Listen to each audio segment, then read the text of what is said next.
Hello and welcome to the Ice Guys. This is the show that takes you into the world of the National Hockey League. Every game, every day, from a betting perspective. With pro sports handicappers, Ian Cameron, Alex B. Smith, and various guests from the world of hockey and sports betting. And now, here's your host, Ian Cameron.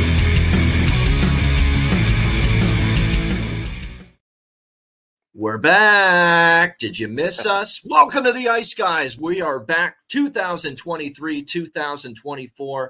This is our NHL Season Preview Show, and this is going to be, I believe, the second year it's been in this very same format where I know in the past when this is now going to be entering our seventh season where we've broken up the Season Preview Show into two parts. We do the Eastern Conference, the Western Conference. No, we do it all in one full swoop now.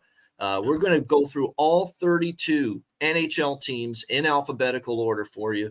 And we are going to talk about, season projections, how good they're going to be. What do we do from game to game? Is there value betting them? What do we do with them from a totals perspective? They're going to play some overs. Are they going to play some unders? Player props for the season, futures. Do you think they're going to make the playoffs? Do we think they're going to make a run and be a Stanley Cup contender or not? There is basically going to be no stone that we leave unturned here when it comes to this NHL Season Preview Show, and we are excited about it, and it is thrilled, as always I am, to be back with my colleague who's been with me from day one on this show, seventh season now, about to begin, Alex B. Smith. Alex, hockey's back, and it's always one of the best times of year. Absolutely. And, just looking forward to it. And, I talked about it on Twitter and we talked about, I'm just feeling really good about this season. And we're back into our normal swing of things. We've finally gotten out of the wave of the different things with the schedule changes and everything just being so condensed. And now it's, back to breathing easier. And here we are, October start, full camp.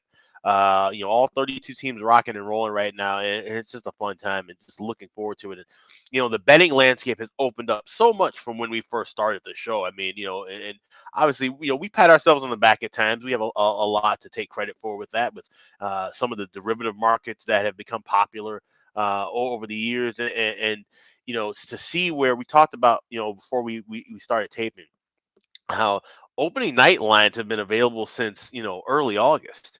You can bet the first 3 nights of the regular season right now before, the camps even close.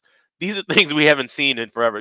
Point totals have been up all season long. Yeah. We had to wait, right until these last 3 or 4 weeks. It used to be such a time crunch in the month of September getting ready because the numbers just weren't available because the books paid no attention to it. Now, the books are on notice year round, just like we are. And it's made for obviously competition because they're paying attention. The soft numbers aren't hanging around as like they used to be. So we have to do our due diligence and work twice as hard to provide winners for you guys and ourselves. And that's what we're ready to do. So I'm looking forward to what should be a fun year, not just watching games on the ice, but betting games and hopefully having a profitable season. Yeah, there's no question. It's an exciting season. We're now into that flow. We're 82 games. We're not worried about shortened seasons anymore back when obviously the pandemic was around a few years ago. So it feels like a normal season. We were talking before we started recording this preview show, just the amount of options that are available on the betting board now for season bets, whether it's props involving players, team props, obviously all the awards, you can bet preseason now, of course, as well. Jack Adams, Norris Trophy, Vezina Trophy, you name it. It is great, and it's great for the bettor that there's so many plentiful options out there as far as betting is concerned for these season props. And it used to be just season point totals. That's really all you'd have in your futures. But now you have all these player prop options, and I'm definitely going to be mentioning a bunch of them here on the show as we go along for sure. Now, before we get into the season preview and get to our first of the 32 NHL teams, we do want to mention we got some exciting things coming about this year with the Ice Guys show.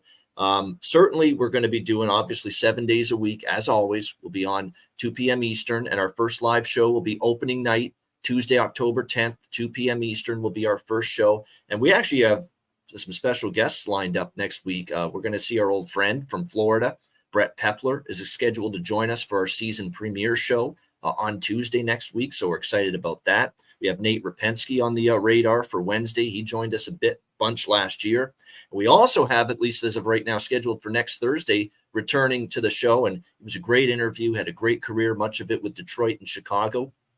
Jason Williams, scheduled to return to the Ice Guys show next Thursday to break down what will be a very big Thursday slate. So we got lots of guests coming up on a weekly basis on the show. Jimmy Murphy is back on his Friday time slot, Friday day of the week, if you will, throughout the season as well. Our good friend and former colleague on the show, Jimmy Murphy. And congrats to Jimmy Murphy, too. I only recognized this late in the summer. He's got his own podcast now, right now that he's doing the Murphy's Hockey Law podcast for National Hockey Now. So make sure you check that out. Jimmy Murphy doing good work with that as well.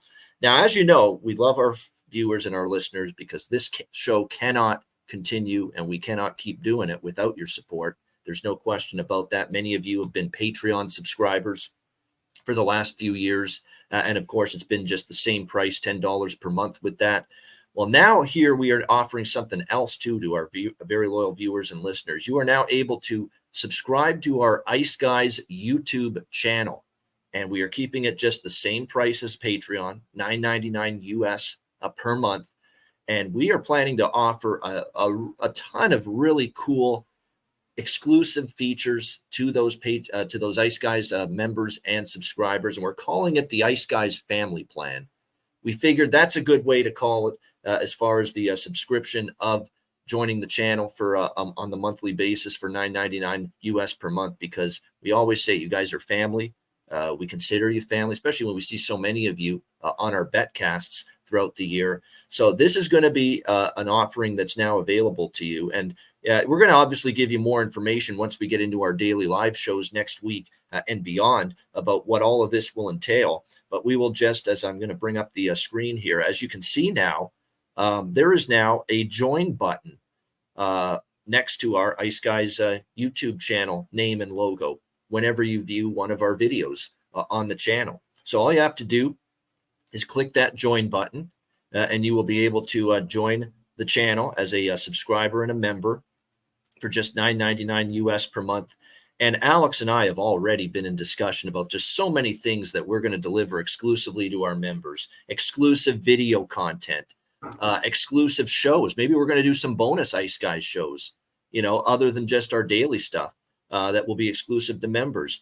We might post, hey, there's late breaking injury related news or lineup news right before the puck drop of some of these games. And maybe we'll drop in with a quick video or a post in the community tab, because there is a way that we can just send and post messages on our YouTube channel just to the channel members and the channel subscribers. And we can really provide, quality information, in that regard. So that's something we're going to consider doing. Like I say, lots of bonus videos, bonus content. There's going to be special, you'll get special highlights, I guess, if you subscribe based on your name's going to be highlighted. You're going to have a special logo now and sticker next to your name once you join the channel as a member.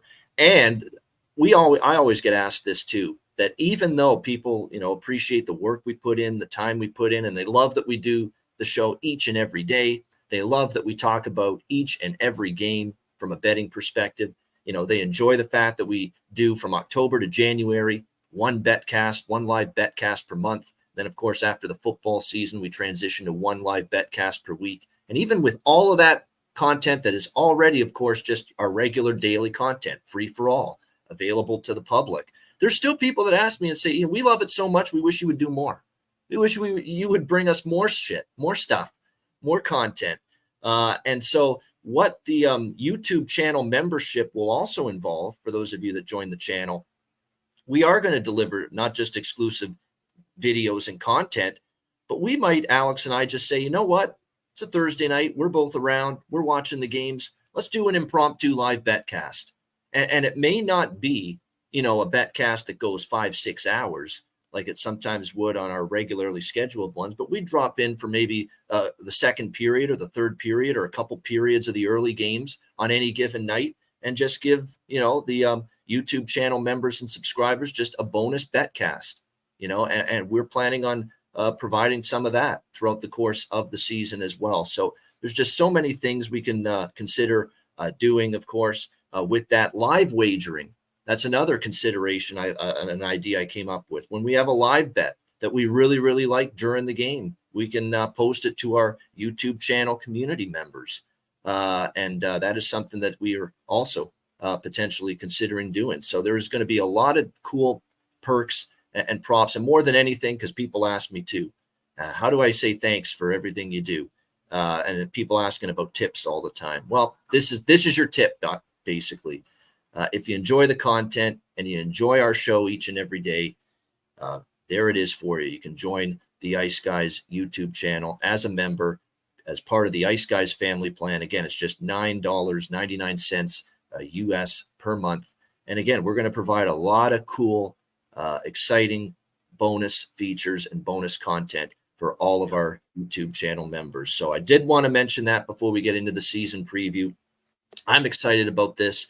Alex is excited about this. And definitely we appreciate all of you for supporting the show, and many of you supporting the show all these years from day one. So again, there it is. You just click the join button. And if you want to become an Ice Guys YouTube member, we've got so many cool things planned for members only. So check that out. Yeah, and in addition to that, we still will be keeping the Patreon page open, patreon.com/IceGuys. That right now, as of right now, that is the only place where you can currently get our Players Suite interviews. We just cut a new one with former NHL player and current scout for the Arizona Coyotes, Mark Bell. You can check that out now after you finish watching this program. We will eventually have some sort of system where we can try to offer a discount for people who are subscribing to both the Patreon and the family plan. So there will be a discount package. We're getting that in the works now. We'll also have discounts available for those who subscribe to either Patreon and the YouTube channels, where we'll have discounts for the Ice Guys store. Don't forget to check that out as well, iceguys.spreadshop.com. We still have all the merch there as well. So we're trying to make it, something that's conducive for everybody to join, and everybody can get all the content, the written content, which will be mostly on Patreon, all the different videos and the different live news, any breaking news and different things. We'll have that on the YouTube component. So we're just trying to make this more interactive and give you guys all the information you want. And especially, regarding plays, we'll try to get plays up quicker this season. I know a lot of people have mentioned that. I've read some of the comments, but we read all the comments that we see on YouTube and Patreon and different things. And so, we want you guys to be vocal. Ask us what you want from us, and we try to deliver as best to our ability. So we're trying to give you all the content that we possibly can right now, and this format will work best to suit everybody. Yeah, no doubt. And you're right. And that we talk about how we post our plays daily all these years on Patreon, exclusive to the Patreon members. We can probably post them on the YouTube channel as well for members only, because we've got a community tab where we can post, messages, text posts, just like you would on X. You can make posts there. That's what we can do with the community tab to our members only. We can post our card there on a daily basis as well. Hell, even there might be a day where, instead of texting or posting the plays and the wagers in print, maybe I'll just come on with a, quick recorded 5-minute video and saying, here's the final card I've got for tonight, especially when it's a busy Tuesday or a busy Thursday. Maybe not so much the lighter slates on a Wednesday or a Friday or a Monday, but on a Tuesday or a Thursday, just say, Ian Cameron here, here's your card for the night. Here's my finalized plays, 15, 20 minutes, 30 minutes before puck drop. And we can put that video for our members to the channel. And this will become useful for us, especially, and I'm already thinking now ahead to right before the All-Star break. The last few weeks of the season, when lineup changes are going back and forth and different things, trade deadline, when we, wondering which guys are going to be sent down or called up, which teams we'll be playing with maybe a completely shorthanded roster. All of those things, we'll be able to keep you guys abreast of things when we aren't on at the regular time now, with video clips and written content on both Patreon and YouTube. With this option, live wagers on nights where we're not on the betcast, we'll be able to give you guys that kind of information. So this will definitely be super interactive. And also, like I said, we want you guys to give us our feedback too. Leave comments in the community section and different things. We're already talking about possibly having a special episode where we answer questions from you guys, the fans. So there's a lot we've got going on, and like I said, we're really excited for it. And we want all of you guys to be a part of not only the Ice Guys family plan, but the Patreon page as well. Yeah, and exactly. Another thing that we've definitely, and did this just briefly with Patreon. My commentator rankings, my broadcast team rankings, that was an exclusive Patreon piece. We'll bring a lot of these ideas and concepts and theme-specific video content shows to YouTube for our members. And again, it's just $9.99 US per month. Now, I'm going to get in front of all the potential confusion before I know I get asked about certain things. I know the last 5 minutes, there's going to be some people that kind of misconstrue what we're saying here and say, oh, we're going to have to, subscribe now to get everything. Absolutely not.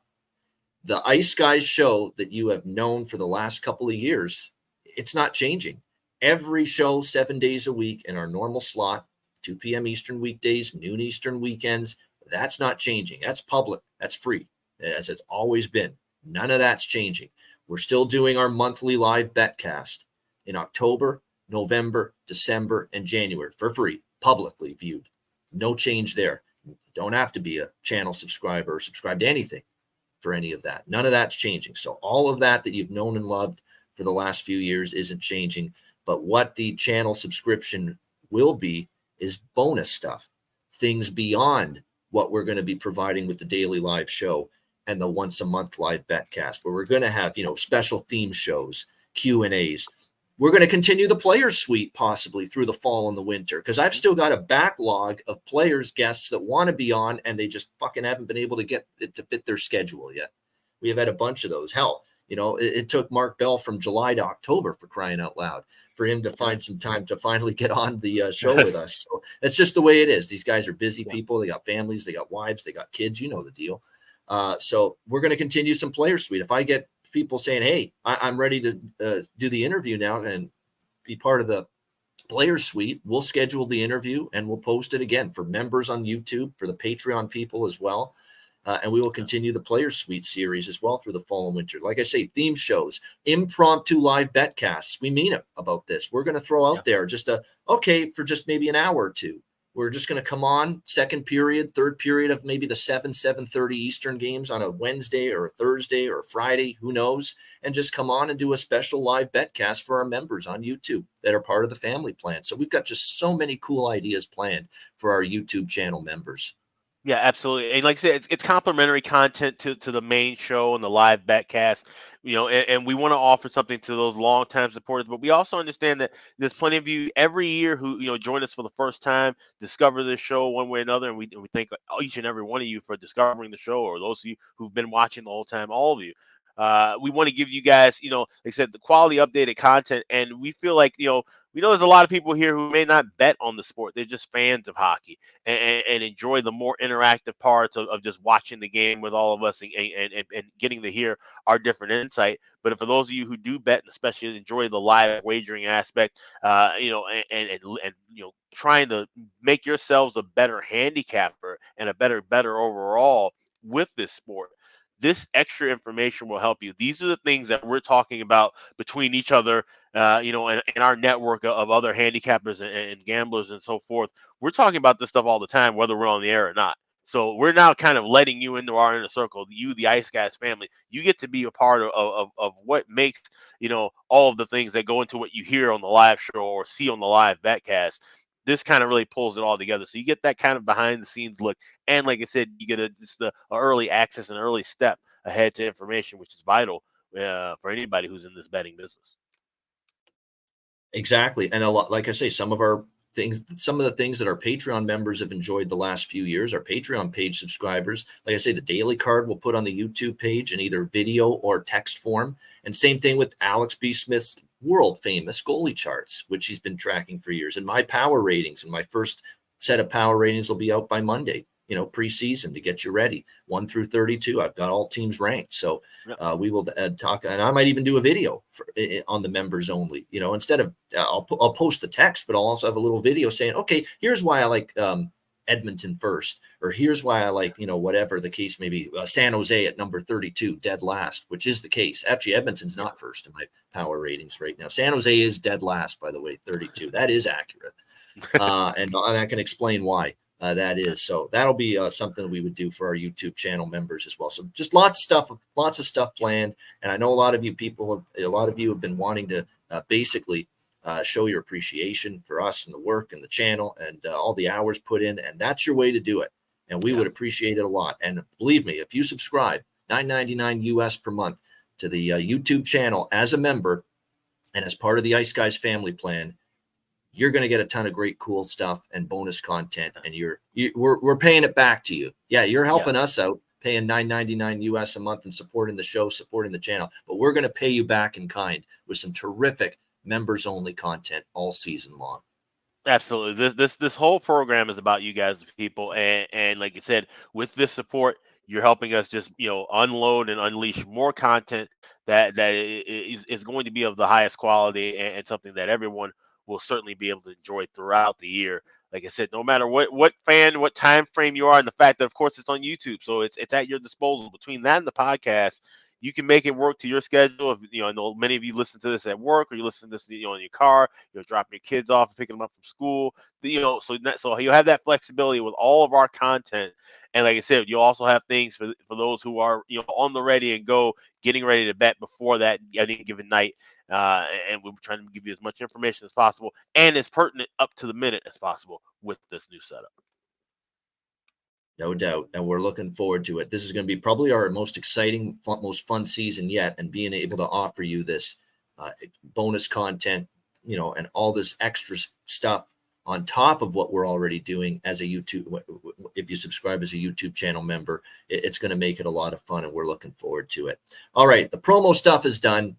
It is time to talk some hockey, and it is time to get you ready for the 2023-2024 season. We are starting with the Anaheim Ducks. And of course, if you look at the Anaheim Ducks, last year was a struggle for them. No question about that. This year, this rebuilding process, I guess you could say, continues this year for Anaheim. And it's going to be interesting to see how much progress they were able to make. I can't really say they were good in anything last year. Offensively, they were not great in terms of 2.5 goals per game. They were a hideous defensive team last year. No team on a goals per game average gave up more last year than the Anaheim Ducks. When you look at this roster, Pat Verbeek, now firmly entrenched as the GM, he is definitely looking to put his fingerprints on this team, and look no further than the hard fucking negotiator he was in the offseason. I mean, we're talking about guys like Trevor Zegras up front and Jamie Drysdale, who are expected to be two cornerstone pieces for this team. And it took until the midnight hour, essentially, for them to finally get re-upped for 3-year deals, both of them. But that is important. I know there's a thought process with Pat Verbeek's style of play was just in on the forecheck, physical, just that really in-your-face style, not so much the finesse game. And I think that's kind of why he was reluctant to pay a big contract to Trevor Zegras, because Zegras has that finesse, but he's got questions about his play away from the puck defensively, questions about how much punishment physically he can take on the ice or dish out as well. So those were definitely concerns, but at the end of the day, he's back, he's in the fold, and you suddenly look now at what an Anaheim lineup looks like with Trevor Zegras now signed, and all of a sudden you've got, Mason McTavish, Troy Terry, Trevor Zegras, three really good forwards to really make this a top 6 forward group that, you have to respect a little bit more. Ryan Strome, Frank Vetrano, Adam Henrique, of course, is back as well to give them that veteran presence. As far as the bottom 6, it's going to be interesting. I like some of the moves they made this offseason as far as some veterans brought in. Now, Radko Gudas, he basically turned the playoff run of his lifetime, because I've never seen him play better than he did in the playoffs last year for Florida, into this new contract for Anaheim. But can he play well for 82 games? This was a guy that for much of last year, you're like, when you see Radko Gudas play, because he doesn't have the great foot speed. He's not going to give you a ton of point production from the back end. He's sometimes going to get caught out of position. He is physical. He does block shots, but I was impressed with how well he moved, in his defensive zone. He wasn't that, prototypical, slow of foot, cement, stuck in cement defenseman that he's often been, and you got to give him credit for that with the way he was able to play in the playoffs. Can he do that though? And he's now going to be on a worse team. That's going to be the question. Jamie Drysdale being back is significant. Remember, this guy was injured much of last year. They expect him to be a defenseman that's going to be an impactful one for a very long time. Remember, you look at last year, only 8 games played for the Anaheim Ducks. I mean, the injury setback was absolutely terrible with the shoulder surgery he needed to have. So keep in mind, this is a guy that was drafted 6th overall, and this is a guy they project could be, 40, 45 points even from the blue line if he stays healthy. So this is huge, having Jamie Drysdale healthy to begin the season, and obviously now signed for the Anaheim Ducks as well. Unfortunate that Alex Killorn, who was, I think, a really nice get, Stanley Cup winning experience, a guy that played big in the postseason for Tampa Bay the last few years, 27 goals, 37 assists, 64 points last year, and now we find out he's out 4 to 6 weeks to start the season with a fractured finger injury. That is unfortunate news for someone that they thought would right away be able to insulate and help this young team, not only on the ice, but in the dressing room as well. And then you've got in goal, of course, John Gibson, the young kid, Lucas Dostal, and Alex Stalock right now as the 3 goaltenders. Now we got to see how this shakes out in training camp. Who ends up, I would think it's going to be Gibson, Dostal, and Stalock might be the one that's in the AHL, but that hasn't been ruled out yet.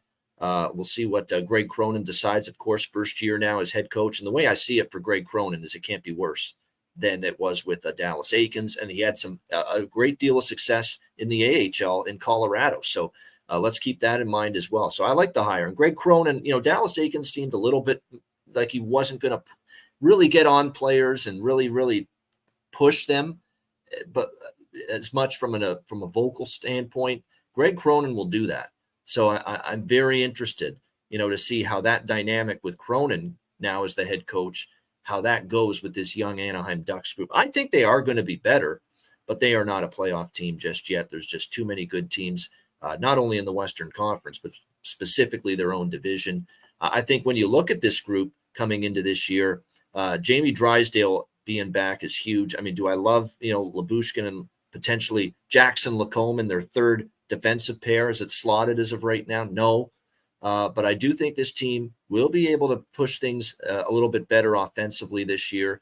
I think there's going to be some holes on the back end. I might be looking at this team from a totals perspective, bet some overs when it makes some sense, especially because we're not sure what we're going to get from John Gibson, a guy that obviously had a tough year, but you could say a lot of that was also the team around him. But yeah, for Anaheim, it's going to be a game-by-game situation. To me, they're just not a playoff team yet. I do think they might be a better offensive team. I'm not totally sure, though, they're going to be a better defensive team this year.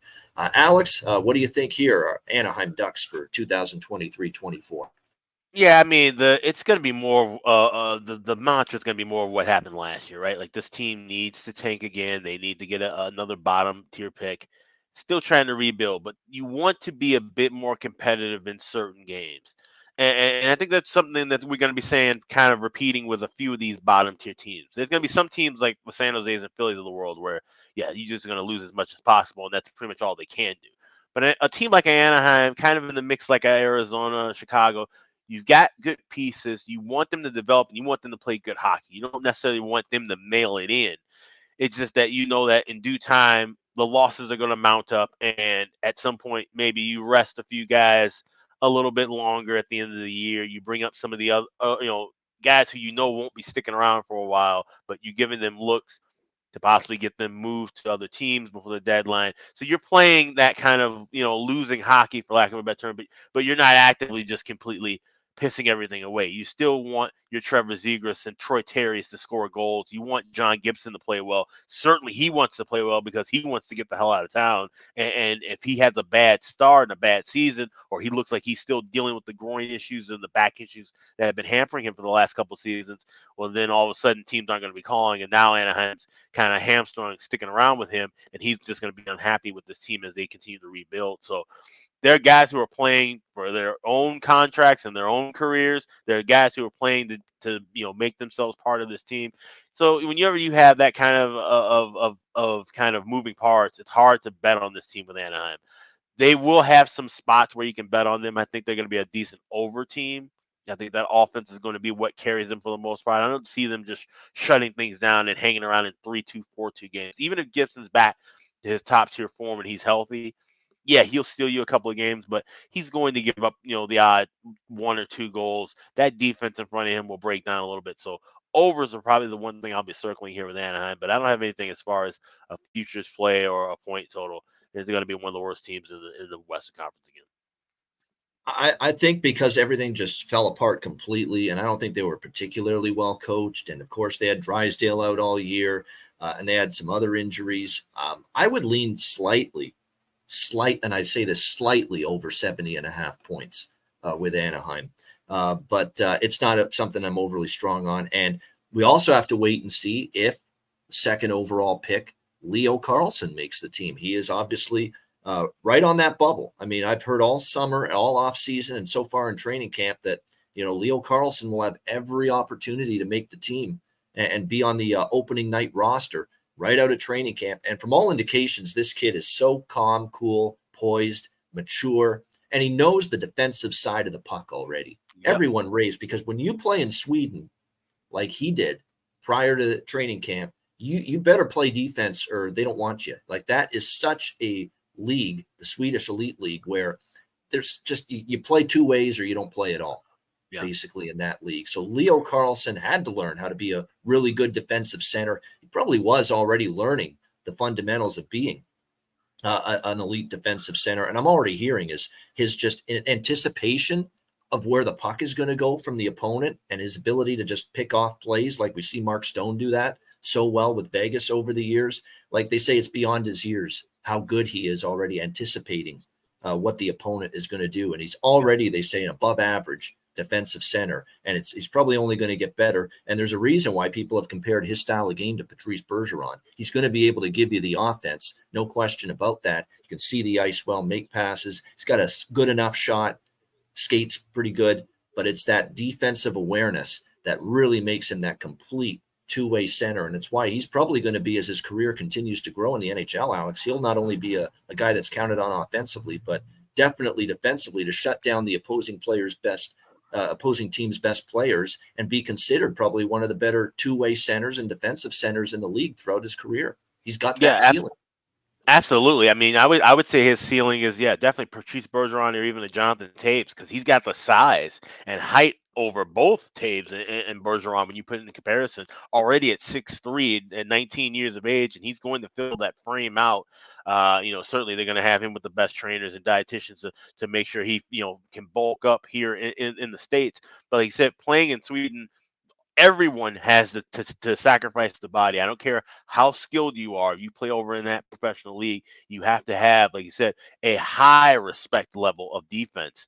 And he has that. So once the offensive game translates, which for a lot of Europeans, that tends to be fairly easier than normal, especially if he's playing at that high level at a young age. His hockey IQ is high enough where, like you said, he's going to be a ferocious two-way player and somebody that Anaheim can definitely hang their hat on and build around, especially with the likes of Terry and Zegras signing those extensions. They have a great core to build upon up front. They just got to work on the back end and get somebody solid in that. Yeah, it's just pretty crazy now, Alex. They've got, a lot of their cornerstones just like that all of a sudden signed. Well, not so much long-term with Drysdale and Zegras, only 3 years, but Troy Terry 7 years. So, they all of a sudden, have their core intact, and we'll see if they can take a step this year for Anaheim. All right, Arizona Coyotes. Look, this is a team last year that, you look at obviously where they finished in the standings, and you'll see a team that, last year 28 and 54, if you include both losses, regulation and overtime / shootout losses last year.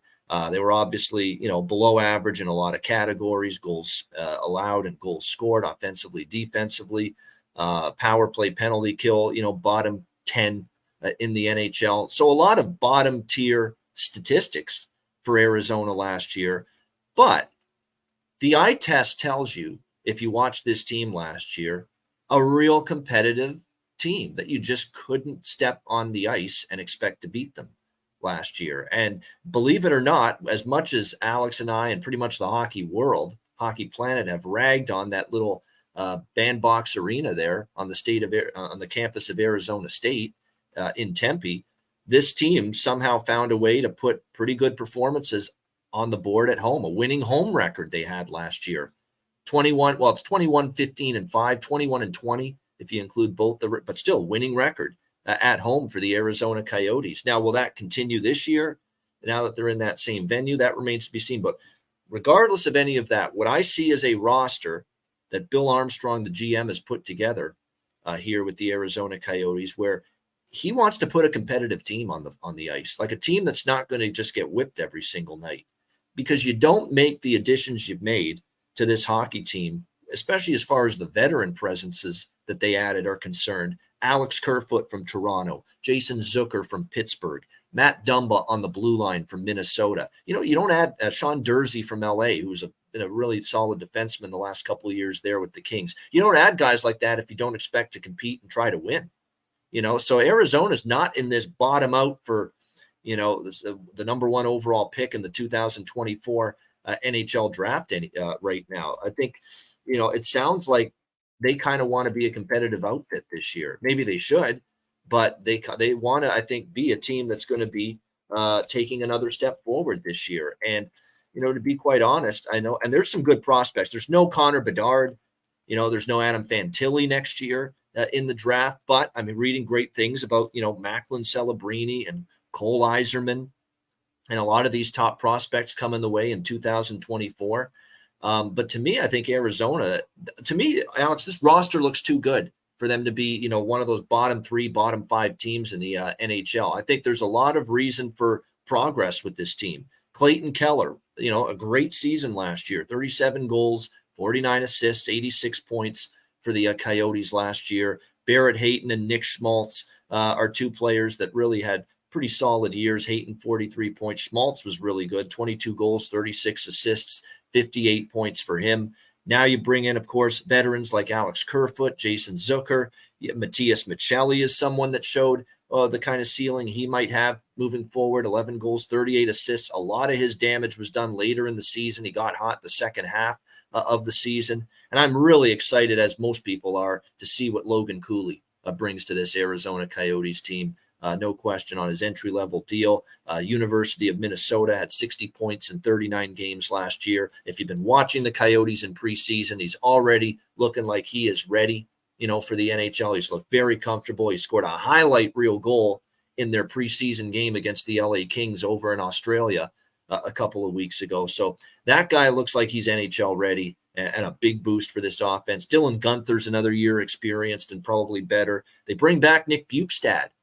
Tricky Nicky Ballstead, as Don Cherry would say, back from Edmonton. Remember, they traded him at the deadline, and now back with the Coyotes here this season. He's a good player in his role. Third line center, pretty solid defensively. Not the offensive player he once was, or really, he never really blossomed into that offensive player based on where he was drafted. But he's a solid two-way center. McBain, Boyd, and Krause is all of a sudden your fourth line. They've got as much depth as I've seen in years up front now.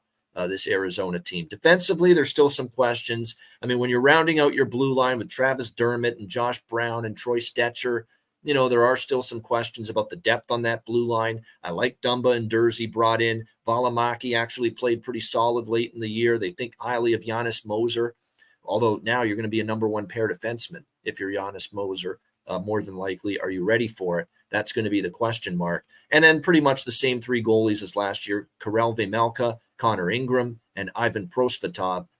Once again, your 3 goalies. Vejmelka had these great games last year. Obviously, some games weren't so good, but he had a lot of bright moments. Actually, what's funny is Connor Ingram's looked really good here in the preseason so far. Now, can he do that in the regular season is the question. But I'm telling you what, Alex, I think there's going to be spots to bet on this team. And this is my first official point total look for Arizona. I'm on this team over their point total here in 2023, 2024. I think this is a team that now, if you just show up and expect to beat them, you're not going to be able to now. So 79.5, I looked over that point total. Playoffs, no. I don't think they're there yet, just based on how tough, this division and the overall Western Conference landscape is. But man, it is hard to look at this overall roster for the Coyotes coming into this season and not think not only better than last year that they are, but could be maybe a decent bit better than last year. Will it result in wins and losses is the key, though, because as we know, this is a very, very stacked Western Conference. Alex, what do you think for the Arizona Coyotes? I was firmly ready to come in and kind of, crap all over everybody's take on Arizona being this much improved team. Because I've been hearing it for the last certainly the last 3 or 4 weeks. But then when I look deeper into the rest of the Central Division, of course, Chicago's still not ready for prime time yet, even though they have Connor Bedard. St. Louis looks awful. Winnipeg looks awful. Nashville looks awful in my eyes. So then, yeah, that leaves Arizona to kind of, be the best of the worst in that pack. And like you said, they have added some pieces. Logan Cooley is definitely a dark horse. If you're looking for somebody not named Connor Bedard to wager some money on for the Calder Trophy, is Logan Cooley for sure. I saw plus 900 floating around the other day. The goal he had in that last preseason game I watched against Anaheim on a penalty shot against John Gibson made him look absolutely foolish, just completely, had him just, falling all over his skates. This kid at 19 is really good. And I watched him play in Minnesota. His game is translating beautifully so far. Now, of course, it's preseason. And of course, like you said, with Arizona having the trip down to Australia coming back, their teams have been kind of split up a bit weird. They've been really stretched thin, using everybody in their entire organization to fill up as many as 3 full teams during this preseason. So sometimes that can be a weird thing. So that's something I worry about watching with. So keep an eye with that with Arizona, LA. Having that travel, having a little bit different of a camp. Maybe we see, things kind of, settle in a little bit sooner or a little bit later with that team compared to some others. So that's just something I always kind of make a little bit of a side note on. But Arizona, definitely one of those teams. They're going to be pesky.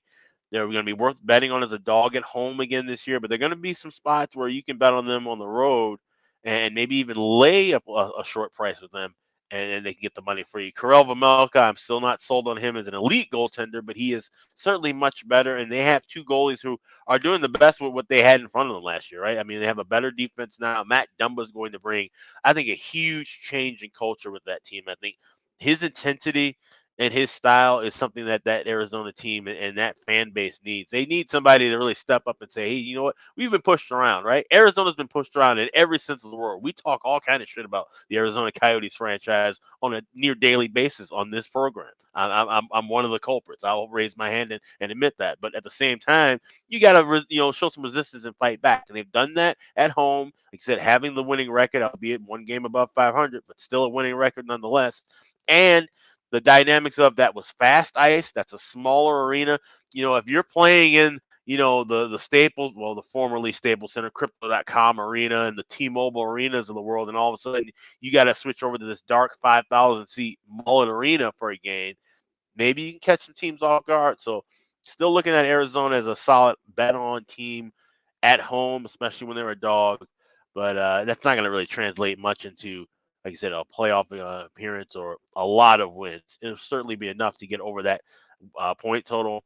35 wins and 10 overtime losses should get you, well over that 80 mark. So I would have to lean with that over as well, the point totals for the Arizona Coyotes. All right. And that is, like I said, I do think they can hit 80 points this year as a team. And by the way, I see Clayton Keller, 37 goals last year, career high. Now, I know there's going to be some people say, well, can he stay healthy for 82 games? Maybe there's going to be some regression. I don't know. I see a guy that keeps getting better every year for them. And I'm seeing, again, it's priced this way for a reason. Yeah, and he does need to score 40 goals, but, you can see upwards of plus 800 for Clayton Keller to score 40 goals this year. That's going to be a sprinkle for yours truly on that 40 plus at 800 for Clayton Keller this year. I think it's something he can definitely deliver. And for Logan Cooley, look, there used to be a time 19-year-old trying to make the NHL, and even if he makes the team, it's like, oh, he's going to struggle, right? He's not going to be good right away, and it's going to take him some time. I'm not as concerned about that anymore. Bedard's going to be fine. Fantilli to me is going to be fine. These guys have looked good in the preseason. Cooley has looked excellent in the preseason. And we'll get to Toronto, even in my neck of the woods here with the Leafs. This 19-year-old kid who's been just wowing everybody in training camp, Fraser Minton, and he might make the team. He really might make the team. And he doesn't look out of place. He looks NHL ready. So these 19-year-old kids, it's not like the old days where, oh my gosh, they make the team. They're gonna pay the price. They're going to show you how hard you got to work in the NHL, and they're not going to be ready for it, and it's going to be struggle city. Maybe not the case anymore these days. These kids just younger and younger. They seem to be more ready, for the NHL. And to me, Logan Cooley does look ready. There's no question. All right, Boston Bruins. Now, everybody on the planet pretty much got this team dead wrong last year. And Alex and I are two of the culprits, obviously. We thought that last year would be the year that they would have a tough time going into last year. And sure enough, they have this historic regular season where they rack up 65-12, a 65-17 record on the year. They were able to, and you could tell early in the year that bet was fucked under point total. And any missed the playoffs bets on the Boston Bruins because they had Marchand, they had Bergeron, they had a couple of guys out at the beginning of last year, and then they just had that torrid hot start, and they really didn't look back. Then they eventually got everybody healthy, and that Boston team was just playing at such a high level, scoring enough defensively. They were good, and they got just outstanding goaltending from Jeremy Swayman and specifically Linus Ullmark last year out of the blue, getting him from Buffalo, where he had just been, okay at times, but nothing that would indicate he'd be that kind of goaltender last year for the Bruins. And sure enough, it was a historic season, albeit them getting bounced in the first round by the Florida Panthers. This year, the only thing that I'm hesitant on saying bet Boston under is what we saw last year. But to me, it's under or pass with this Bruins team coming into this year. And the reason for it is the retirement of Patrice Bergeron, the retirement of David Krejci. Where does it leave the Boston Bruins at the center ice position down the middle? And there is a massive question mark there. I like Pavel Zacha, Alex. I'm sure you do. Is he ready, though, to be a number one center, right now for the Boston Bruins, and be able to take on that responsibility, win all the big faceoffs, step your game up even more offensively as a one center, as a 1C from the 21 and 36 he gave you last year? Can he be good defensively, asked to help to shut down the best forwards on the other team? That's a big question mark. We don't know if Zacha is ready to be a number one. So we're going to find out, that's for damn sure. But well, I'm not ready to say it's going to be a thriving success for him. Charlie Coyle is going to get moved up a peg. I thought he was fitting in nicely as a 3 center. He's going to be a 2 center. And now you're going to have to see who's going to be your 3 and 4, because right now you've got questions there. Morgan Geekie was brought in from Seattle. That's how I actually like that addition. He'll probably be one of them. But the other guy is going to be Patrick Brown. Now, they like this kid, Matthew Poitras, here for Boston. He's, again, another 19-year-old who's looked really good in camp. He's a center. He's a natural center. And there's people, thinking he might have been good enough here so far in training camp. He might be one of their 4 centers to begin the season. But there's still the great question marks at the center ice position for Boston coming into the year. The forward group's still good. You're still going to be at least good enough up there when you still have DeBrusk and you still have Marchand and you still have Pasternak, obviously. But that center ice position does concern me. And I worry where the goal is going to come from the bottom 6. Can Trent Frederick step his offensive game up? Is Milan Lucic now back in Boston going to give you anything offensively? I like that he's physical and he'll get in on the forecheck, but what's he going to give you offensively? Because if you look at Milan Lucic here last couple of years, it's been bubkiss offensively. 7 goals and just 19 points last year. So there's that offensive depth as a question. The blue line, I can't explain why they struggled against Florida. It was surprising to see all the issues Boston's blue line had, but they were great in the regular season. So I'd expect them to be pretty good in the regular season. You've still got Charlie McAvoy, Matt Grzelcyk, Hampus Lindholm, Brandon Carlo, Derek Forbert, Kevin Shattenkirk. It's a good blue line. It's still a really good blue line, and they've obviously got goaltenders that we saw them play well last year. But I got questions, Alex, about Ullmark. Ullmark comes out of the blue, has this incredible year. Can he do it again now?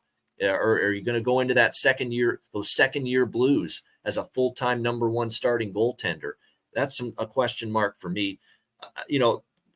Montgomery obviously got them playing well right from the beginning, and the players responded to him, no doubt. Although his coaching, in the playoffs, and our very own Jimmy Murphy would agree with this. He's the one that said it, is some of the coaching he did in the playoffs and how he managed things with the goaltending, especially in that Florida series, left something to be desired. But the players do like him. There's no doubt he's a player's coach, Jim Montgomery, no doubt. But I can't, it's under or pass for me with Boston. There's just too many question marks right now with them at the center ice position. And I worry about regression in net for Ullmark.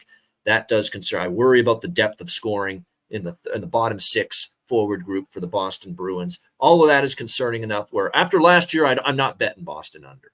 I'm not doing it, but it's under or pass if I were to bet them. And they're definitely a team that I'm very concerned about, especially early in the season, until I see how this new makeshift center ice position looks for them going into the season. Alex, Boston Bruins. Yeah, if you guessed that I probably wouldn't have a single future for the Boston Bruins this year, you'd be absolutely right. Because after last year, taking a shot with them to miss the playoffs, taking a shot with their points total under is the best bet.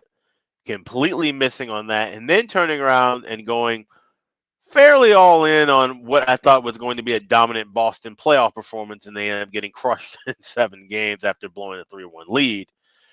That's cause for concern, like you said. Obviously, your we're not thought going is to like, see I think I'm going to put them on the shelf for a while after that. Yeah, a little bit. Yeah, definitely. Certainly from a future standpoint, they're going to be on the shelf for a minute. But like I said, you're not going to expect a repeat of last year during the regular season. No one saw it coming. The year before. Certainly don't see that happening again. With you mentioned no Bergeron, no Krejci. That is huge. The weakness up the middle is a big glaring. And I get what you're saying about Pavel Zacha. I had this conversation too with Sammy P, who works over at Nesson up in Boston, of course, Chicken Dinner. We're talking about Zacha being that top line center. Is he good enough to be a top line center?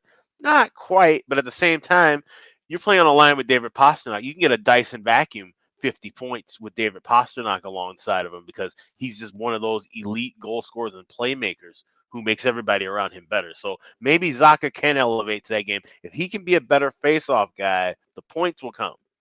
So he might look like a number 1 center, in due time. But like you said, it's a tough ask, and it's just a tough.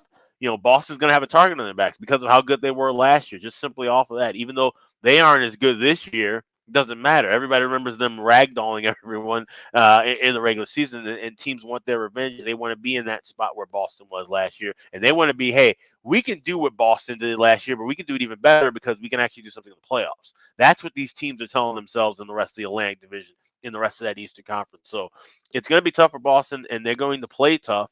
They're going to be physical night in and night out. That's the kind of hockey they play. And it'll be interesting to see, like I said, second game of Connor Bedard's career coming off the night before in Pittsburgh, and now you got to go play Boston and what's going to be their home opener, the centennial anniversary. That's going to be tough. It's going to be tough for a lot of teams going into the Garden, this season. So Boston's going to be a good team. I don't know about. I'm not taking anything with their point totals, like I said, at all, and I don't really know where they're going to fall. I could see them the ceiling being number 2 or finding a way to even win the division again, albeit like I said, not getting 135 points. But their floor could be missing the playoffs, like what we thought last year. So it's really hard to gauge. We're going to see what's going to happen in the first 20 games, but they did so well last year. And keep in mind, they were missing Marchand and missing McAvoy. They came back sooner than expected, but they played well without them. So they're adaptable. And if they can find that adaptability in this year with, missing the guys that they are from last season, then they're going to be another dangerous team and another good season for Boston. I still think they're a playoff team. I do. I can't see them missing it, but I think they might be in a battle for it this year. We'll have to wait and see. Or maybe they're going to be, maybe not last year, obviously. Nobody expects that, but maybe they are good enough still to win this division because we know Toronto's a great regular season team. It doesn't necessarily mean they're going to win the division. Tampa could bounce back, but now they've been set back a little bit by Vasilevsky being out for a couple of months. Florida, I'm not really buying them as division winners. And there's going to be definitely in that Atlantic Division some teams that we'll talk about them that are going to be improved, possibly much improved, but are they ready to win the division? I'm not sure. So Boston still could emerge as Atlantic Division champs. We'll wait and see on that. But again, the center ice position early on is going to be something to watch for. And keep in mind too, that might be the time to, even though and the one concern is that hot start last year, but that was the red hot start with your center ice position really intact. And now you're going to be going through a lot of change there. So, there are still going to be, in my opinion, especially early opportunities maybe to go against Boston. And not to mention, I think they know, hey, what did having this historic regular season do for us last year? Nothing. So it's like pace ourselves now through the 82-game regular season. All right, Buffalo Sabres. This is a team that now, unfortunately, as someone that's been cheering them since I was a little kid, the Buffalo Sabres are, a team that now has the longest playoff drought in the NHL. And Sabres fans and the Western New York community have been waiting, with bated breath for them to finally make the playoffs. The question is this the year the Buffalo Sabres finally get back into the Stanley Cup playoffs? When you look at this roster up front, man, it is really good. And look, it was really good last year too. We saw obviously a resurgent, and this was a big key to the success of the offense in the forward group last year. We saw the resurgence of Jeff Skinner. It's good to have that back. Jeff Skinner, 82 points in 79 games, including 35 goals. It's like this great youth movement, and all these young prospects that are going to be really good NHLers got him going again.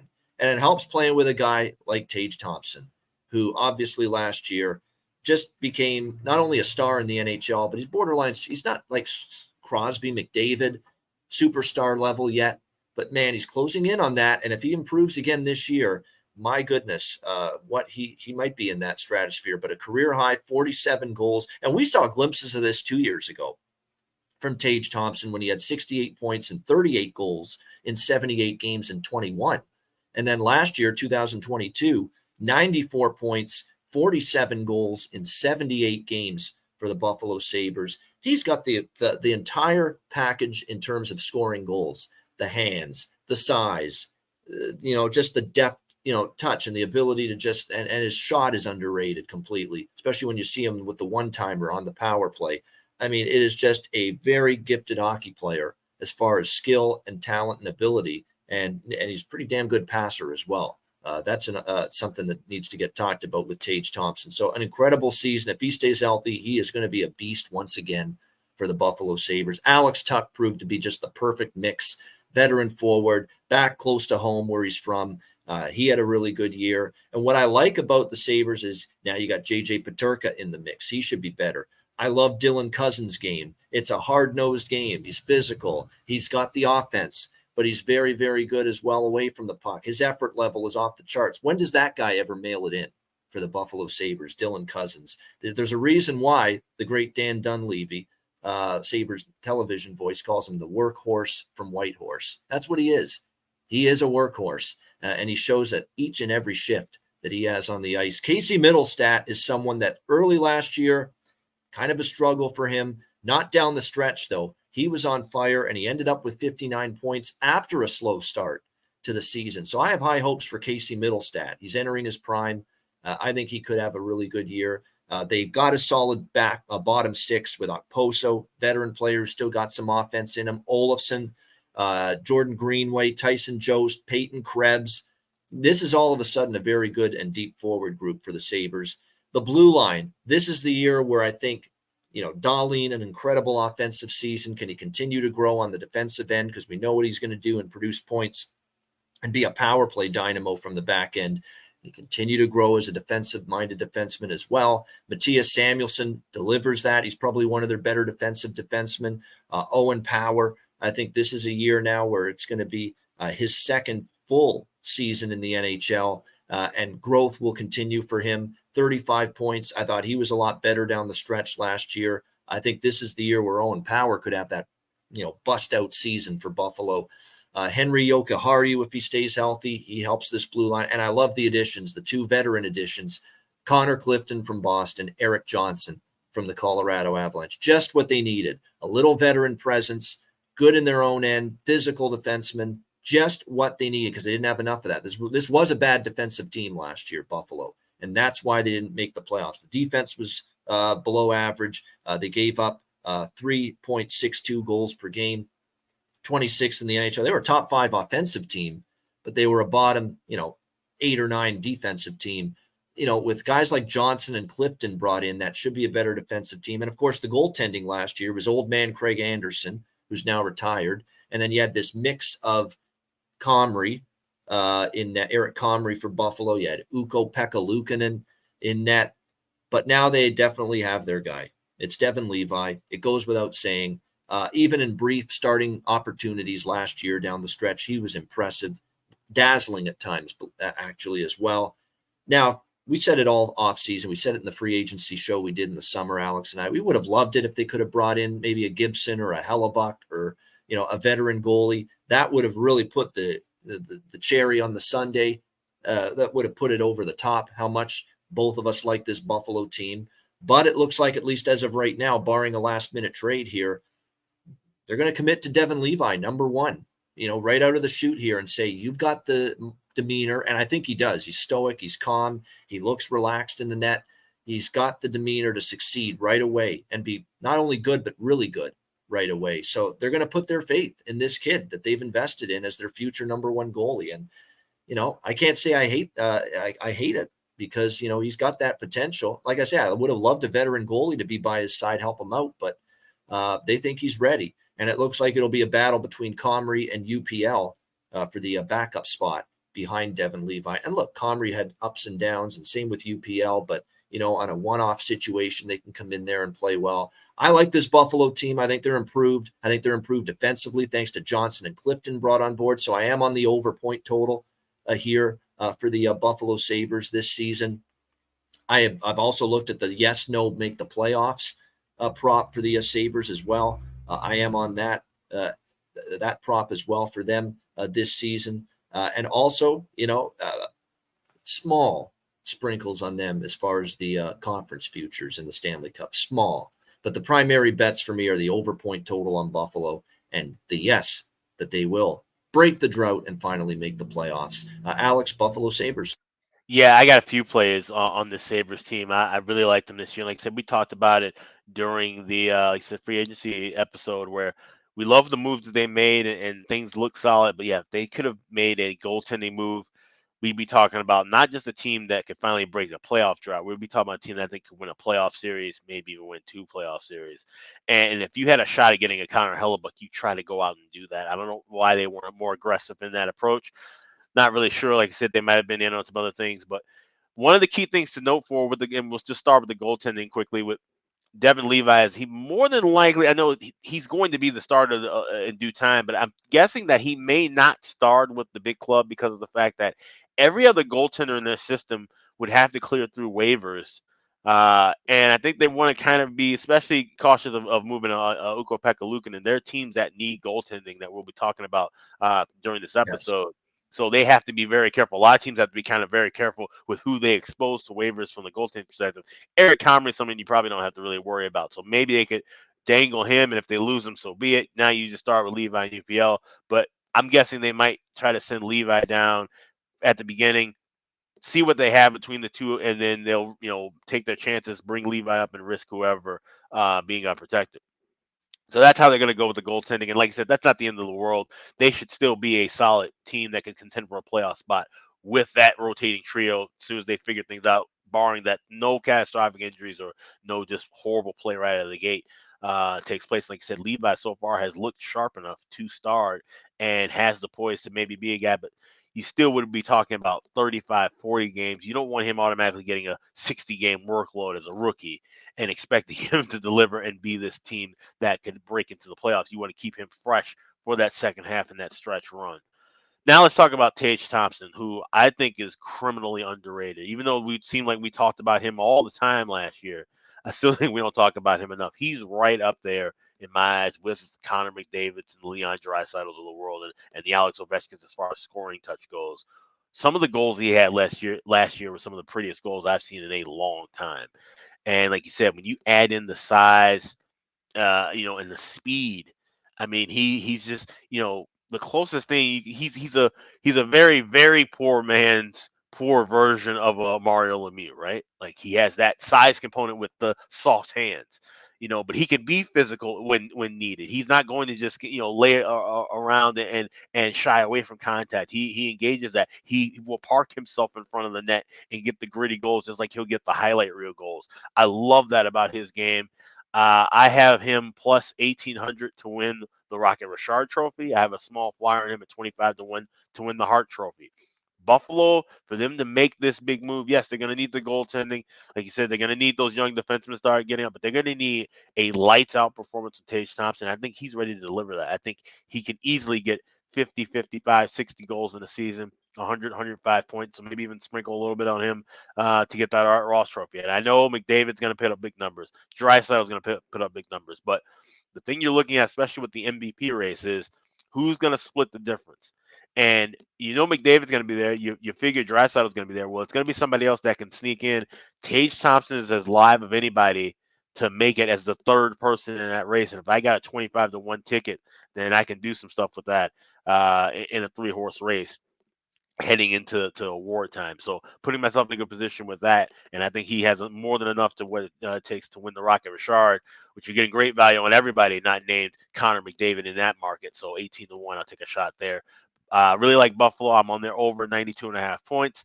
I sprinkled a half unit on them to make the playoffs. Now I got plus 105.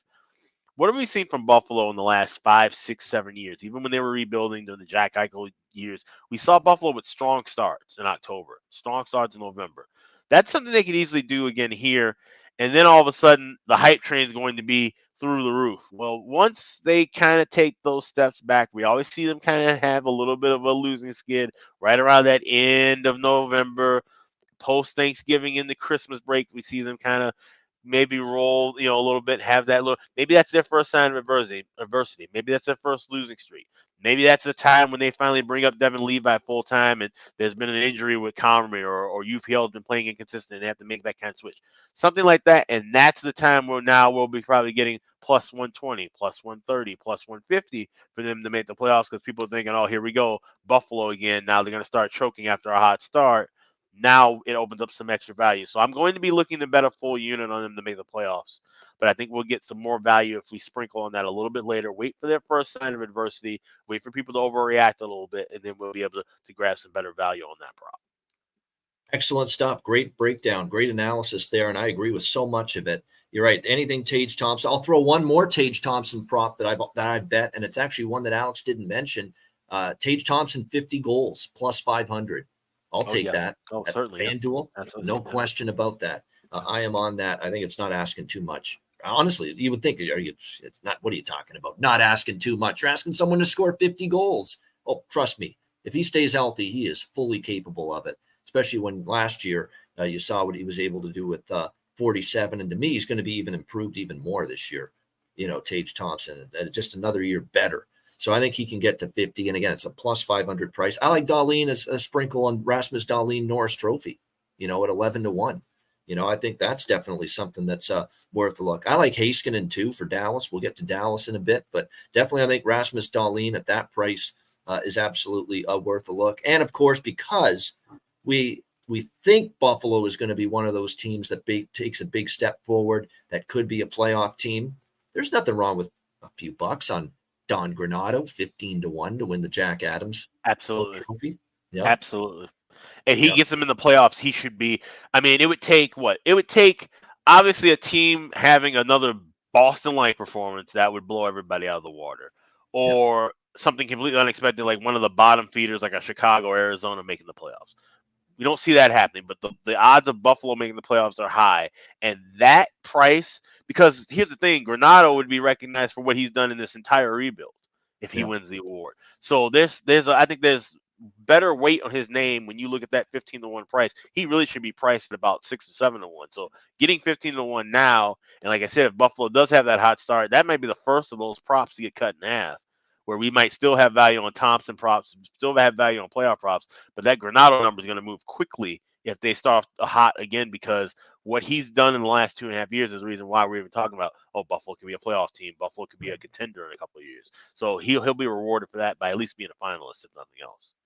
Yeah, I think 15-1, good price, well worth putting a bet on that. And I did that as well with so there's a lot of Buffalo props I'm involved with. And that's usually the case when there's a team that you like. You're going to be betting some props involving them. Calgary Flames next up. Now, this is a team that, based on a lot of people I've talked to, very split opinion. People saying last year was not a mirage, that Calgary is really, up against it, considering obviously that Pacific Division is just absolutely a wicked one as far as how tough it is. But when you look at this Calgary team last year, obviously a very disappointing season that they had, missing the playoffs, a team that struggled to score goals, that, defensively was only middle of the pack in the NHL. Power play struggled. Penalty kill was actually good, but power play struggled throughout the course of the season. And really, the lifeblood of the Calgary Flames last year was supposed to be Elias Lindholm, Jonathan Huberdeau in his first year after they got him from Calgary, and Nazem Kadri, who they got from Colorado. And Lindholm's numbers dissipated. He didn't have a great year. Huberdeau, it fell off a cliff for him. It was just a tumultuous season for him. His numbers way down. He never seemed to truly fit, with the Calgary Flames last year. And you could say the same thing about Kadri, honestly, as well. And the reason that a lot of people say it was just nothing was clicking for Calgary is, the situation with their former head coach, Daryl Sutter. It was very, it was like walking on eggshells, if you will, last year for that Calgary team. And they just, they were asked to play a very stringent defensive way. And, it's not something, it definitely didn't fit certain players' games, but hey, if you're Daryl Sutter, you're going to have to play that way. There were little things he did during the season. Everyone, talk about this big prospect, Jacob Peltier, who they expect good things from in the future. And here's Daryl Sutter almost demeaning him, like making it like just, it's like a non-issue. Like it's not even worth talking about him, being on the team. What's his name again? What, no, that's kind of what he said. Like, it's just weird behavior. And look, clearly, I think of all the players that they had on this team, like there were definitely some issues, coach and player, none more so, I think, than Huberdeau with Sutter, because clearly there was some disconnect there. No doubt about that. Hell, Sutter went out of his way to embarrass Huberdeau with that fucking comment he made in the postgame that one night. He had to go take a shit. You remember that? I think that's part of. I really think that's Sutter. When someone asked him about Huberdeau not being on the bench, that was Sutter's way, I think, of trying to humiliate Huberdeau, because they never jived from day one. Yeah. He was never the kind of Daryl Sutter type of player. I don't buy for a second he was taking a dump in the washroom. I think he was just maybe feeling a little queasy, or maybe battling an injury, or needed to get a skate repaired or something. But I think it was just Daryl Sutter's way to just, hey, let's make a kind of a funny but somewhat embarrassing remark here toward Jonathan Huberdeau. And I think he took advantage of doing that. So took the opportunity to do that. I think now the air's cleared a little bit. Now you've got Ryan Huska taking over. Obviously, Daryl Sutter was not retained in the offseason. You look at what the Flames have going into this year. And look, there are concerns that there was kind of a mutiny coming out of last year, that Noah Hannafin's talking about, I want to go elsewhere. Lindholm talks about, I want to go elsewhere. Although a lot of that talk has kind of dissipated here as we approach training camp. They did get, obviously, Michael Backlund signed long-term and made him the captain. Pretty good choice. Very good two-way player. I don't mind that. And just like I forgot to mention with Boston, too, Brad Marchand named the new captain. I know McAvoy, some people thought he could have gotten it. But look, Marchand's been there forever. He's a good leader. He works his ass off every game. He's learned under Bergeron and Chara all those years in Boston. So it's a logical choice for Brad Marchand to be the captain there. And here in Calgary, I don't mind Backlund being the captain. It's going to be interesting because in the Toffoli deal, he went to New Jersey. They lose him, but they get Igor Sharangovich, who kind of underachieved at times for New Jersey, but he's got all the skill in the world. We know Calgary needs some of it, because you talk about frustrating people with their inability to finish last year. Holy shit. They were the poster child, Alex, for 40 shots on goal and 1 goal. That's what they did last year. Sharangovich can hopefully help their offense. You got to hope Lindholm bounces back offensively. Kadri, and especially Huberdeau, get back to better offensive seasons. And I think they'll feel more relaxed now with Daryl Sutter out of there.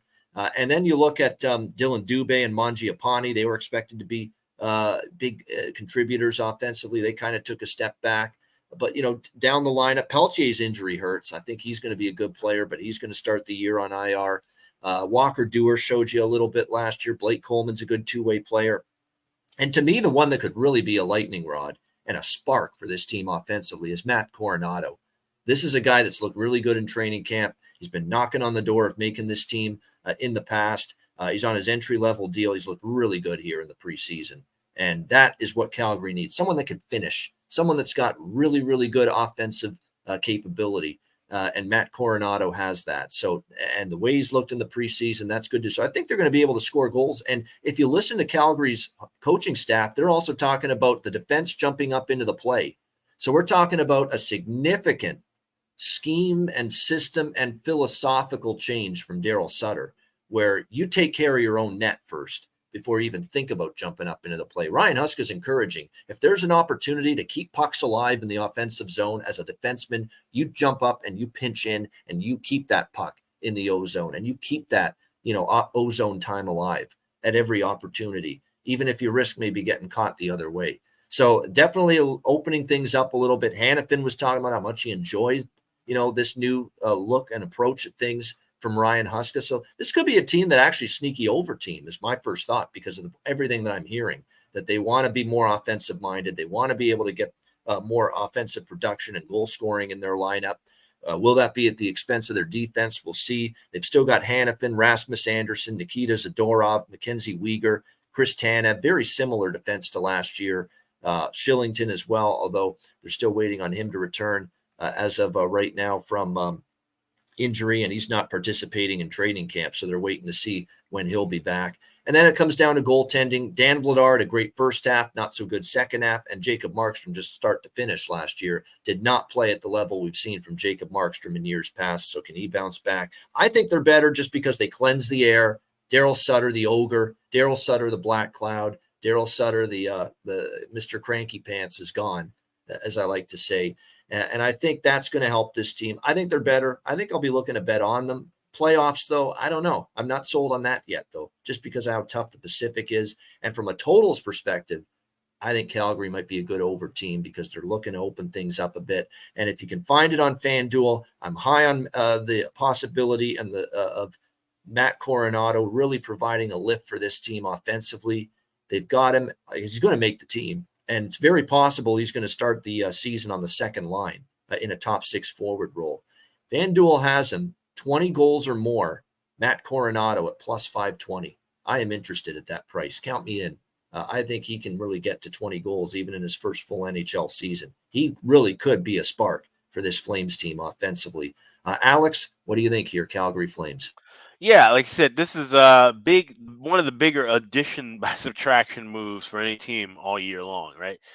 Calgary, moving along with Sutter and getting going younger with their coaching, just getting a different philosophy, like I said, and that's fantastic to hear about, the defenseman joining the rush. Like I said, something you would, never hear during the Sutter regime at any point. Certainly not the first one, but even with a more adaptable kind of open, philosophy to offense in this last tenure just didn't pan out because that's just not how he's wired. So good on Calgary for making necessary adjustments there. And the biggest thing that sticks out to me, you talk about overs, but of course, obviously, one of the things I always like to look for is the first period over. Something we were able to do really well with Calgary last year because of, like I said, Jacob Markstrom. I mean, first shot, second shot in the game that he's letting it go by. So you can't get any better than that when you're looking at first period overs. But now with the defenseman jumping into the rush, being more aggressive offensively, having that philosophy of saying, hey, let's not put ourselves down the eight ball. Let's be the ones with the early 1-0 lead. That's a great team to circle on for first period over. So that's something I'll be looking at. I think Calgary can find a way to get in the playoffs. I think the Central is so weak, and that Pacific Division is just going to be another dogfight, top to finish. 5 teams get out of the Pacific, and I think Calgary finds their way into one of those 2 wild card slots. He said they're just going to be playing a lot more relaxed hockey, and I think just going to be a better team overall because of the fact that they just have a different mindset, different philosophy, and more positive influence in that locker room. And I think that'll go a long way when they have those tough times, because they will face adversity. They're going to lose those games against Edmonton, those tough battles of Alberta. They're going to lose some games against the Vegases and the Seattles of the world. But they have a coach now who's not going to just, like I said, bury their head in the sand when they lose a couple games. They're going to have somebody who's going to be encouraging and telling them, hey, we can get past this. We can fight through this. We have that kind of team. We can build that mentality now and fight through this whole season. So I like Calgary. I think they'll be a pesky team, and they find their way back into the postseason. Yeah, I like it. I think you're buying low on Nazem Kadri, who we know is a better player than he showed last year. You're buying low on Jonathan Huberdeau, who we damn sure know is a better player than last year. Is he going to get back to 100-plus points like he did in Florida? Maybe not, but he's certainly, to me, going to be a lot better than he was last year with, I think, a coach he'll have a better rapport with. And like I said, watch out for Matt Coronado. I'm telling you, remember that name. I think he's really going to be a really nice insulated addition for this team offensively this year. All right, the Carolina Hurricanes. I'm not going to go into as much detail with this team because, it's very much the same roster. You got your Sebastian Aho, Seth Jarvis, Marty Necas, who I like quite a bit. Andrei Svechnikov, who they missed dearly in the playoffs last year. Looks like he's going to be back this year, of course. It's going to obviously help. Martinook, Jordan Staal, Teuvo Teravainen, Stefan Nason, Jack Drury. And they've got a ton of forwards that are battling for spots, and not all of them can, like your Brendan Perlinis and your Brendan Lemieux, Jesper Fast. I mean, so there's a lot of decisions that Rod Brind'Amour is going to have to make up front. Look, there's no denying this blue line's phenomenal and deep once again. I mean, Jacob Slavin, Brent Burns, Brady Shea, Brett Pesce, Dmitry Orlov now, after spending last year split between Washington and Boston. What a pickup that is, as if you needed another, really good defenseman. Carolina's got that. And look, Tony DeAngelo, here's someone that, believe it or not, we saw, I think, probably a couple of years ago, now not so much with Philly, but last year, but with Carolina a couple of years ago, Tony DeAngelo had probably one of his best seasons. So he clearly fits well with this team, gives them a little more of an offensive dimension for a team that's really good in their own end on the blue line. I like all of that. And the forward group's going to be good, and Svechnikov being back is going to be hot. And I like Michael Bunting being brought in because they need some of that agitation, that pest in front of the net, score the tough goals. They didn't score enough tough goals against Florida. Not enough people willing to pay the price when they got swept in the Eastern Conference Final. Now, I know they were close games, but they didn't score enough of those gritty goals, those tough goals in front of the net. That's what Michael Bunting can help bring to this team. So it's a nice need. It's a kind of player they need, and it'll be interesting to see if Bunting can duplicate the success he had in Toronto. And also, he's got to rein it in with the antics, with some of the stuff and, flapping his gums at the refs. And he's got a little reputation now with referees. So he's got to rein that in a little bit. I know he's a player that plays with passion and emotion, but you got to rein that shit in a little bit. No question about that. The question mark is the goaltending. And it's not so much that, Freddie Anderson and Antti Raanta, when healthy, can't play well. They can, but will they stay healthy? My guess is no, because we haven't seen it for years. And to me, they brought both of these guys back in the offseason when I thought they were going to open the door for Pyotr Kochetkov, who to me is their future in net, to be at least a backup, if not a number one goalie. And here he is stuck behind the two old farts. That's the way I see it right now, behind Anderson and Raanta. So like I say, when they're healthy, they can be good. To me, Carolina, once again this year, it could be a great regular season team. Damn good chance they win the Metro Division, in my opinion. It's probably them in New Jersey, that are going to battle it out for that. Maybe the Rangers don't totally forget about them, although I have a few more questions with the Rangers than I have in the past. But Carolina will be a great regular season team. They'll be, probably win a round or two in the playoffs, but they're not in it now to win a round or two. They're in it to at least get to a Stanley Cup final, which is something they have not done even in these multiple years of consistency for Carolina.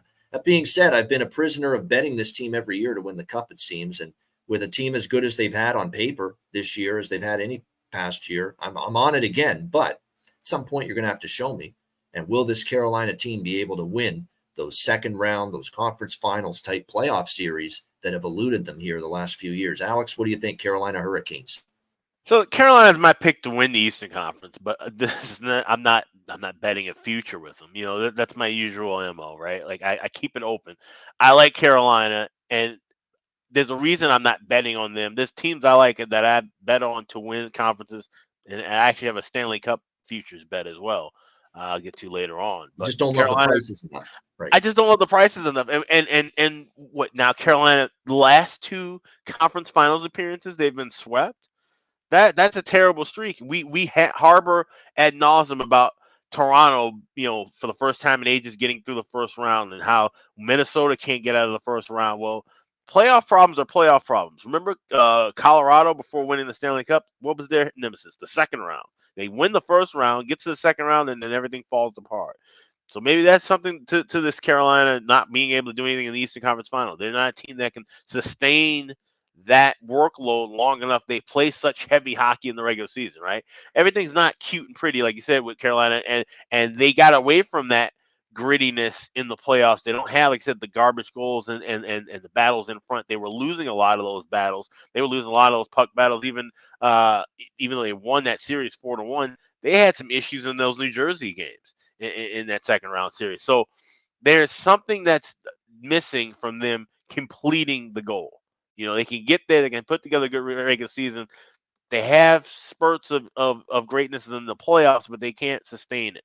So that's why, if you like Carolina in the East, you might be able to sit and wait. Maybe they have a bit of a slow start after playing in a couple of grueling postseasons, and now all of a sudden that 7-1, 8-1 now becomes a 15, 16-1.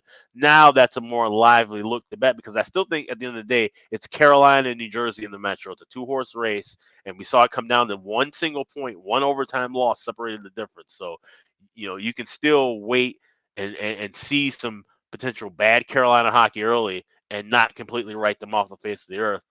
Now you're just getting some good value to back them to come back, play well, and maybe they'll be ready to make a deeper playoff run. And that's what it's about now. We're not interested in, you made the playoffs and you won a round or two.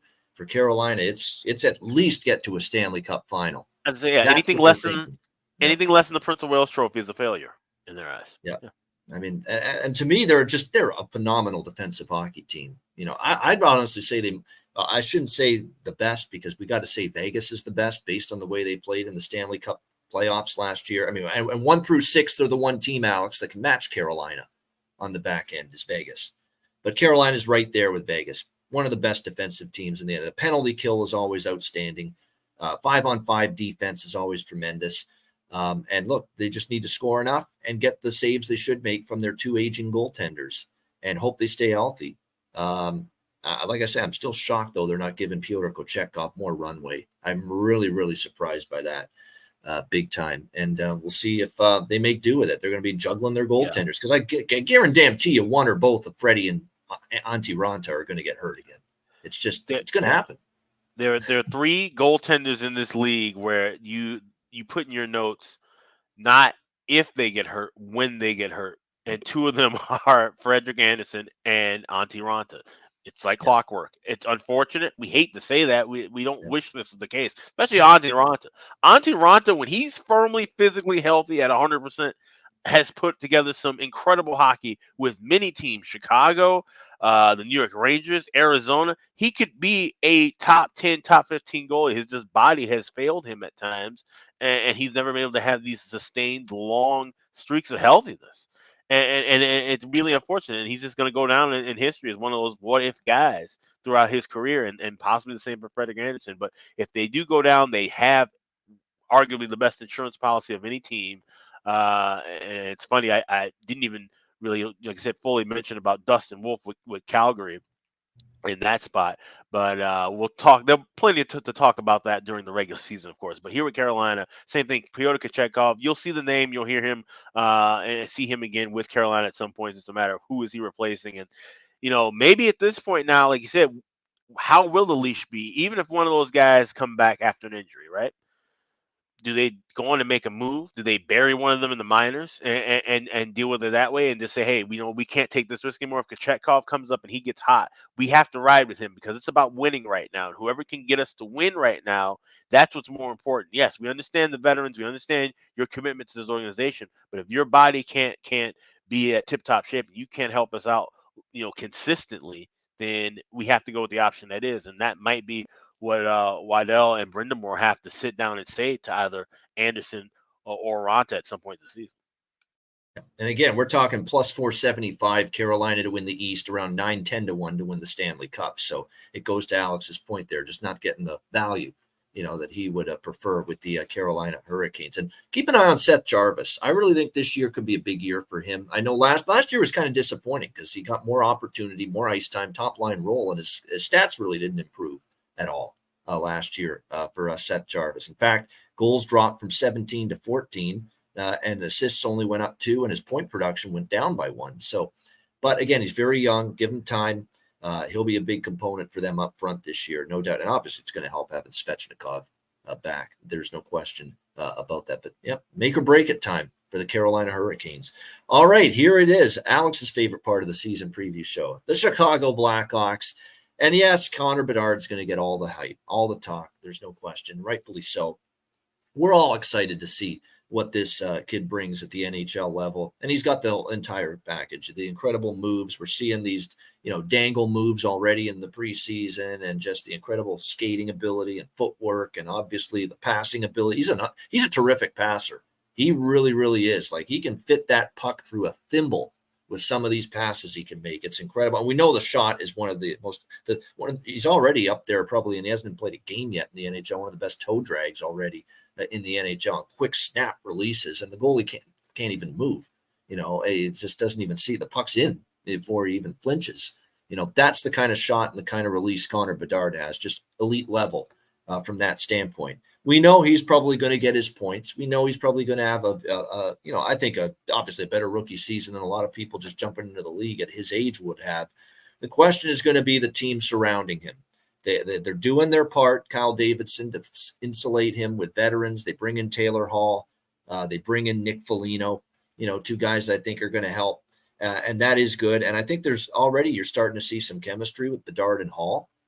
You're seeing it here early in the preseason. To me, for Chicago to be, I think they're going to be obviously a better offensive team than defensive team this year. But for them to be a okay offensive team and be at least a good offensive team, it comes down to these two young kids that are going to maybe get top 6 opportunities, Philip Kurashev and Lucas Reichel. Okay, these are two guys that are going to really have to take that. And to me, Kurashev, I'm worried about because, you're now in your 4th season in the NHL. You played 54 games with 16 points a few years ago, 67 games, 21 points 2 years ago, and then 70 games, but only went up by 3 goals and 4 points to 25 last year. If you're Kurashev, you need more than that. You do. And we'll see if he can finally make that stride forward. I think there are things pointing toward Lucas Reichel. Look, who hasn't played a full NHL season yet? Let's keep that in mind. This will be his first full NHL season. I think definitely for him, he's going to have a good year. I'm buying in a little bit on Lucas Reichel. He's going to have his first full 82-game season with the Chicago Blackhawks. The numbers were there in the AHL.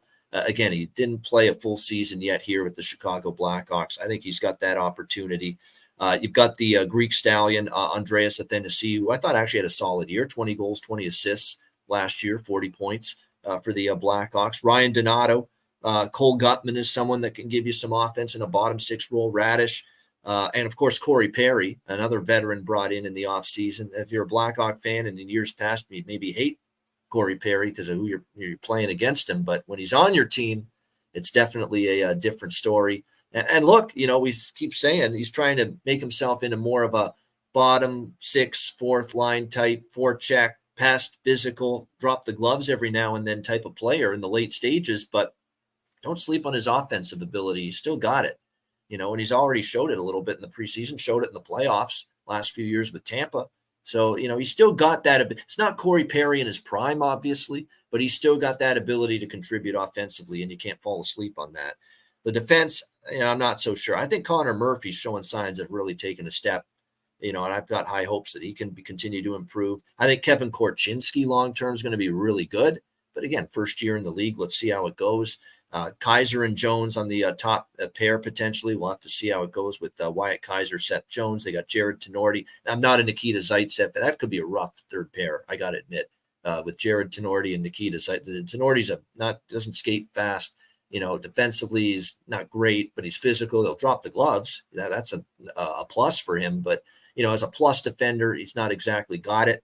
That's why he hasn't been in the NHL a ton the last few years. Zaitsev is just, lost cause, in my opinion. He's hurt. And then when he does play, he gets exposed a little bit on the back end. And then the goaltending, Peter Mrazek and Arvid Soderblom, that's not the Vegas Golden Knights depth of goaltending that we saw last year. That's putting it mildly. So this is going to be a team I'm looking to bet overs with as far as totals are concerned this season. And like I said constantly about Connor Bedard, I'd rather have his over points than his over goals for the season. Obviously, not a playoff team, Chicago, but this is going to be a team that's fun to watch. And look, I'm already seeing pretty good attendance figures, Alex, for their preseason games in Chicago, which is unbelievable considering, obviously the rough patch they had last year and they're rebuilding. But clearly Connor Bedard fever has gripped the Windy City. And they are and especially it doesn't hurt either that the Cubs completely collapsed in down the stretch of the baseball season. The White Sox were a disgrace this season. The Bears are turning into one, as we saw, albeit they got a nice win last night against Washington, but still their season's probably not going anywhere. The Bears, the Bulls are still, mediocre at best right now. So there's opportunity here for the Blackhawks to capture the imagination and the attention of the Chicago sports fan right now. especially if Connor Bedard starts making headlines. What do you think here, Alex, for your Blackhawks? Yeah, absolutely. And just first, quickly, just want to say rest in peace to Dick Butkus, who passed away yesterday, Chicago Bears legend. But as you mentioned, in the city of Chicago, it's been a bleak time to be a sports fan in the city, and just a fan of the teams in the city, wherever you are located. Myself here in St. Paul, none too happy with, like you said, White Sox looking horrible. I mean, happy to see the Cubs not making, of course, and then Bears not doing well. Bulls seem to be just kind of floating in no man's land. So here come the Hawks, right? Well, let's just relax a little bit. We have Connor Bedard. That's wonderful. That's what we're waiting for. That's what made watching all that losing last year worth it. Was to finally get number 98 in a Blackhawks uniform. But now we have that. Now we have these pieces building around him. Like I said, Taylor Hall, they're finally gelling, and we're seeing some good chemistry there. Having Foligno and Corey Perry, guys who, they're veteran players.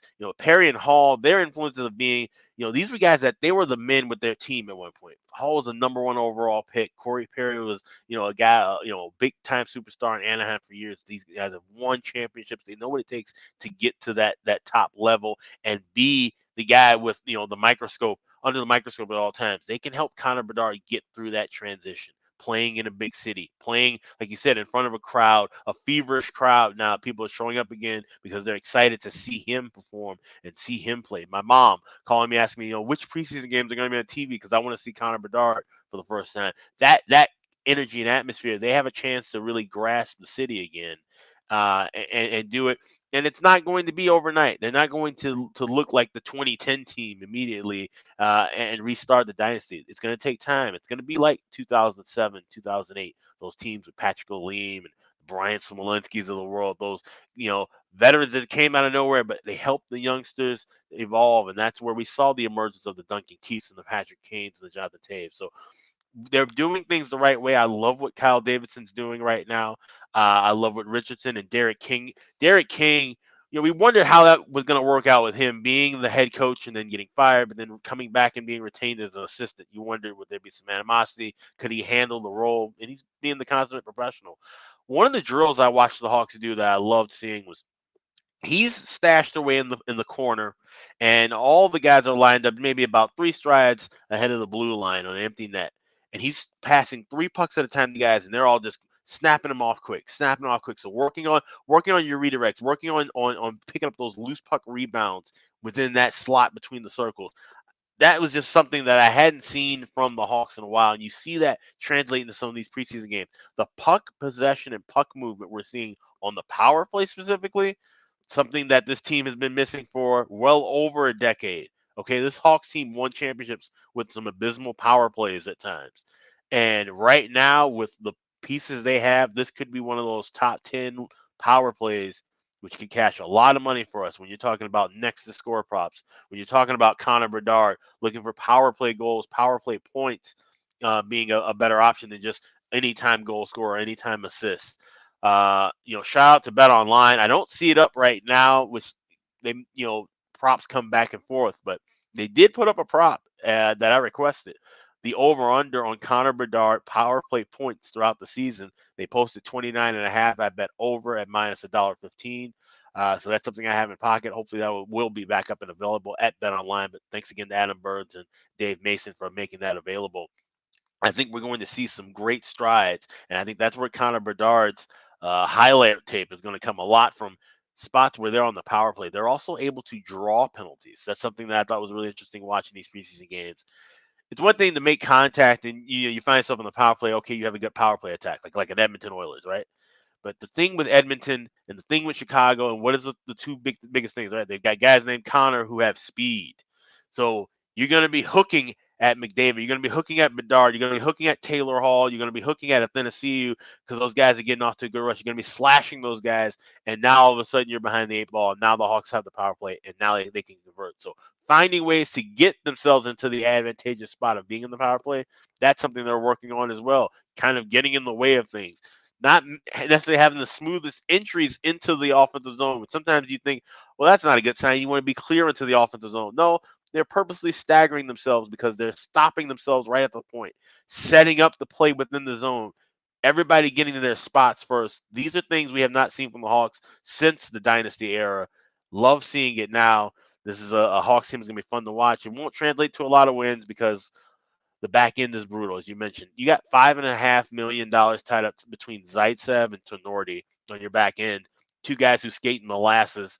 And like I said, Tenorti, maybe he gets into a fight once in a blue moon, and that's probably the only highlight you get from him. That's not good. Seth Jones still has things to work on. Connor Murphy still needs to find his consistency of being healthy. And Kevin Krasinski is the bright spot to watch for on the blue line. Watching his development and seeing can he get full time up and be part of this organization sooner than later, be part of this big club sooner than later. That's the thing to really focus and watch on. And then the goaltending room. The goaltending room is horrific. Peter Mrazek, once again, it's not will he get hurt, it's when he gets hurt. Arvid Soderblom, I don't understand for the life of me why everybody's thinking like this guy's going to be the next something. And you watch his reaction time. I watched the game against Minnesota, and the goal he gave up that led to the tying goal. It was a 2-2 goal with about 5 minutes in the third period. You can literally see him holding his stick in his hand out like this and just looking at it because he's looking at like, well, why did my arm not get to that puck quicker? Because your reaction time is awful. Okay, he has poor puck vision. His positioning's not that great. I don't understand what these scouts are talking about.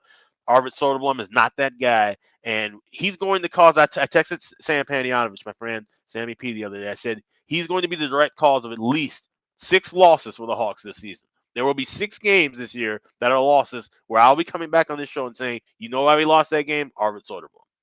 I guarantee you that. And so when you have those two, Jackson Stauber, whatever progress we saw from him in Rockford last year, looked awful so far. He's been terrible in camp. Drew Commesso is going to more likely be the full-time starter now, which you worry. Hopefully he doesn't get too many minutes in Rockford. Hopefully they still keep things balanced, even though Stauber's not going to really probably pan out too much of anything. The goaltending's atrocious. And that's going to be the downfall of the Hawks, and that's the reason why we're not talking about them making a wild card rush or even having a points total over with them, honestly, because they can score 5 or 6 a night, but they're going to give up 4 or 5 a night. And it's all about overs, first period, and full game with the Hawks. That's the way I'm looking at it from a betting perspective. Yeah, it does feel like offensively there's some hope and some potential this season, but defensively, man, there's a lot of holes. And then you get to the goaltending, and there's even more holes when it comes to the Chicago. And you're right. I've read some stuff too about Soderblom like that. I mean, people just waxing poetic on this guy, thinking he's going to be great, and I've seen nothing so far to indicate that. I mean, calm down. Like there's some people talking like he's going to be the next Henrik Lundqvist or Jacob Markstrom, great goaltender from Sweden. He has a couple of big saves, but watch all the goals he allows, and most of them are pucks that should have been stopped. The overtime goal last week here in Minnesota, that's a puck that most goaltenders make a routine save on, and it just goes right through. Yeah. It's just rough. Yeah, so that is something that could concern you about Chicago, the goaltending and defensively going into the season. There's not as many concerns about the next team here, Colorado Avalanche, a team that, look, last year bounced in the first round by the Seattle Kraken, but coming off winning the Stanley Cup the previous season. And I think this year the fire in the belly is back. You know, they get the extra rest because they're knocked out in the first round. I think Colorado is right back there in contention again this year for a Stanley Cup. When you look, and by the way, before we start on Colorado, I have to mention this because it's unfortunate. It's sad. Gabe Landeskog, unfortunately, out for the entire 2023-2024 season. And it's really unfortunate how all of a sudden the last couple of years injuries have just kind of wrecked his career a little bit. Undergoing cartilage transplant surgery in his right knee. It's wiped out his entire season. And now we're getting to the point of just how much are we going to see of Gabe Landeskog in the future? You know, this is a real concern forget this year. Like, what's his career status going to be moving past this? That's a legit question now. And it's unfortunate because we know he's been a great captain for this team, great leader, great in terms of both ends of the ice, heart and soul of this team. So many great years, multiple 30-goal seasons, seasons with 60, 70 points. Just unfortunate here for Gabe Landeskog. But the good news for Colorado, though, is obviously what they've got up front. And there is plenty of depth there, as they always have. Nathan McKinnon, it goes without saying, Mikko Rantanen, Arturi Lehkonen. They bring in Ryan Johansson, who's actually looked very good in training camp and preseason so far for the Colorado Avalanche. And this is a guy that you always expect more from Ryan Johansson than you often get. Well, now he's with a team that I think can raise his game. Just being around such a terrific hockey team and having great players around him like Ryan Johansson does. So it wouldn't surprise me to see him have a great year. Big Val Nichushkin. They bring in Thomas Tatar. And Ross Colton was a great addition. I liked his game a lot with Tampa Bay last year. Can be solid in a center ice role on that third line, both ends of the ice. Miles Woods got great speed. I know his offensive game declined a little bit last year, but I like getting him from New Jersey and buying low on a guy that I think can play better. Now change of scenery, gets Miles Wood going again. Riley Tufte, Frederick Olofsson, Logan O'Connor, like up front, definitely really solid once again, even with Landeskog obviously out for the entire season. And Cogliano too, a guy expected to be on the fourth line, out to begin the season. Right there with Vegas, Carolina, you name it, is one of the best blue lines in the NHL, no question. Devon Taves, Cale Makar, Bo Byram, Sam Girard, Jack Johnson, Josh Manson. That's outstanding on the back end, as usual, for Colorado. Status quo, which is a good thing because they've got a tremendous depth-laden blue line. And then in goal, it's, can they be good enough? Alexander Georgiev and Pavel Francouz, who's actually on IR right now. And maybe we see a little of the young Finn, more of him this year, Justus Ananen as well. And he's probably going to start the year backing up Georgiev because of the injury to Pavel Francouz. So, again, they don't have to be great. Just like with Vegas, it's the Vegas formula for Colorado. These goalies don't have to stand on their head because Colorado is a puck possession monster. They have the puck most of the time. Just make the saves you should make, and this Colorado team will be very good. And here's something that I'm doing, Alex, this year. I've ragged on the kid. And I have said, what an underachiever. He's never lived up to the billing of his first-round draft status. What a complete and utter bust it's been. And I'm talking about Jonathan Drouin, who is now with the Colorado Avalanche. And I feel a little worse about that, knowing he went through some mental health struggles last year. And that's why I've pumped the brakes and said, he's been going through stuff. And look, he was with Montreal, right? The last couple of years, Montreal, we know, is rebuilding. That's not exactly a space and a situation to get your game back. But I'm liking what I'm seeing from Jonathan Drouin so far. And the key for him is he's using words like, I'm having fun. It's fun to be back playing with my old teammate in junior with the Halifax Mooseheads, Nathan McKinnon, who they played together and won that Memorial Cup that year. He looks like he's smiling again. Like I said, he's having fun. He's looked really good. This is as good as I've seen Drouin look in years. I know it's preseason here in these preseason games for Colorado, but he's looked really good. I would be shocked if Jared Bednar doesn't at least start the season with Drouin with McKinnon, try to recapture some of that magic, from the junior days. I think he's going to have his best season in a few years, and 40, 50 points wouldn't shock me, believe it or not, out of Jonathan Drouin. I just think he's in a much better mental space. I like that looks like he's using the words like fun, in his conferences with the media so far. That's what you like to hear from someone that's obviously been battling some shit, off the ice the last couple of years. So I think it's going to be a perfect marriage. It's going to be good for Colorado to have Jonathan Drouin, and even more than that, it's going to be great for Jonathan Drouin to have Colorado, and a team that is going to be just the perfect support system to hopefully get not only his life off the ice and emotions and all that back on track, but his game on the ice back on track as well. Alex, what do you think here, Colorado? Yeah, no, that's great to hear. Like you said, whenever you're hearing over the player, dealing with issues of with his mental health, you always wish for the best and stuff. And like you said, this is a tough sport, and when you have real life issues that that blend into those things, it can be difficult for players to find their footing. So hopefully he's at some solid ground, and so far so good with Colorado, a team that could desperately use his kind of skill set and speed and depth. Depth has always been the key whenever Colorado's winning, and they didn't have that last year because of the injuries. And like you mentioned, Landeskog being out, and that cartilage replacement thing is huge because that's something I haven't heard of too much from hockey players. The last time I remember hearing something of that injury with Maglio Ordonez in baseball, former White Sox and Tigers outfielder. And when he had to go through that, I think he had to actually get cleared and go to Europe to even get the surgery back then. This is 4 we're talking about.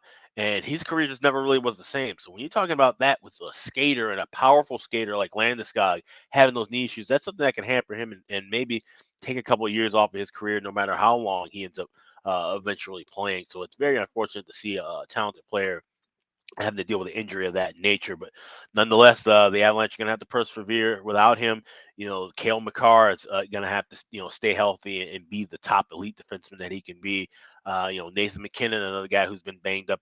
Valerie Nichushkin, who's gone through a wealth of different issues. Can he, keep himself on the ice and stay focused and be back to that top elite scoring option he was those last 2 playoff runs we saw, and in that cup run, being that guy who can clog up, space in the middle, get in front of the net, clean up the around the crease and get those kind of goals. That's what Colorado needs. That's their bread and butter.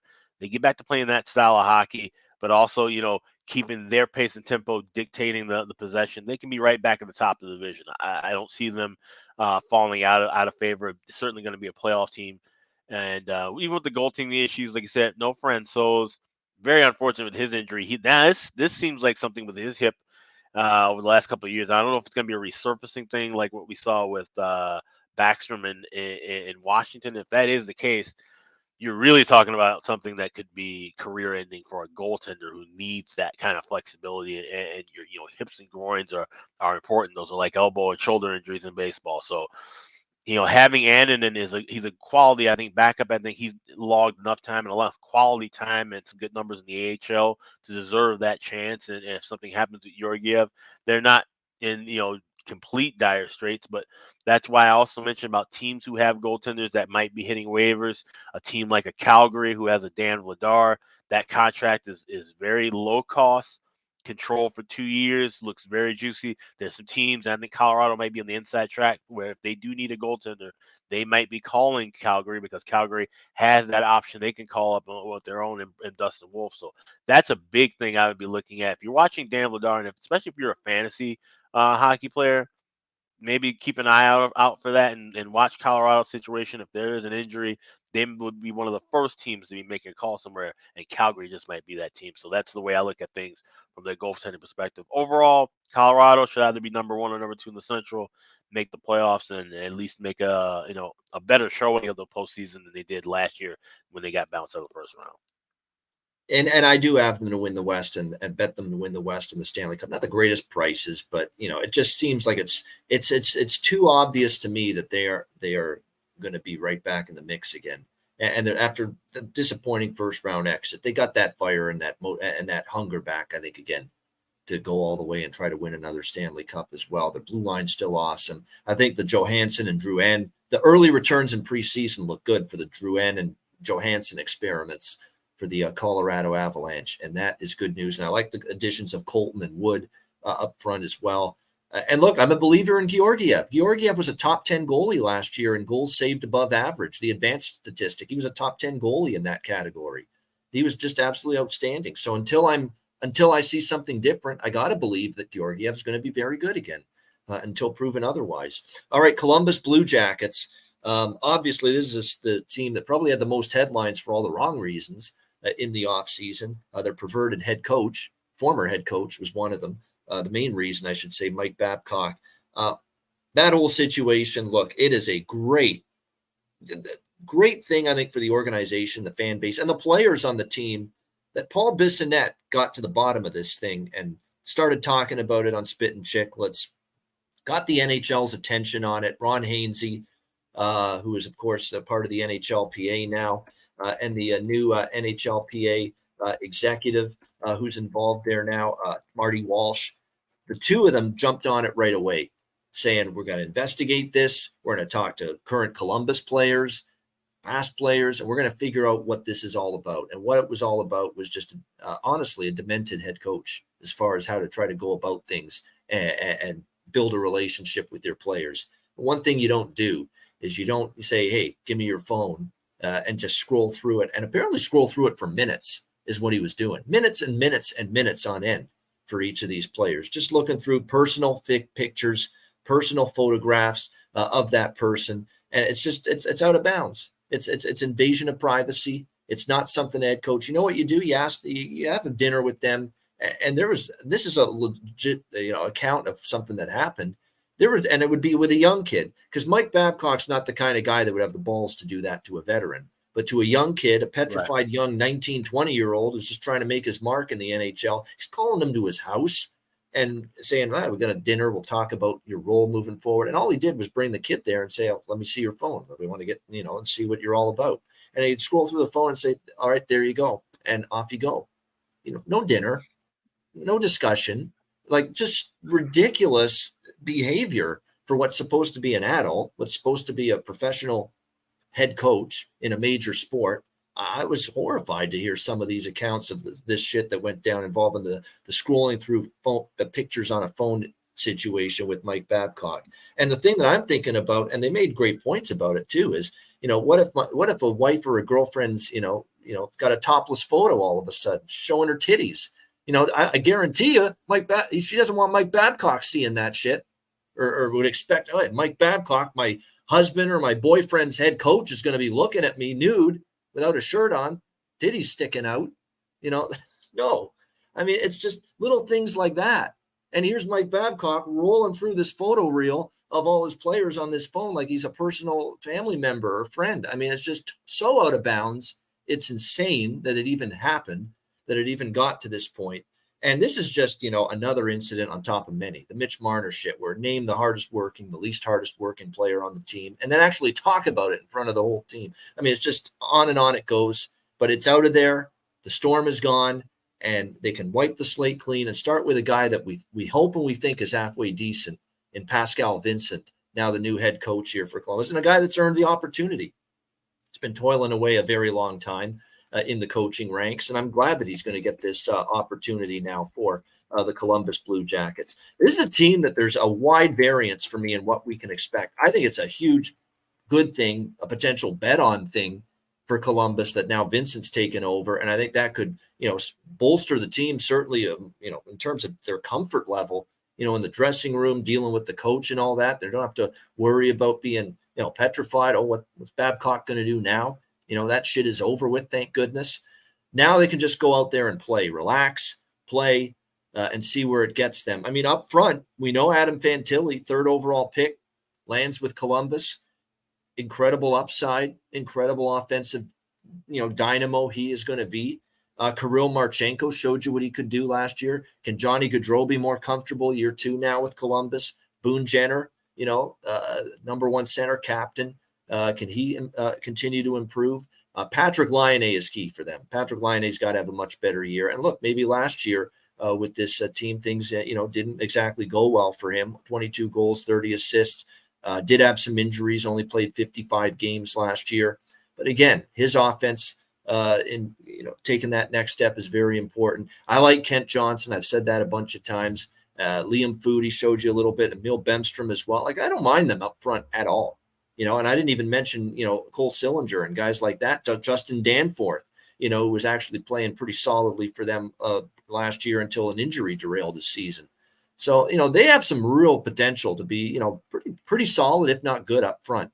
Defensively, they look to have improved there a little bit with Zach Werenski being healthy helps. You bring in the veteran, Damon Severson from New Jersey. They're buying low on Ivan Provorov. And look, it was a disaster for him. In Philadelphia here, just a guy that's game is completely fell apart in Philadelphia, but sometimes change of scenery for a guy that we know has a high level of upside can be a good thing. So maybe Ivan Provorov finds his way again and becomes that top tier defenseman that, it looked like he showed in flashes early on in Philadelphia before things kind of crumbled a bit. Adam Boquist, Eric, they do have some questions about depth. Jake Bean, can he be healthy? They got him from Carolina. Nick Blankenberg, David Jiricek is a prospect on the blue line they like. So there's some options, but it's green. It's inexperienced options. It's young options. Are they going to be able to be really good right away is the big question. We'll see.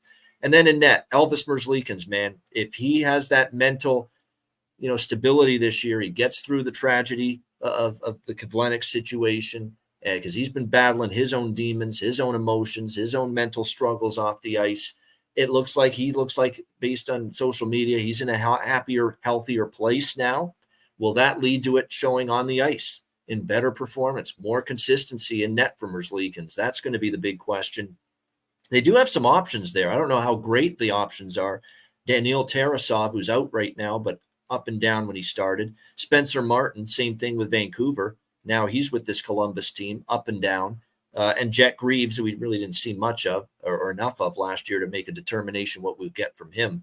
So it's contingent upon Merzlikins, getting his mind right and going on the ice and stepping up his game. If that happens, Columbus is capable of competing for a wild card spot. But if none of that happens, if, Gaudreau is kind of inconsistent, Lionel doesn't, step it up big time, the blue line and the youth on that blue line in particular don't jive. And look, I mentioned Severson, which you would think is a nice ad because he's a veteran, but he didn't have a great year last year with New Jersey. So it's going to be, he's got to step it up too. There's a lot of, he's got to step it up. If he steps it up, if he steps it up, if this guy steps it up, if this guy scores more goals, if this guy's better defensively, if Merzlikins finally steps up in net, there's a lot of ifs for this team.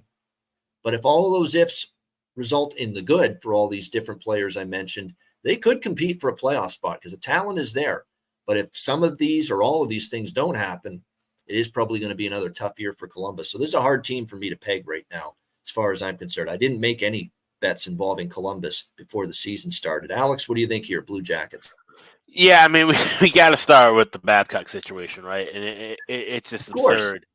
I mean, it's just absurd. This is an HR violation in literally every field you can possibly think of to the nth degree.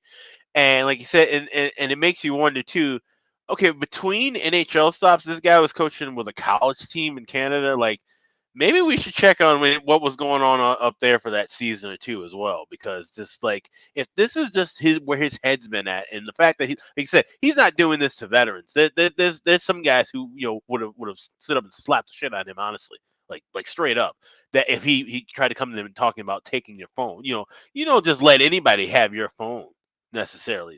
So your head coach, who has no business seeing anything that is related to your phone.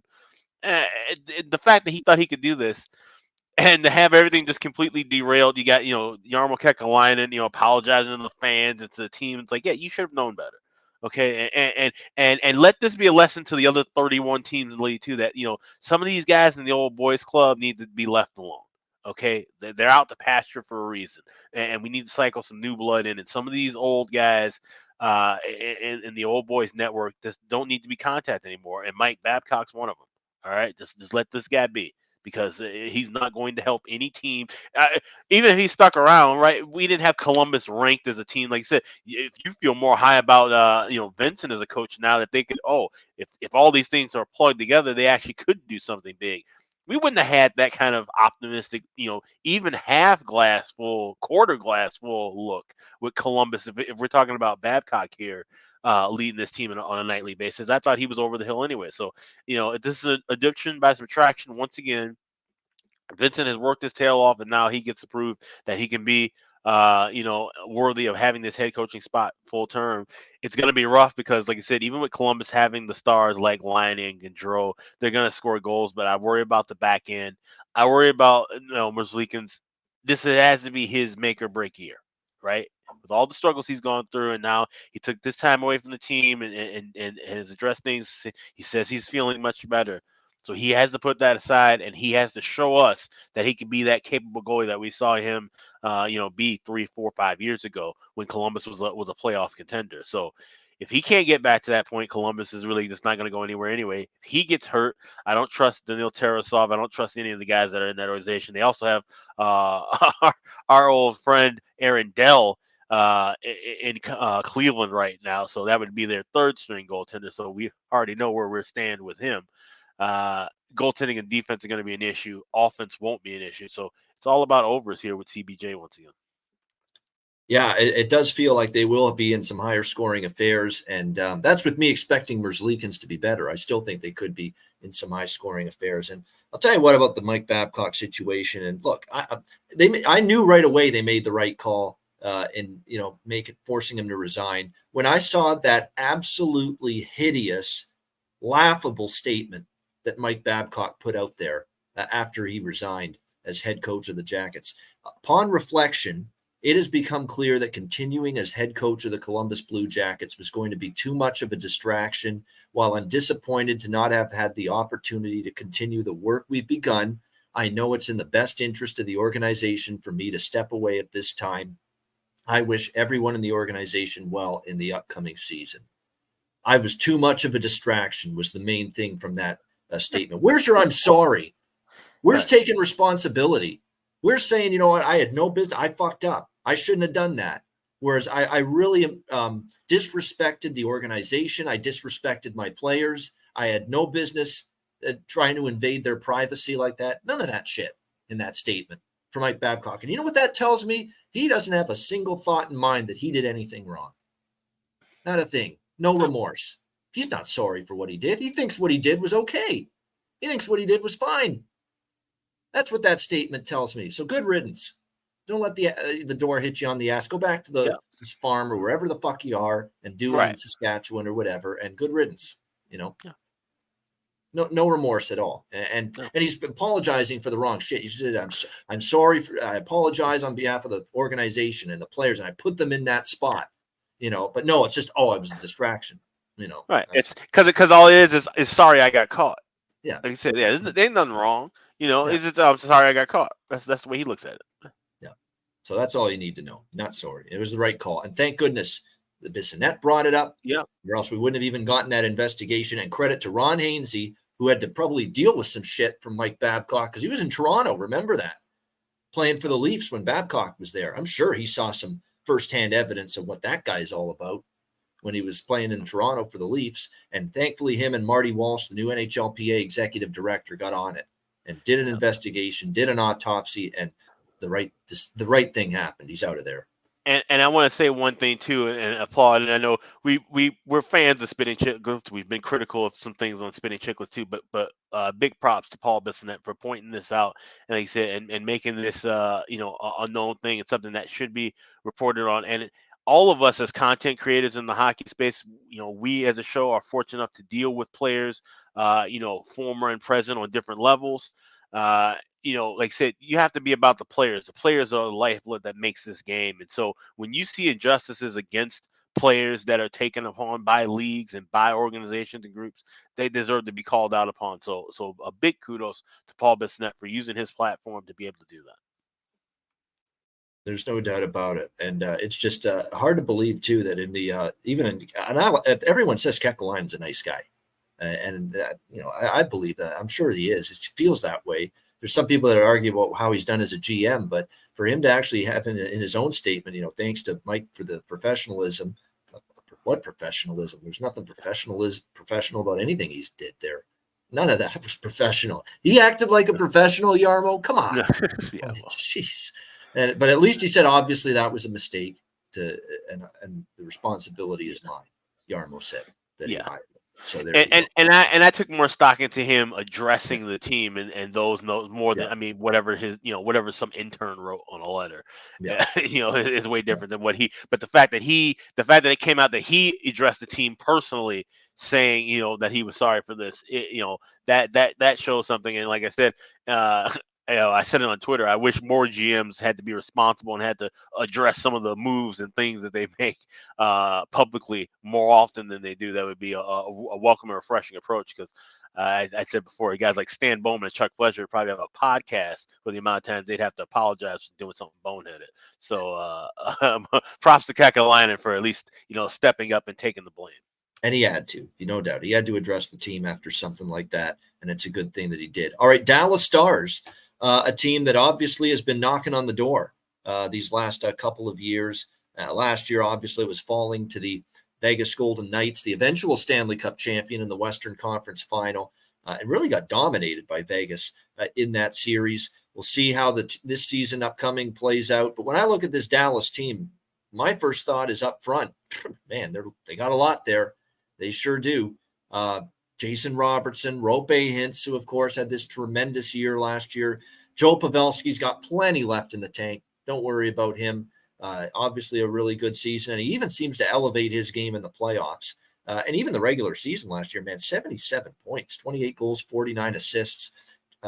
Jamie Bent, Wyatt Johnston, talked a ton of praise with him last year that he had that kind of year, 24 goals, 17 assists. In his rookie season with the Dallas Stars last year.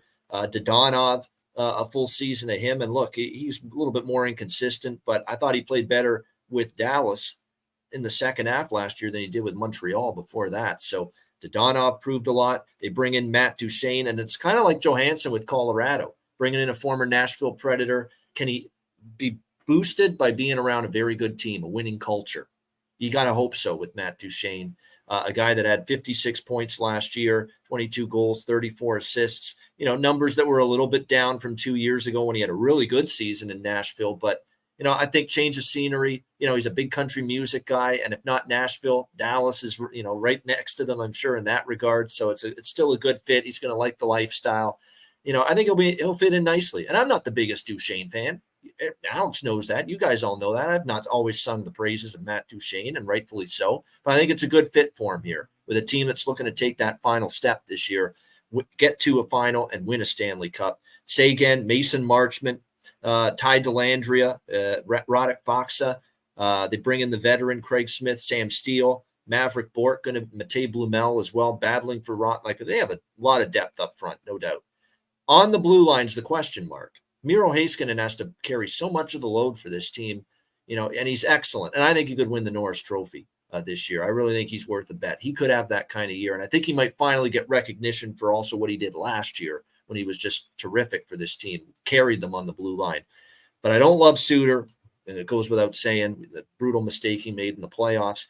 Joni Hakanpää is physical defenseman, lacks foot speed at times. I like Lindell, but you got Harley, you've got Nils Lundqvist, who's got a high ceiling, continue to develop, Joel Handley, Jordy Ben, Alex Petrovic. There are some questions there, and a lot's going to fall on Heiskanen again this year. Obviously, I like them in net. We like Jake Ottinger. We always have. Scott Wedgwood backing him up. Look, I think they're definitely a playoff team. They're right there again.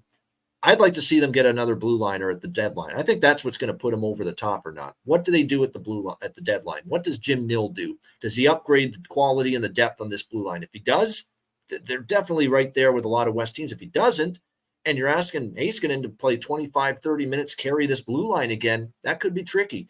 Alex, what do you think here for Big D? Yeah, I mean, like I said, I love the makeup of this team overall. The core pieces, obviously, JR leading the way offensively. You got a lot of veteran guys who are really, trying to make that last push. This is the last gasp for, most of these guys. You look at Suter and Joe Pavelski, Jamie Benn, like I said, signing a Matt Duchene, Dodonov. You got all these guys in their mid-30s. Who've been playing, Seguin's 31, but he seems like he's been around forever. But these guys who are in their middle ages, been with this team a long time and want to get over that hump, but they gotta, make some changes on defense. Like I said, that is their biggest glaring weakness. Goaltending's fantastic. Jake Ottinger, arguably top 5 goaltender in the world right now. When he's playing his best hockey, he's got to be a bit more consistent. He did have a little bit of some injury issues. He can get over that, stay healthy. He could easily. And that Vegas series was rough for him, but I'm still believing in him. I still believe in him too. Right. We saw some of the rough spots. We know the brilliance. We know what we saw a couple of years ago in Calgary. That spark, we've seen that at times during the regular season. We saw that take over during the end of that Minnesota series. So he's fine. Scott Wedgwood's a great backup. Goaltending's good. Your offense is solid, but you can make some improvements on those bottom lines potentially. Maybe try to get a little bit younger, even though, like I said, you got the veteran group there for that push, and you want that experience in the playoffs. But you could afford to get maybe a tad bit younger, but especially on that blue end, and obviously that Suter contract, having him as a top line, defenseman, that's just not going to cut it in the playoffs. That was one of their biggest downfalls, knocking them out this last postseason. So I see them kind of winning the division, getting right back, winning a couple of rounds, and then running into a team, I won't say who, a team I think that's pretty hot that will probably take them out in the Western Conference.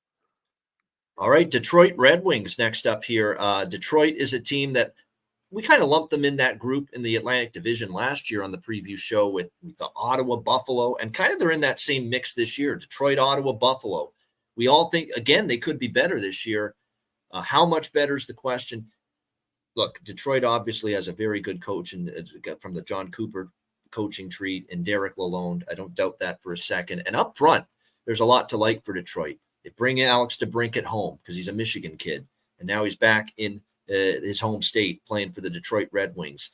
And I think that's going to get a lot out of Alex DeBrincat. Last year, pretty good year overall, 66 points. His goal production dropped a little bit from the 41 he had in Chicago, 27 with Ottawa last year. But I think he's going to be happy to be in Detroit, close to home, playing for the Red Wings. Dylan Larkin. Look, Lucas Raymond, excellent offensive player, but look, a little bit of a fall off last year compared to his rookie year. I'm buying low on Lucas Raymond, and I'm going to say it right now. It's actually one of my favorite goal props this year.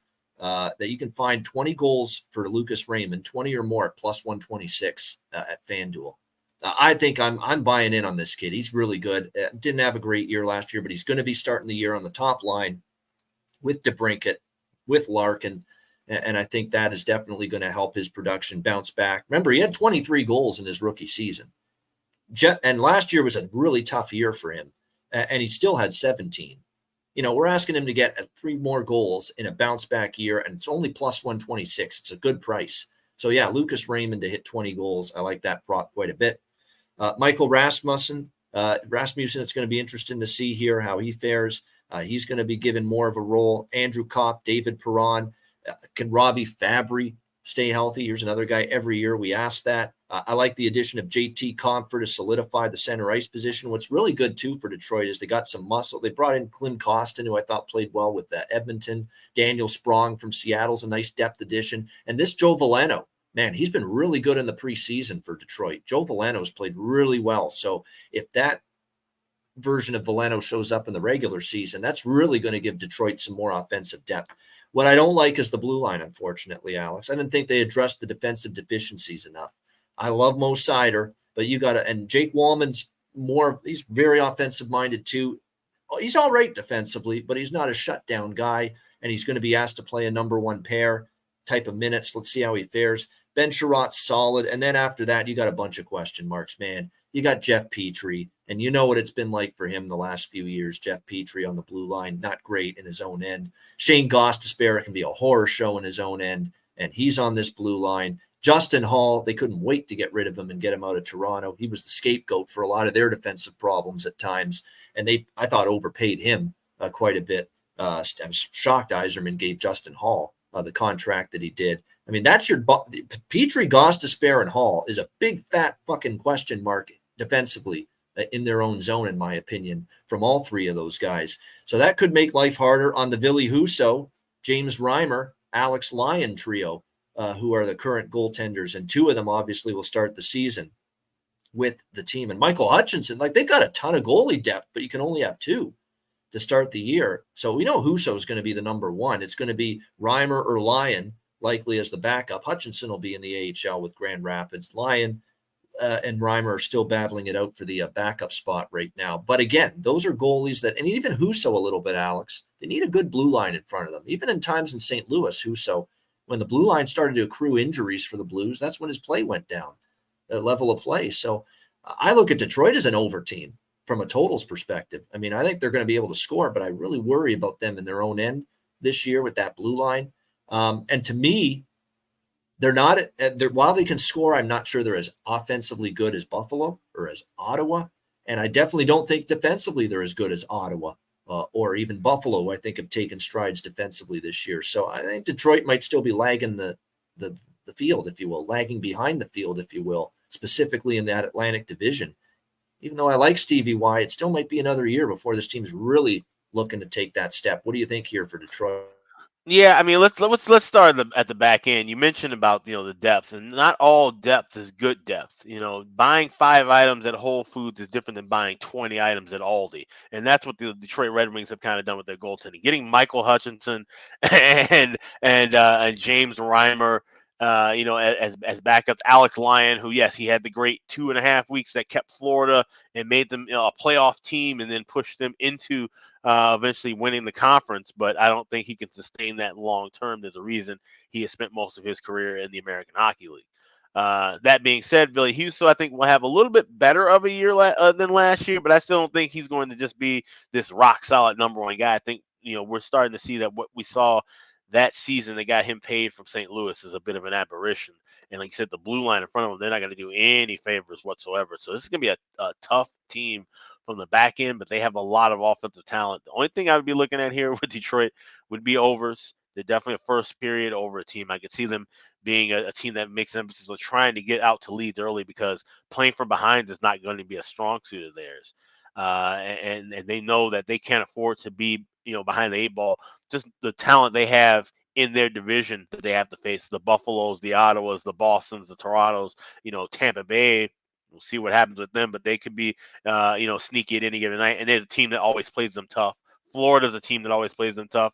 They're going to have a little bit of a slow start to the year, but they should be a good team in due time as well. So Detroit's going to have to deal with a lot. And yes, they're improving, but so is everyone else in that division. I think they've fallen themselves out of that playoff race once again.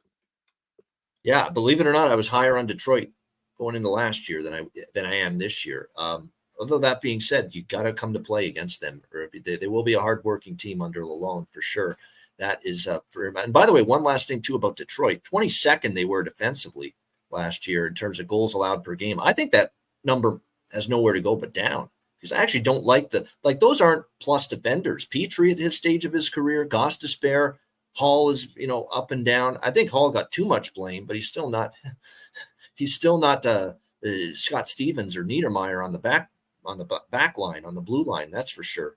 So I am worried about their defensive game a little bit for sure. And Seider's going to have to be better than he was last year. I think he will. I'm not concerned about Seider. I'm concerned about a lot of the rest of that blue line. Edmonton Oilers now. I'm not as concerned about this group, especially up front.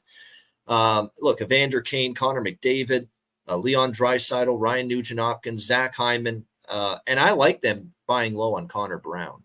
This is a speedy forward. This is a guy that can chip in offensively. And I think maybe looking to recreate some of the magic with his Erie Otters, OHL junior teammate Connor McDavid. Brown and McDavid were teammates there in junior. I don't mind it, for a guy that obviously his season got cut short in Washington last year, 4 games, and all of a sudden they're torn ACL, season over for Connor Brown.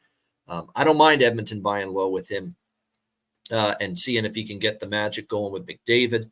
I think the bottom 6, let's see what happens. Janmark, Ryan McLeod, who I like, Warren Fogle on the third line. And more importantly, Dylan Holloway, I think, is one of the biggest components to Edmonton going from good or really good to great and elite, because we know the top 6 is loaded. We know even the third line, if Fogle and McLeod play well, they're capable. But what can they get consistently from the bottom 6? And Dylan Holloway, we're waiting on him. He disappointed last year offensively, no doubt. But he's got that upside. He's a first-round pick. I think this could be a year where if he can, be at least a 20-goal, 25-goal type of player, that is huge for Edmonton, and just makes an already potent offensive team at both 5-on-5 and on the power play all that much better. They did live on the power play last year a little too much. So they, again, are going to have to show that they can consistently score at even strength, 5-on-5. The blue line, very similar to last year. And what I like about this blue line is that they've now got Matthias Ekholm and Evan Bouchard now, I think, is your number 1 pair. And you can slide Darnell Nurse, who got way too much criticism. I get it. He made some mistakes. I get it. But they were way too harsh on him. And now he's going to be in a second pair, which I think where he fits better. I think he'll be more comfortable there. You can put Matthias Ekholm and Evan Bouchard together on the top pair. That's a great pairing, Alex. You've got the defensive-minded, physical Matthias Ekholm, and you've got Evan Bouchard, who's got this bomb of a shot, great puck mover, great power play quarterback, which he showed last year when Tyson Barrie got traded to Nashville. And Bouchard seamlessly went into that role, quarterbacking the power play, and he was awesome doing it. And he's actually gotten a lot better defensively, Bouchard, playing with Ekholm. So that's all of a sudden a really good number 1 pairing defense for Edmonton. Ceci and Nurse, I think now on the second pair as opposed to the top pair, will help their game. And then, you don't have to ask much from, Broberg or Kulak or Desharnais, whoever is going to be the third pair. And they can rely more on the top 4. Stuart Skinner in net. I like him. He had a great year. Playoffs up and down, but again, just a rookie year. I think he was phenomenal for his first full year as the guy in net. I thought they got a lot out of Stuart Skinner, and I'm not worried about him. I think he'll be very good again this year. The bigger question is Jack Campbell.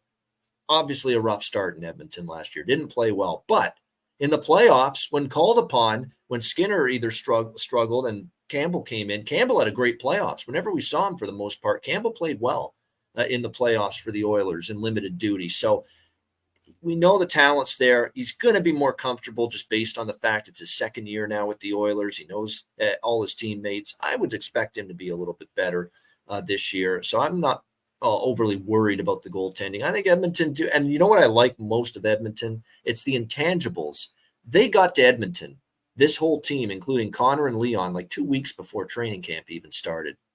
Like a business-like, workman-like, hey, enough screwing around here. This is time to put your work boots on and let's get this shit done. It's time that we at least get to a Stanley Cup final, if not win the damn thing. I like the attitude, business-like, focused, working their ass off, training regimens. Everybody I saw in the offseason for Edmonton. I like it. They're alive to finally get over that hump, in my opinion, and I have futures in pocket for the Edmonton Oilers to win the conference and the cup. Alex, Edmonton Oilers.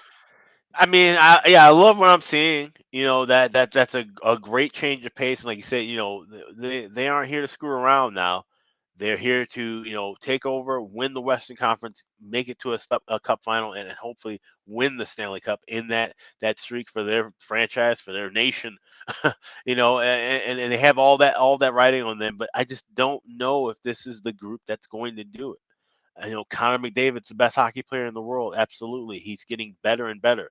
Most points scored in a season since the 95-96 campaign with 153 points. I mean, he's video game-like. Leon Draisaitl. It's amazing to think that if Connor McDavid gets hurt for one game, the Oilers don't take a massive downfall because they have someone as talented as Leon Draisaitl as the number two. You don't have a better 1-2 punch combo in the league. You haven't seen it in years. But like you said, the secondary scoring, and you just wonder, okay, Ken Evander Kane, he's been playing great, lights out. Can he do it again? Can Zach Hyman step up? Ryan Nugent-Hopkins, after all his time kind of toiling in Edmonton and trying to find an identity, he has it now. But can he sustain that? Stuart Skinner having a great rookie season where we thought he's going to be the number 2 option. He ended up being the outright number 1 option at times. Now, can he work with this tandem of 1A, 1B? Can Jack Campbell find his groove finally? Like I said, now he's there and solidified. Can he stay healthy on top of that too? Remember, he had the injury issues as well. It wasn't just all he wasn't playing well and having the soft start. Getting banged up late didn't help his cause either. So there's a lot of floating question marks that I don't think have settled yet, where at the same time, Vegas is there. They're an elite team. They just won the Stanley Cup. Seattle's knocking on the door hard and heavy. LA, they find ways to win. They're piecing things together. They don't look the prettiest on paper, but they get there. They've been there in the playoffs the last couple of years. Calgary's coming back. Vancouver's coming back. Anaheim's not going to be just laying dead in the sand. So Edmonton's got to, like you said, they got to be workmanlike and businesslike all year long. They have to get out to a white hot, scorching hot start in the season, and I don't know if that's going to be the case. So I'm not, picking them to win the West. I'm not picking them to win the Pacific. I think they will be a playoff team, but I think it might just be same old hat for the orange and blue. All right. Not totally buying in, Alex, to this Edmonton taking that next step. I like Woodcroft. I do. And like I say, I think they got the right coach in place. They've got Leon and Connor. There's people out there saying Connor can even get 200 points. I mean, that's very ambitious. No. 200 points. I mean, 153 is already incredible. From what we saw last year. I'll tell you what, if you think he's going to, if someone out there says he might even score 200, you better hope and praise that he plays 82 games. That's the only way he's even going to get close to it, but that's asking a lot. As much as Connor McDavid is sensational, come on, 200 points seems just like that's asking too much. Honestly, where do you sit on his player props? Because I would go under for his points. I don't think he gets anywhere close to 153 again this year. It's just one of those deals, Alex, where even, you're right. The 153 that he scored last year, they got it at 135.5 for him as far as points go. I would go under that. 127 is an incredible season for any player in the league, and the Edmonton Oilers can win and do just fine with him getting less than 153 points. So I would certainly hammer under on that. And maybe there's that pace yourself element too. Like, right. Why do we have to burn our fucking self out in the regular season here?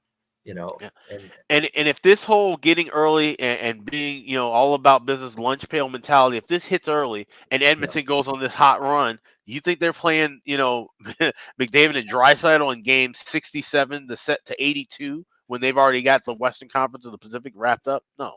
So that's going to hurt a lot of those props. So caveat with any kind of Draisaitl or McDavid props for the full season.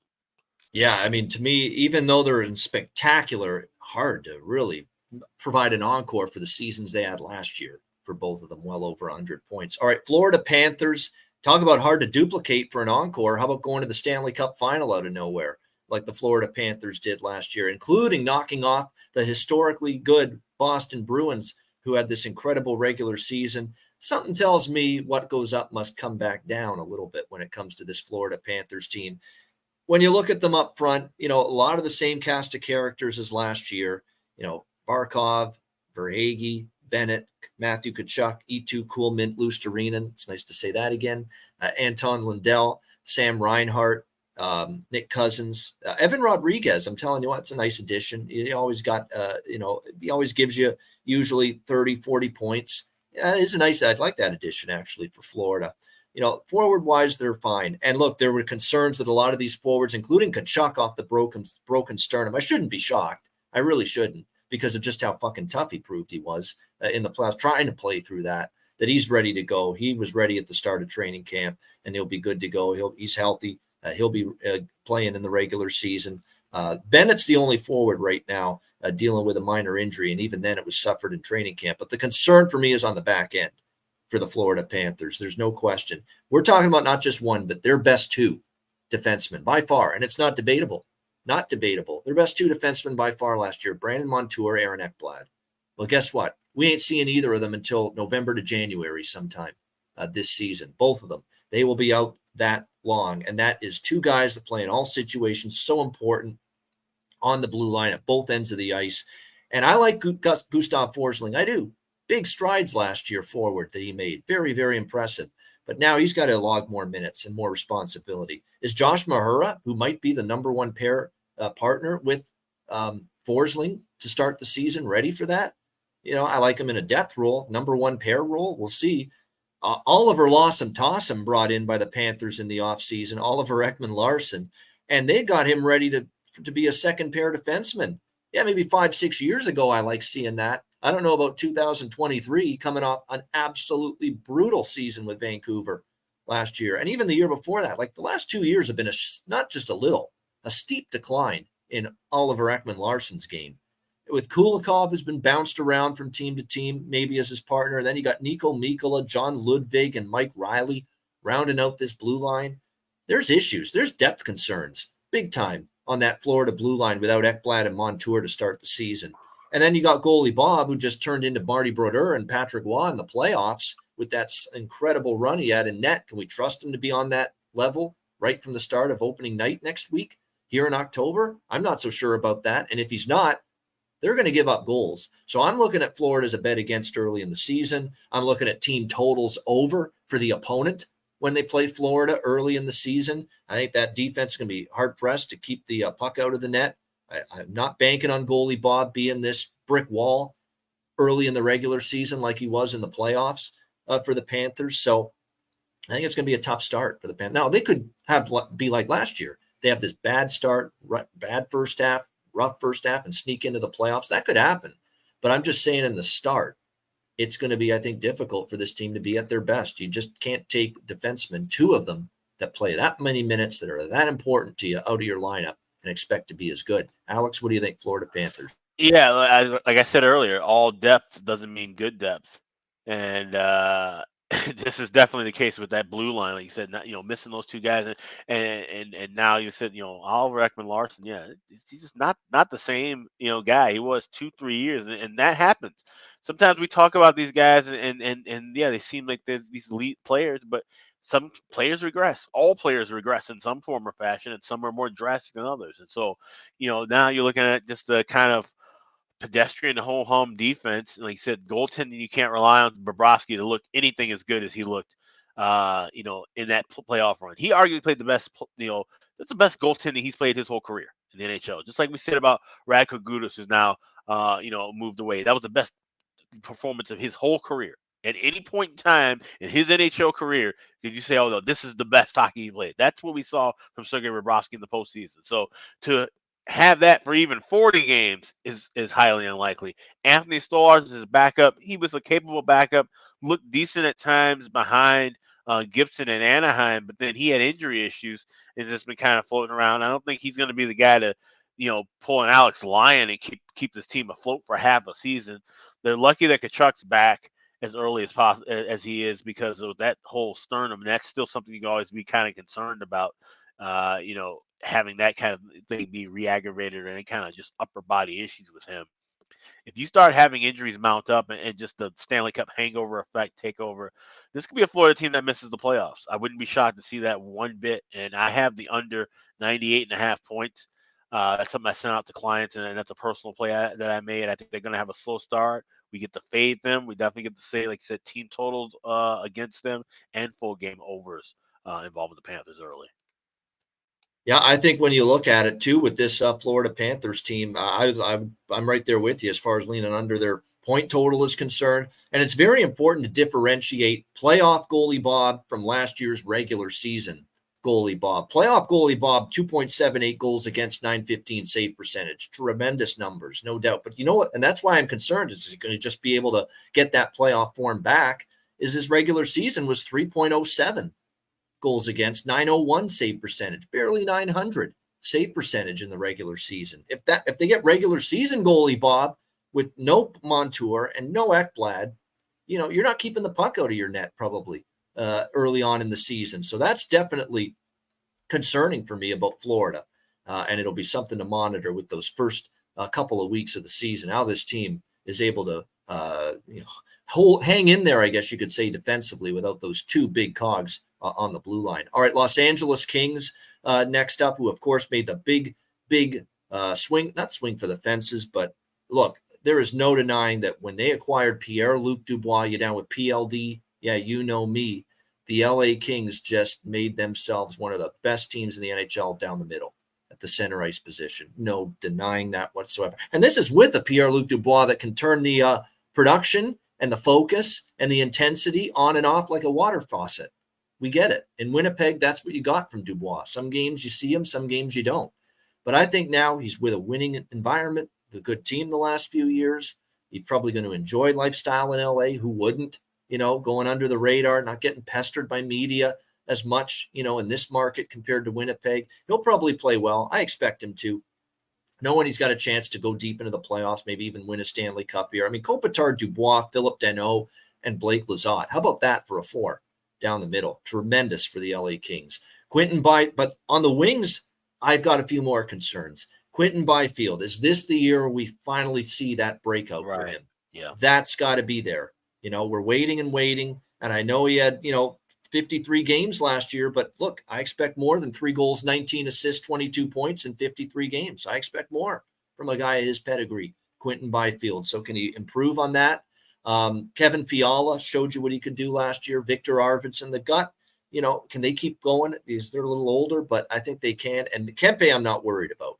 I think Kempe has really established himself as a tremendous goal scorer here in the NHL. 41 goals last year, 35 the year before that. And this is another one, Alex, that stands out. One of my favorite player season-long goal props this year. How the hell is Kempe plus 230 to get 4 goals? 40 goals, I should say, 4 goals.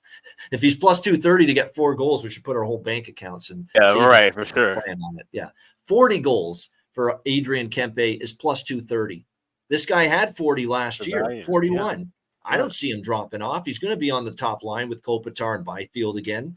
I think that's a terrific price. He is more than good enough to hit that 40-goal threshold once again. The bottom 6, can they get consistent offense from them? That's going to be interesting. Trevor Moore, I think can deliver it, but, they bring in Trevor Lewis, again, back in LA. Remember, he was with the Sutter, Doughty, Kopitar, Dustin Brown King teams when they won the Stanley Cup. Grundstrom, Jared Anderson, Dolan. There are some question marks, in terms of consistent offense in the bottom 6. The blue line, Mikey Anderson, I like. Drew Doughty showed you he can still play at a pretty solid level. That was a good year for Doughty, I thought. Gavrikov, getting him from Columbus was a great addition. Great defensively in his own end. Big addition to the blue line for LA. Matt Roy is very good. And watch out for Brant Clark, who I think might make the team. 20-year-old. He's ready for it. He's really going to be a special player on this blue line, both ends of the ice. I am excited to see if he indeed makes this roster. I think he will, but obviously we'll wait and see on that. This blue line should be pretty solid overall. And then, of course, the goaltending is the question, right? You've got Phoenix Copley, who, yes, when he got there to L.A., he was great, and he got them back on track when Quick was struggling. And plus the forgotten man, Cal Peterson, was out of there at the time. And then Copley comes in and he plays great. But, once we got later in the season, into the playoffs, he wasn't nearly as good. And if he falters, you got Cam Talbot to rely on, who can be good, but he can also get lit up. And he's had injury history the last couple of years as well. So, they have the elements of the Vegas formula without that faith and belief that I have in, say, Thompson and Hill with Vegas. I have more faith in those two guys than I have in Copley and Talbot for LA, where they have the blue line 1 through 6. They have incredible center ice depth and a forward group that's good enough to go far and win a cup. But are they going to get those saves and get those goalies playing well in the playoffs like Hill did for Vegas last year? That's the big question, Alex. What do you think of these Kings? Yeah, there's a lot of big question marks. And I'm going to tell you something that's really interesting. I'm going to start off with the goaltending with this team, because I'm going to tell you a really big dark horse, even bigger dark horse than, I've talked about Dustin Wolf potentially as the Calder Trophy pick at 40-1. Just, something that would be under the radar if he can make the team. And if he makes the team, chances are he would be making a splash in a big way. Eric Portillo is another goaltender for the LA Kings. Came out of Michigan. He's played some big-time hockey with Michigan, played in the Frozen Four. As you mentioned with that group, Copley, a journeyman, he's a veteran. He hasn't had any serious injury issues in his career, but you just wonder with an older goalie if that could always be a concern on the rise. Cam Talbot's a goaltender who has had the injury issues, has had the inconsistency. You can't rely on him necessarily. David Riddick is the third string goaltender as of right now. We know how he's been a guy that we've loved to fade first period overs, full game overs during his tenures with Winnipeg, his tenures with Nashville, and his tenures with Calgary, basically his whole career. So you have three goalies that are just really unstable right now. Eric Portillo could be a guy that if he has good numbers in the AHL, all of a sudden finds his way making the same kind of a weird jump that Copley did a season ago and leading this Kings team somewhere deep. So that's somebody I would keep a good eye on in the AHL and just overall. If these Kings goaltenders tend to falter right now, if we don't see Copley look that good, we don't see Talbot look good, or he gets hurt, or Riddick can't play good. Those are three goalies that have some question marks around them, and a four-string goaltender or Portillo's caliber could steal the show there. So something to look out for. As far as offense goes, like I said, best center depth in the league by far. Hardly any questions. And like I said, Quentin Byfield, he's a center as well. He's on the wing. You really got five guys that you can play up the middle. That's incredible depth, and that's important in the Western Conference. And they're big, they're physical, they can take the body. That's important in playoff time. They're always a playoff built team, right? LA doesn't do anything that looks great in the regular season. They're just always ready for when it matters the most. They play those tight, close games, those 4-3, 3-2 battles. Those are the games they like to win because that's the style that makes you successful down the road. So the Kings will do more of the same in that. They're a team that you like to bet on. It's an underdog. You kind of stay away from as a heavier favorite. And lean toward them more at home than on the road. So just kind of your standard run-of-the-mill, look for some spots here and there with the Kings. They should be a playoff team. I think they're one of those two teams like Calgary that get out of that tough Pacific Division and find their way via the wild card. Yeah, to me, I just have not – I've got to see, at least in the regular season, more from their back end, more from their bottom six forwards, where I do have questions about if the top six get shut down, can the bottom six score on it and take over a game and win a game for them consistently? And then, of course, the goaltending goes without saying, Talbot and Copley, and that's where I think they're still maybe a little behind Edmonton, a little behind Colorado, a little behind Vegas, and some of those other teams in the Western Conference. So I have not moved on Kings futures, at least not yet. I want to see, how things transpire during the course of the season. All right, next up, we've talked about, of course, Alex's, where he was born and raised, Chicago, the Blackhawks, and now where he's living, the Minnesota Wild, where he's not exactly got that same fondness for the team in that market.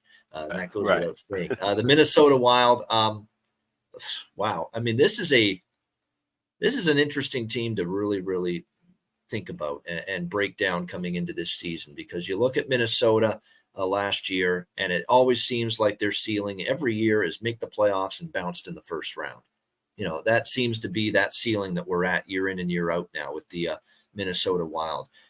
You look at last year, Matt Zuccarello, Joel Eriksson, Kirill Kaprizov, they relied on those guys. Matt Boldy was on fire for the longest time, and then all of a sudden his offense declined late in the regular season. The playoffs was extremely disappointing from Matt Boldy. And this is not me trying to say all of a sudden he's not going to be have a great career. He still could, but he just got shut down, in the playoffs. And, he's going to have to obviously look to do a little bit better than that here this time. Still had a good year in terms of 63 points in 81 games. That's still pretty good, but the playoff performance was definitely a little bit disappointing down the stretch from him.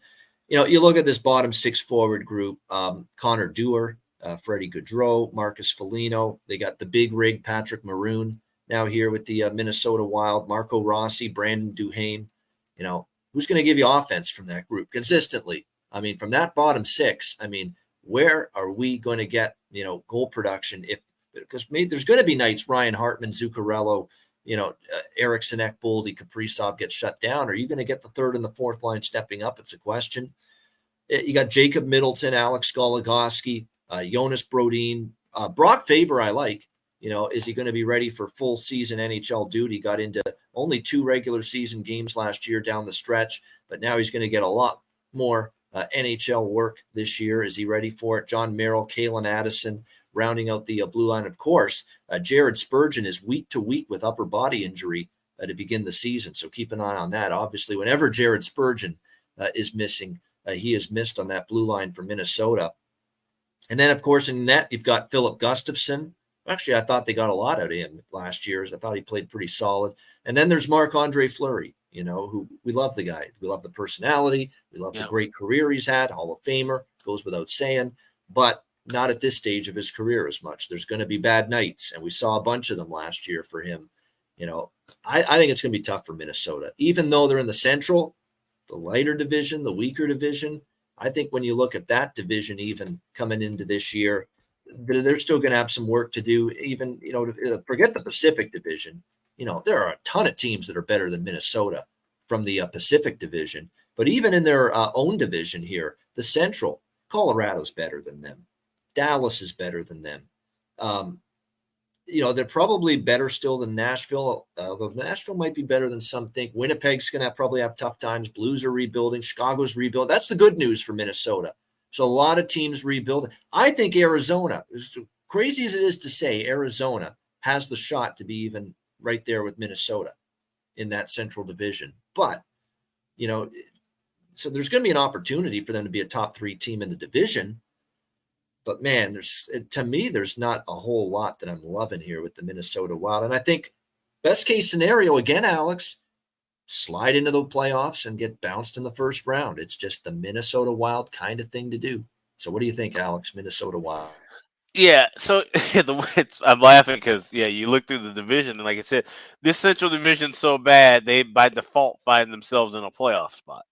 And that's the way I kind of see things. Yeah, Arizona could be 4th in the division, but I think the gap between 3rd, if you look from conference standings, 3rd to 10th or 11th will be quite massive in the fact that, Arizona's 4th place will not look anything like a playoff team.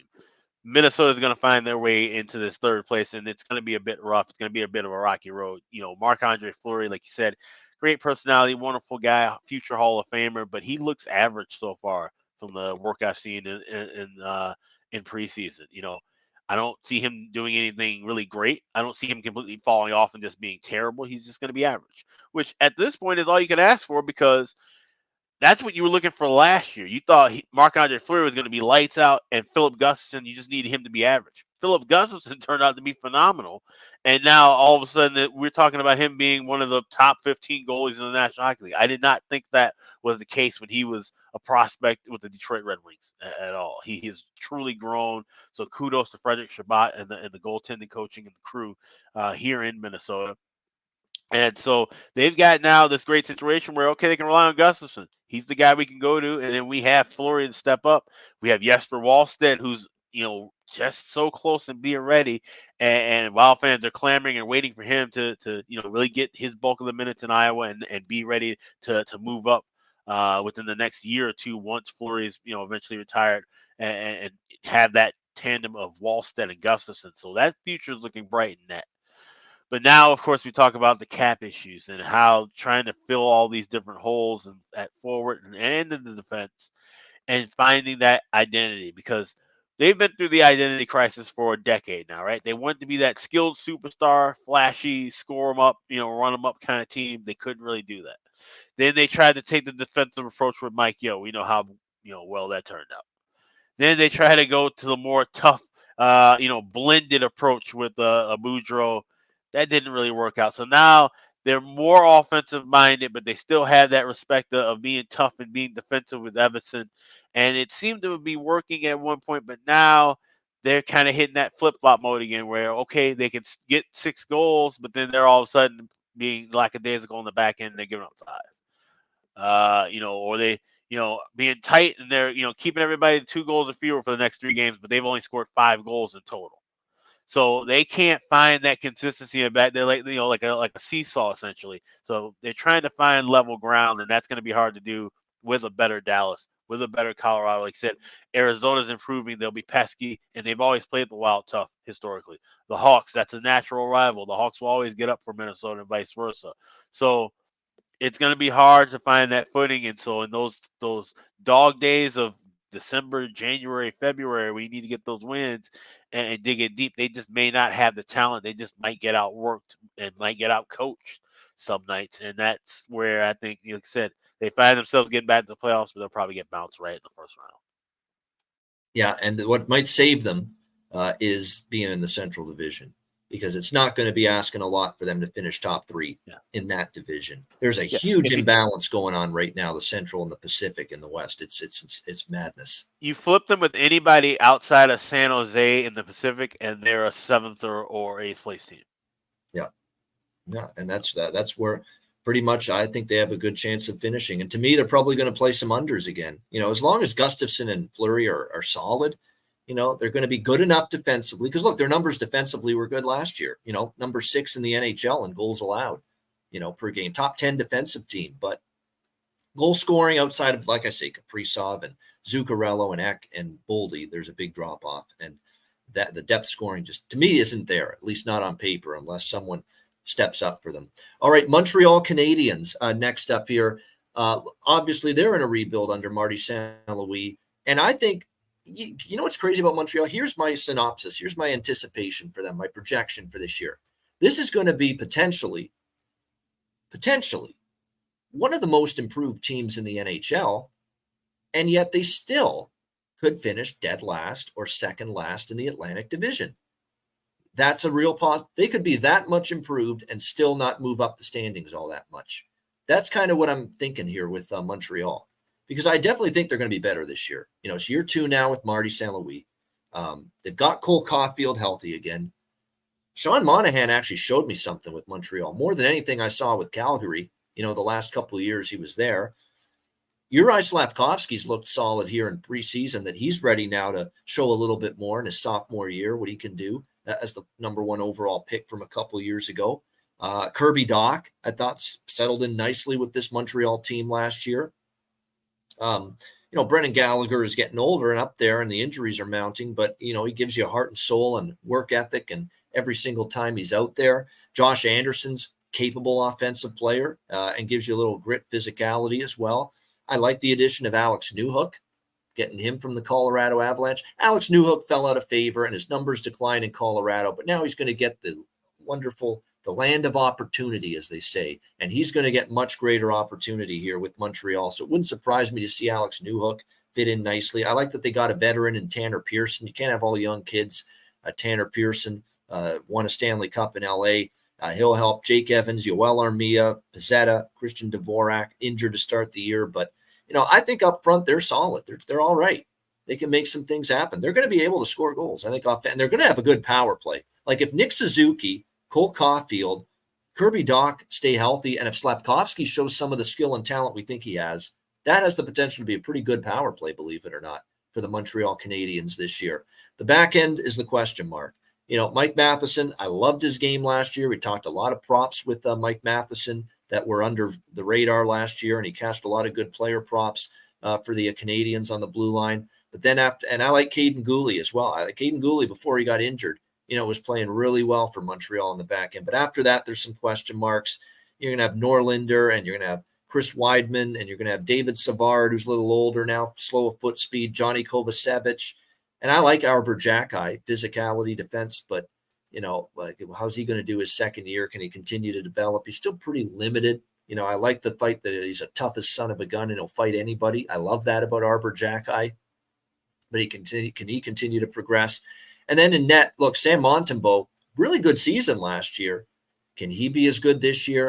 And he's going to have to be, because I've seen Jake Allen last year. It wasn't pretty. I've seen Jake Allen in the preseason this year, and it's been even uglier for Jake Allen. Jake Allen's had a rough preseason so far. So you better hope that Sam Montembeault plays well. You've got Caden Primo in the system still as well. But, Montembeault's going to have to be really good.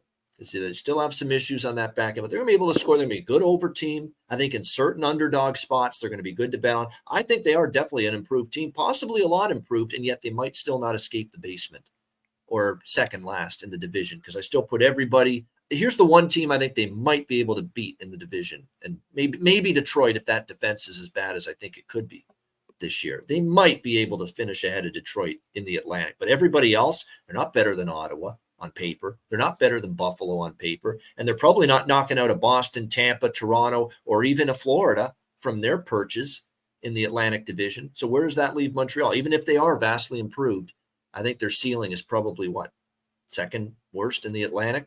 That's probably where I have them. Although there are going to be spots to back them.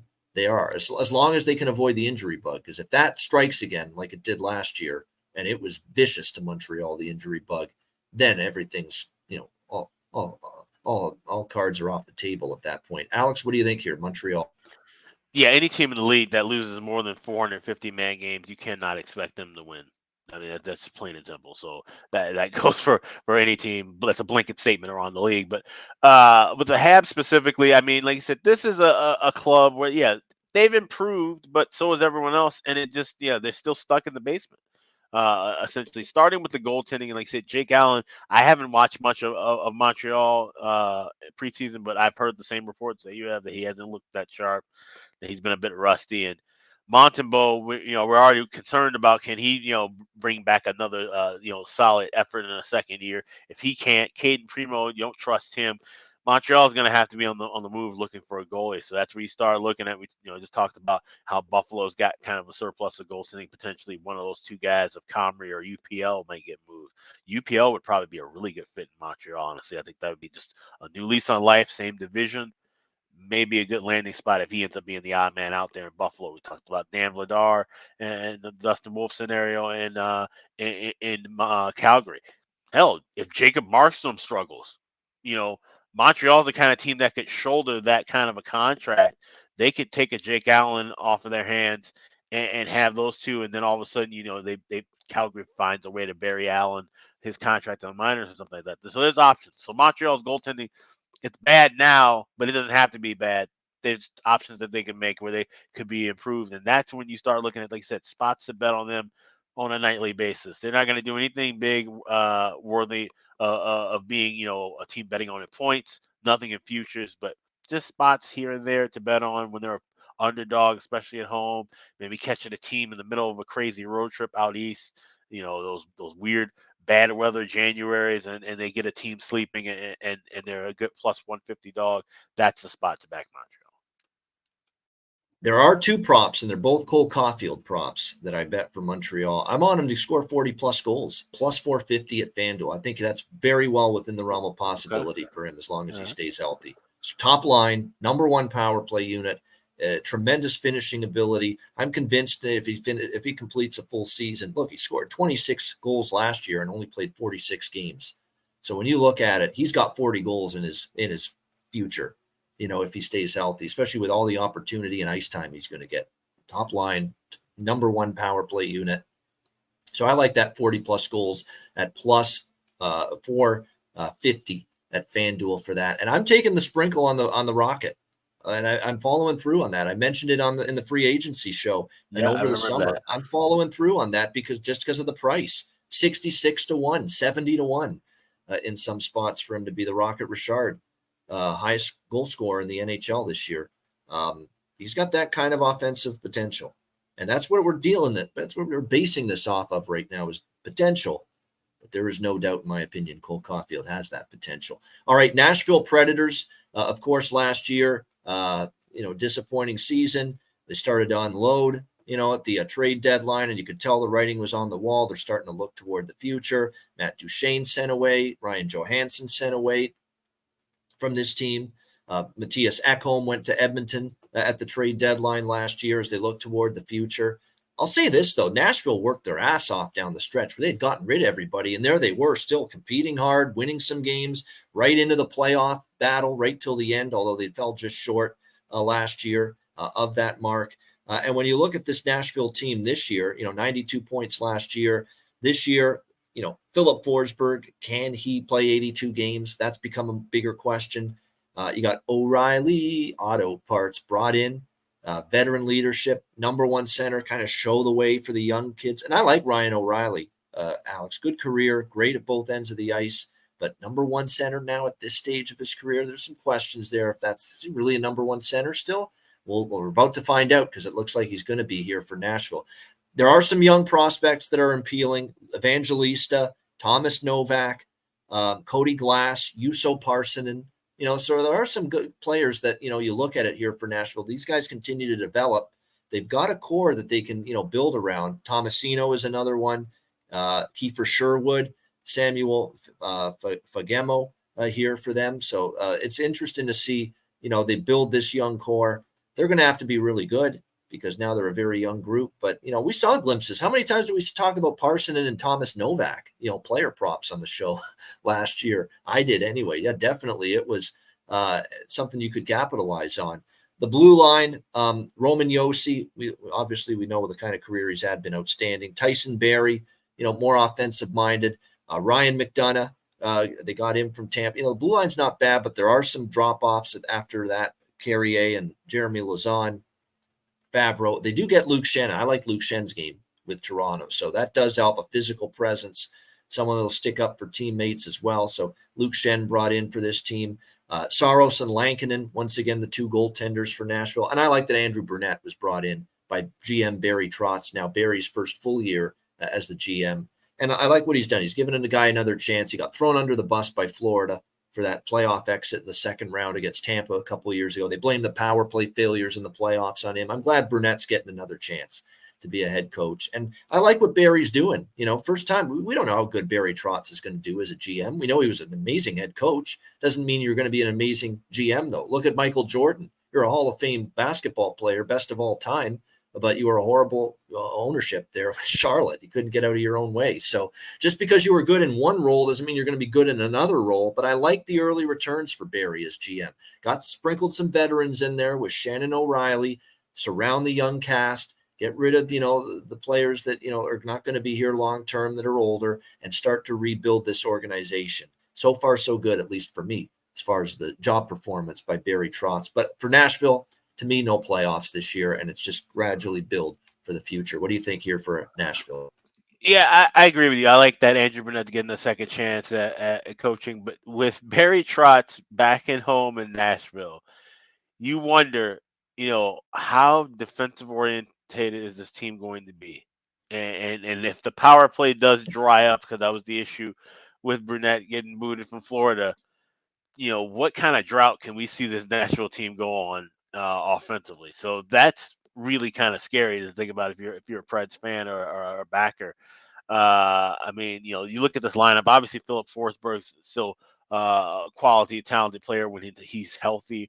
Ryan O'Reilly's getting a bit older. This team has just gotten a bit older from top to bottom, and I don't really like that too much. And in some of just the key spots, they have some good youth. Luke Evangelista is a guy I think that will make a big stride. I've heard his name tossed around as a kind of a Calder option potentially. So Nashville's, like I said, in that middle of the road pack, that 4 or 5 area, but they still missed the playoffs.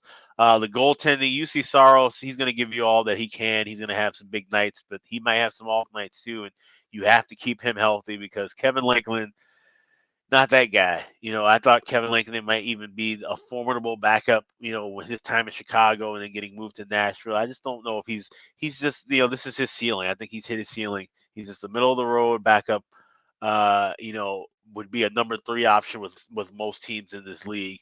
And, they've got Yaroslav Askarov waiting in the wings in Milwaukee. If something should happen, you would see him come up. But I don't know if he's ready for prime time necessarily either. So the goaltending is kind of a mess. And they could just be so defensive heavy that they just forget how to score at times, which could be fatal because there's some teams that, even though they're bad, will score on you, like Arizona, like Chicago. Even Anaheim will find ways to score on you in the Western Conference. So Nashville might find themselves way closer to the bottom and toward a lottery pick than anywhere getting toward the playoffs again.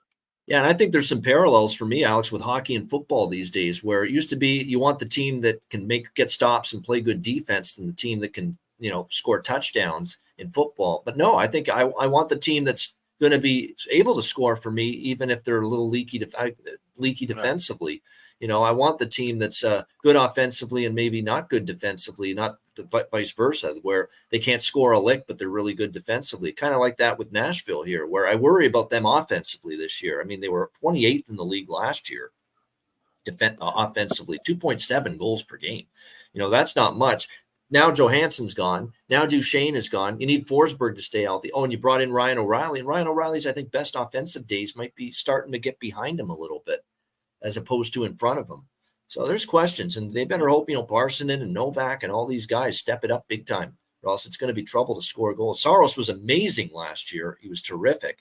His numbers were great. Can he be that good again? But definitely from a totals perspective, feels like it'll be a lot of unders for Nashville, unless they prove to me that they've got these young guys ready to consistently produce offensively for them. And one quick thing, you look at opening night, Nashville, Tampa Bay, and of course, we'll be talking about Tampa Bay in a little bit, but, looking at that total 5.5, seeing some 6s around there, those numbers have been around for a minute. Maybe try to grab a 6 if you can find it going under, because Nashville is just going to play that style. When Saros is in net, there could be nights where they find ways to win 2-1, 3-1, and we usually don't talk about unders. Ian and I are usually fond supporters of overs with totals, but that might be a team to look for some unders as early as opening night. No doubt. That being said, it's funny, just for that night, knowing there won't be any Vasilevsky, I actually had a little earmark beside the team total over for Nashville. Right. Even though I don't think they're going to be a good offensive team, Sure. If they're ever going to, that first night there, and we know Tampa Bay, we'll see that first night, at home, sometimes you're not always ready to go when you got big goals in mind. And the one thing, you've got that youthful energy with, some of those Nashville players. So, that's, we'll see. But you're right, just overall, for sure, unders, Nashville more often than not. But for opening night, I might just make a little change in that philosophy just for that game against a Tampa Bay team that might be will be without Andrei Vasilevsky for at least the first 2 months. All right, New Jersey Devils. We've talked a lot about this team in the free agency and the show that we did in the summer. And I'm just going to be, quick here with the forward group. I think it's loaded. I think this is one of the deepest, best forward groups in the NHL. I mean, 1 through 12, they're outstanding. I mean, are you shitting me? I mean, look at it. Jesper Bratt, Jack Hughes, Tyler Toffoli brought in from Calgary, a veteran, still got that offensive upside, Stanley Cup champion, to give them some winning experience with this team. Timo Meier signed long-term. Nico Hischier, great two-way player defensively, offensively. Alexander Holtz is going to finally get a regular spot for the Devils, and they love his upside, high first-round pick offensively. Andre Palat, of course, they got him a couple of years ago from Tampa. Eric Howla, Dawson Mercer, a breakout campaign for him, 30-plus goals. Tomas Nosek from Boston, Michael McLeod, Curtis Lazar, Nate Bastian. I mean, that's as good as it gets up front as far as depth is concerned, and quality and offensive potency. Man, very impressive. The blue line's the big question, right? Dougie Hamilton, yes. Luke Hughes, I think, is going to have a really good year, and I think he's a little bit better defensively for a young kid than a lot of people think. But after that, Colin Miller, hit or miss. Siegenthaler, hit or miss. John Marino, pretty good. But then Kevin Ball last year, another guy kind of up and down, although they really are raving about the progress and improvement Kevin Ball has made in the offseason and so far in training camp. So keep an eye on that. They're really saying good things about Kevin Ball here early in before the season begins for New Jersey. So keep that in mind. And of course, in goal, what are you going to get from Vitek Vanacek and Akira Schmid? These are guys that, even Schmid in the playoffs last year was pretty good. He's going to have a lot more games under his belt this year. And then Vanacek had a pretty good season. Then he got to the playoffs, and his struggles against the Rangers early in that first round when they got buried in the first 2 games before they made that comeback. Then Lindy Ruff goes to Schmid, and they turn that series around, and it's pretty much Schmid for the rest of the playoffs as their goaltender. So there's still some questions back there.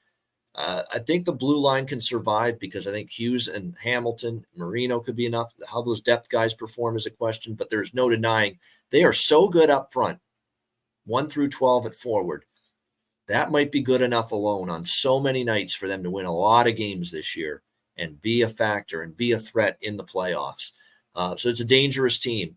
I think by default, I have to probably side with Carolina a bit more in the division, just because of the defensive aptitude. But man, I had to grab New Jersey to win the conference and the cup just because of that great run they had last year. And the fact that this year going into it too, they're even better up front, and they could be one of those teams that's able to put enough goals on the board, be good enough defensively, not great, but good enough goaltending, not great, and still be able to be right there in the mix. And it's worth noting a lot of these, they have great team speed, that when they lose possession of the puck, Alex, so many players on this team can get it back because of that backtracking and back checking and back pressure speed that they can provide on the puck. Keep that in mind when you watch New Jersey this year. Alex, what are you thinking here for the New Jersey Devils? Yeah, this is a team I like to win the Metro. I think they're going to have a more balanced start.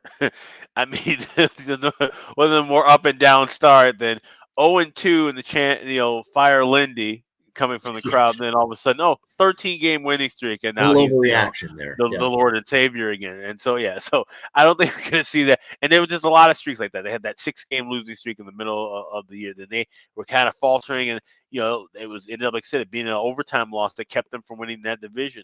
Carolina leapfrogged them late in the final days, and so New Jersey is going to play more balanced. And I think they're going to be just a stronger team overall. I think they've learned from the way that they play, especially, being down 0-2 at home, having to go on the road, face that adversity. You saw the emergence of Kira Schmid come take over, win 4 straight games, and bounce New York out of the playoffs. They will build from that momentum. I think New Jersey is going to be a team that's worth betting on early in the season, too. I was already looking at one. I think FanDuel has lines up for the first week, and I saw them already minus 280 against Arizona. So, everybody's kind of thinking the same thing. New Jersey's going to be ready to rock. They're going to be one of the top teams in the Eastern Conference. I just think they might fall a little bit flat in the playoffs. I think Carolina might have a little bit slighter of an edge in the goaltending department of all things, ironically enough. Even though we don't really trust Carolina's goaltending, I don't really trust New Jersey's goaltending long term. If you take Vanacek looked good, can he duplicate his success? Can Akira Schmid build off of the numbers and the momentum that he had? I'm not so sure if he's going to be that side. I think he might regress a little bit to form. And if both of them regress to form, then that could be a bit problematic, especially when we talk about playoff time. Who gets the nod, because they had to shuffle back and forth between the two. That's not sustainable in a postseason stretch or even down the stretch in the second half of a season. So that could be the Achilles heel for the Devils. But other than that, they're great offense. Like you said, solid defense with the top 6. They have some holes, but I think they can patch them up in any given night. New Jersey's a team worth backing on as long as the price is right with them. As soon as they start getting overpriced, you might want to start fading them maybe toward the middle of the year. Yeah, no doubt. I just saw so much from that. And the thing is, their speed throughout the lineup is so strong that, that's why they can get away with, not being on top of things defensively, because they can their puck pursuit is just, it's relentless. They don't have the puck. They go above and beyond to get it back. I love the trajectory and just the overall talent on this group. So you're not getting phenomenal prices, but plus 475 to win the East and plus 900, 10-1. To win the Stanley Cup. I did put both of those in the pocket. All right, New York Islanders. This is a team that hasn't been the most, a fun team, exciting team to watch. We'll see this year. Although, with Lane Lambert, he tried to let them roam a little bit more offensively last year, but, still overall goal scoring for the Islanders still was hard to come by. 22nd in the league as far as goal scoring last year. Power play was just, what can we say? Dreadful. 30th in the NHL. And power plays become important in this era of NHL hockey. You need to be able to capitalize on the power play. They didn't do it enough last year. It's really the same cast of characters up front, really. I mean, Anders Lee, Bo Horvat, Matt Barzal's got to be, star or superstar level. 51 points in 58 games, but only 14 goals last year. He's got to be more than that. He has to. And you need Bo Horvat to be the Canuck Bo Horvat before that trade last year, because his production just went completely down the hill after that trade to the Islanders. So he's got to be better. Pierre Engvall, I still have a hard time believing he might be on the top 6 forward role, second line role to begin there. I like Brock Nelson. I don't worry about Brock Nelson. Brock Nelson's going to be Mr. Consistent offensively for them. But then in that bottom 6, is Martin Cizikas, Clutterbuck, Fasching, Pajot. Pajot had a down offensive season last year. Wahlstrom, I'm still waiting on Wahlstrom to really hit his stride, and it's not happening. 7 goals, 16 points in 35 games. Again, where is that offense throughout the lineup going to be?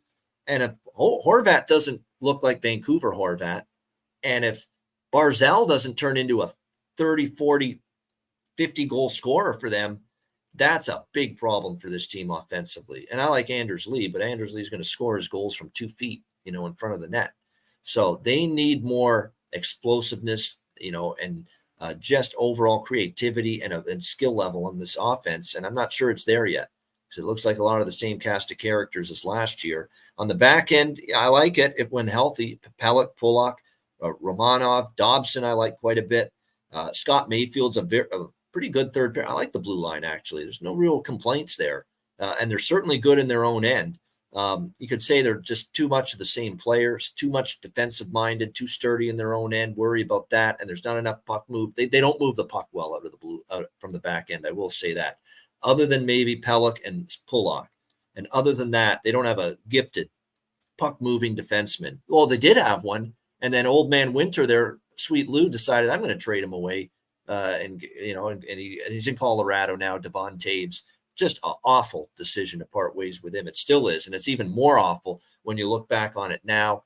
And then in net, they're fine there with Varlamov's a capable backup, and Ilya Sorokin has definitely established himself as one of the best goaltenders in the league. Last year he was. The stats bear it out. The goals saved above average bears it out that Ilya Sorokin was one of the best goalies, and he's going to have to be immense once again for the New York Islanders to be challenging for a playoff spot. I don't see them as a play. Now, they got in last year, albeit barely, but I'm not sure they get in this year. And I'm going to venture to know that they won't. And I certainly would lean under the point total with the Islanders, even though that is a worry that they've got a goalie that can steal games from them for them, and that's Sorokin. But I think they're offensively challenged again. Wash, rinse, repeat. What else is new for the New York Islanders? Unless, of course, Horvat and Barzal have huge years, which is possible, but I'm not willing to bank on that. Alex, what do you think, Islanders? I laughed when you said, goaltending, that they're situated with that. And yes, they're certainly situated with that, because they have Sorokin locked up until 2028 and 35-year-old Varlamov locked up until 2025. He'll be 39 when his contract ends. So, yeah, they better be happy with the goaltending they have, because that's all the goaltending you're going to get for the next couple of years. On 7 years to Pierre Engvall, too. He's dishing out these contracts like Christmas gifts. It's just unbelievable. I always joke about the Islanders, and I say, well, I wish they were a West Coast team, because if you were watching this team at 10, 11, 12 o'clock at night, this would be the cure for insomnia, most definitely. This is a boring hockey club. And like I said, they're just offensively challenged. They have great goaltending. They have solid workhorse defensemen. They have guys, 18 guys are all willing to lay down in front of a puck at a moment's notice and block a shot. But, maybe 4 or 5 of them who are willing to shoot one toward the net. It's hard to win games when you have that kind of a system going on, honestly. And in a growing metropolitan division, where Pittsburgh's still trying to contend, where the Rangers are still dominant, where New Jersey and Carolina are the top dogs. The Islanders find themselves out of favor. And then you look on the other side of the coin, you're battling up against the Buffaloes and the Ottawas of the world, or the Bostons and the Floridas of the world in the wild card spot. The Islanders just don't seem to belong as far as a playoff team in the Eastern Conference. And I see them kind of trending down. There's only so many games that Sorokin can steal for you. But that still doesn't mean you're going to be a team that wins 35, 40 games that qualifies for the postseason. So I see the Islanders on their way out. And, Sorokin props will be heavy. He'll be a guy to look to bet on for shutouts, to bet his saves props over. He'll face a lot of rubber. And, but he's not going to get a lot of wins. Yeah, I mean, he's going to have to be and he was terrific last year, where the Islanders were actually a bottom 10 in the league team, Alex, and high danger chances allowed last year, which means their defense was good, still was all right, but they still gave up a lot of high danger, and Sorokin cleaned it up for them, and he's capable of doing that again. But again, that offense is going to have to be better than 22nd in the league if they're going to be a playoff team this year, and it falls on Horvat and Barzal. Those are the two you got to watch for. They've got to be big for them. All right, New York Rangers. This is a team that we both have thought capable of winning the Stanley Cup the last couple of years. But you look now at where they are. They're at a crossroads. That was a flame out as far as I'm concerned in the first round against New Jersey. When you're up 2-0, you bring in a Vladimir Tarasenko, you bring in Patrick Kane, you load up for a long playoff run, and then you bow out like that. That's concerning. They make a coaching change out after just 2 years. Gerard Gallant, Peter Laviolette takes over. And it's very simple for me with the Rangers up front. Kreider, you're going to get production, especially on the power play. Mika Zibanejad, I didn't like Mika Zibanejad's playoff last year necessarily, but, he'll be fine for you in the regular season. Panarin, I think is going to be pretty reliable, even though, again, everybody on the Rangers kind of underachieved offensively in that series against New Jersey, but he'll be fine in the regular season. I love Philip Hedl, that, and he's been very good for them in the last few years, especially at playoff time. I like that they brought in at a cheap price Blake Wheeler, a guy that kind of feels like he was shunted by Winnipeg. It didn't end well there for him.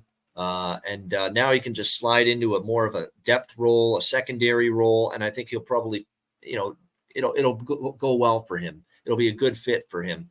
Barclay Goodrow, Vincent Trocheck, Jimmy Vesey, Nick Bonino, good depth for actually bottom 6-wise. I like it, what the Rangers have, but it comes down to those two young kids they drafted in the first round. It's Kakko and Lafreniere. They need to have those breakout first round pick monster seasons, and they haven't provided it yet for this Rangers team.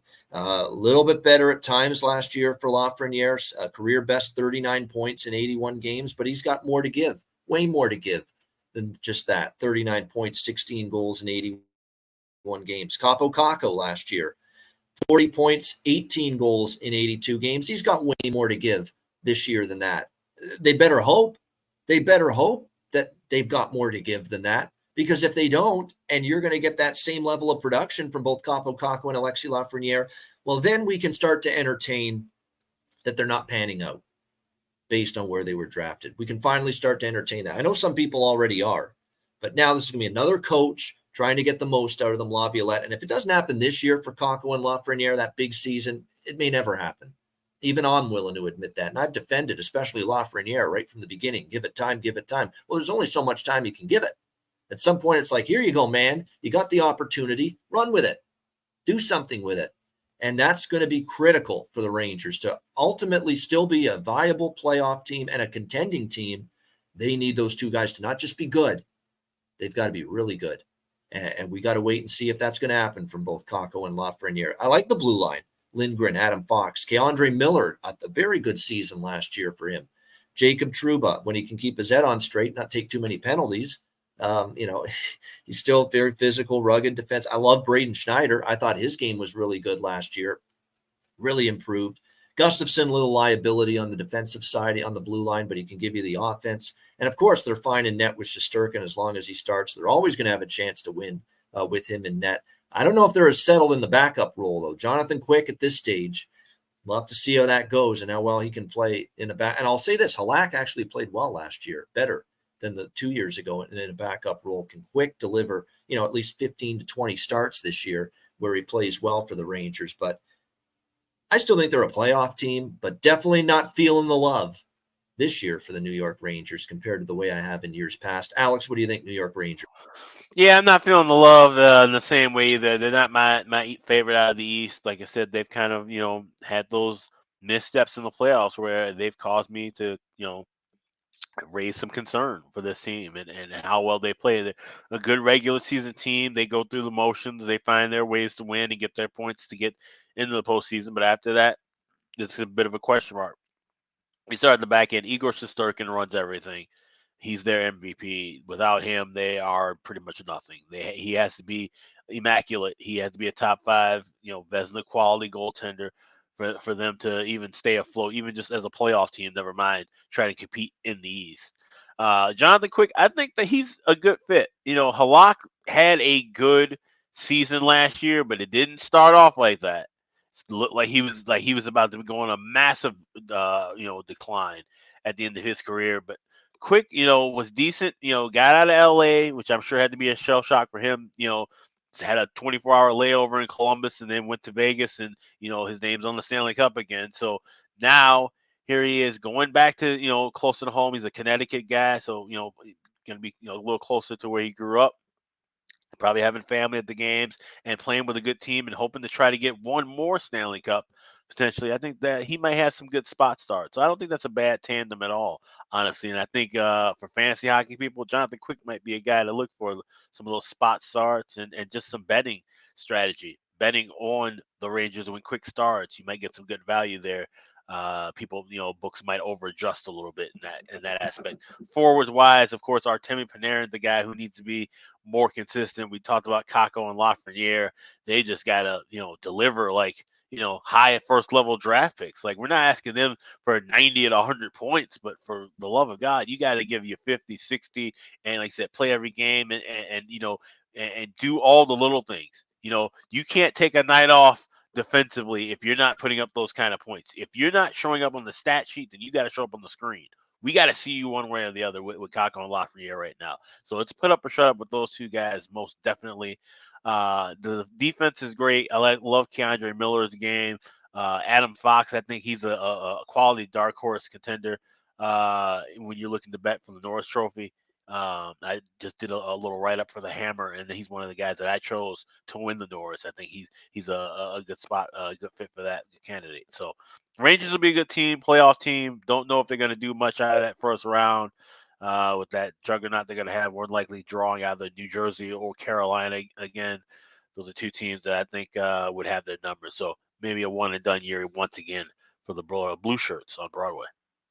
The one thing that concerns me about completely jumping ship on the Rangers, going from, contending team to, barely a playoff team and saying that they're going to really fall off, is Laviolette year one always does well with his team. Washington, Nashville, Philly, go on down every place he's gone that first year, there's an uptick and there's improvement. Even the Islanders, remember he took from Charles Wong and Garth Snow. That's going way back in time. His first head coaching job. And they got in the damn playoffs the first year he coached there. And they were a disaster when he got there. Was that the incredible Wade Dubielewicz start in Game 82 that got them into the playoffs that year? That was after that. Okay. That was a little after that. Okay. Wade Dubielewicz, Doobie. I remember that. Yeah, and got into the playoffs right at the end of the regular season. But no, that was like 2001, 2002. So that was a real long time ago. That was Laviolette's very first head coaching job. Tells you how long he's been around now, 20 years as a head coach. So, the year one with Laviolette, he's done pretty well. We'll see if that continues, that pattern continues in New York here with the Rangers. All right, Ottawa Senators. Look, we were a little early to the party last year thinking they would be a playoff team, and it didn't transpire. For various reasons. What really hurt them last year, Ottawa, was, Josh Norris's injury early in the year really kind of hurt things. Shabbat then ended up getting injured, and the blue line just didn't pan out. The players we thought would be pretty good. Cam Talbot was a mess. Anton Forsberg injured, and he was playing well. The funny thing is Forsberg was starting to play really well, and then he gets hurt. And so it was just all kinds of issues for Ottawa. They couldn't overcome the injury bug. And then it just, it really wore down their ability to play at a high level and make the playoffs. But now this year, you look at what they have: Brady Tkachuk, Tim Stützle, Claude Giroux, Tarasenko brought in now. And look, Tarasenko, I think, is a nice fit here. Now, you could say Tarasenko's not the player he once was. Now, I agree with that. I don't think he's going to produce some of the numbers he did in St. Louis years ago, but he's a nice fit with Norris, Batherson. Kubalik has looked like he's fit in and is doing all right here in the preseason. They got him in the DeBrincat deal with Detroit. Now, Shane Pinto's got contract dispute things going on. Keep that in mind. But obviously, he's still going to play. It's only restricted free agent. So, but long term, they're trying to get him locked up long term. It hasn't happened. I don't know if that'll affect his performance, but I like him, Shane Pinto, in a third line center role. The fourth line, Parker Kelly, Kostelic, and Zach McEwen. The blue line, look, it's definitely better starting this season because they got Jacob Chychrun now, who they got from Arizona at the deadline. Thomas Chabot is healthy. They paid all that money to Jake Sanderson, and I get why they paid him. He was excellent, man. When that blue line didn't have a whole lot going for it last season, Jake Sanderson stepped up, and he played at such a high level: 32 points, 28 assists in 77 games, played in all situations, played a lot of minutes at only 21 years of age. So Jake Sanderson really stepped up for the Senators. Artem Zub, and now Eric Brandstrom in a third pair role is good. And Travis Hamonic, look, he's going to do what he does. He's going to be in his own end and physical and block a ton of shots, but you need some of that on your blue line. And certainly Hamonic can give that for Ottawa. And I actually don't mind their goaltending. Jonas Korpisalo signs there with Ottawa after stints with Columbus. Then he got traded to LA, and now here he is with Ottawa. And I think, like I said, like he was with LA, you get him on a team that's got a chance to be pretty solid, and he can be pretty good. And Anton Forsberg, before he got injured last year, he was having one of the best seasons he's ever had. So I don't mind the Ottawa goaltending. I actually think they're in a better spot with their goaltending this year compared to last year. Mads Sogard, the third-string goalie, and we know all the time he got to play in net because of the goaltending injuries last year for Ottawa. So this is an Ottawa team that, again, maybe last year I was a little early saying they'd make the playoffs. I like them over 91.5 points this year. And to make the playoffs a prop for Buffalo, it's minus 105. I love the price for them. And I like the price too with Ottawa. I'm a little higher on Buffalo, but I'm going to take Ottawa at plus 110 to make the playoffs. That price is good enough for me to make that bet. So I think the Senators are finally good. This is going to be that year, I think, and they better hope so, because the clock's ticking on DJ Smith. If this is another disappointing out of the playoffs year for Ottawa, he ain't going to be back next season as the head coach. And keep in mind, the new owner, Michael Landlauer, he's also brought in Steve Stais as president of hockey operations. So I think, he's not going to say it publicly. He just took over as the owner. But I think there's some pressure mounting on Pierre Dorion, the GM as well, that this has got to be a year where this team makes the playoffs. We'll see if they can. I think they are good enough on paper, as long as the injuries don't bite them again like they did last year, to make the playoffs. Alex, what are you saying here for this Ottawa Senators team that's getting a lot of talk going into the year once again? Yeah, they are. And I just was taking a quick look at the first coach fired odds over at Bet Online. Plus 450 for DJ Smith. He is just slightly behind Craig Berube at 4-1. So basically, they're the co-favorites there to be first coach fired. And if Ottawa gets off to a slow start.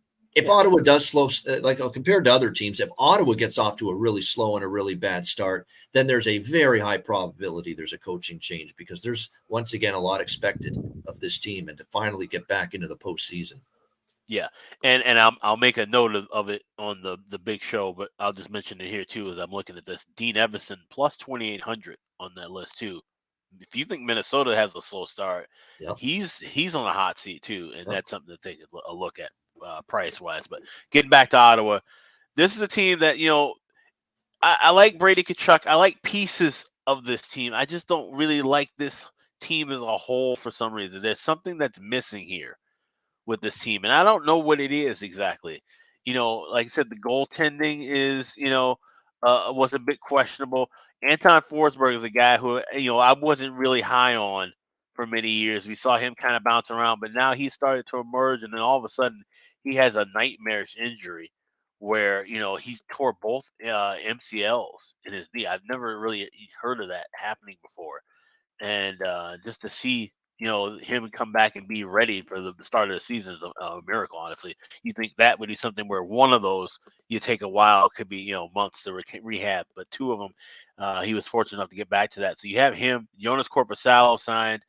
Uh, you know, you wonder where he's going to be at too, because it was one thing to be moved around for the first time as a goalie at the deadline, and you're playing, exciting hockey and playoff hockey. But now you're settling with a team that's, yes, is a step above where you were in Columbus, but you're still, treading water. You still, it's that uphill climb. You're not going into a cushy spot. It wasn't like he landed with a Colorado, a team that everybody expecting to go, playoffs and be a good team, and he's got to kind of lay back. He's got to really kind of take the reins as being the number one guy, something he hasn't really fully done to start the year yet. So that's where, a lot of question marks lie. And then we talk about Kachuk, Stutzla, Drake Batherson. Those are guys that, like Vladimir Tarasenko, big numbers.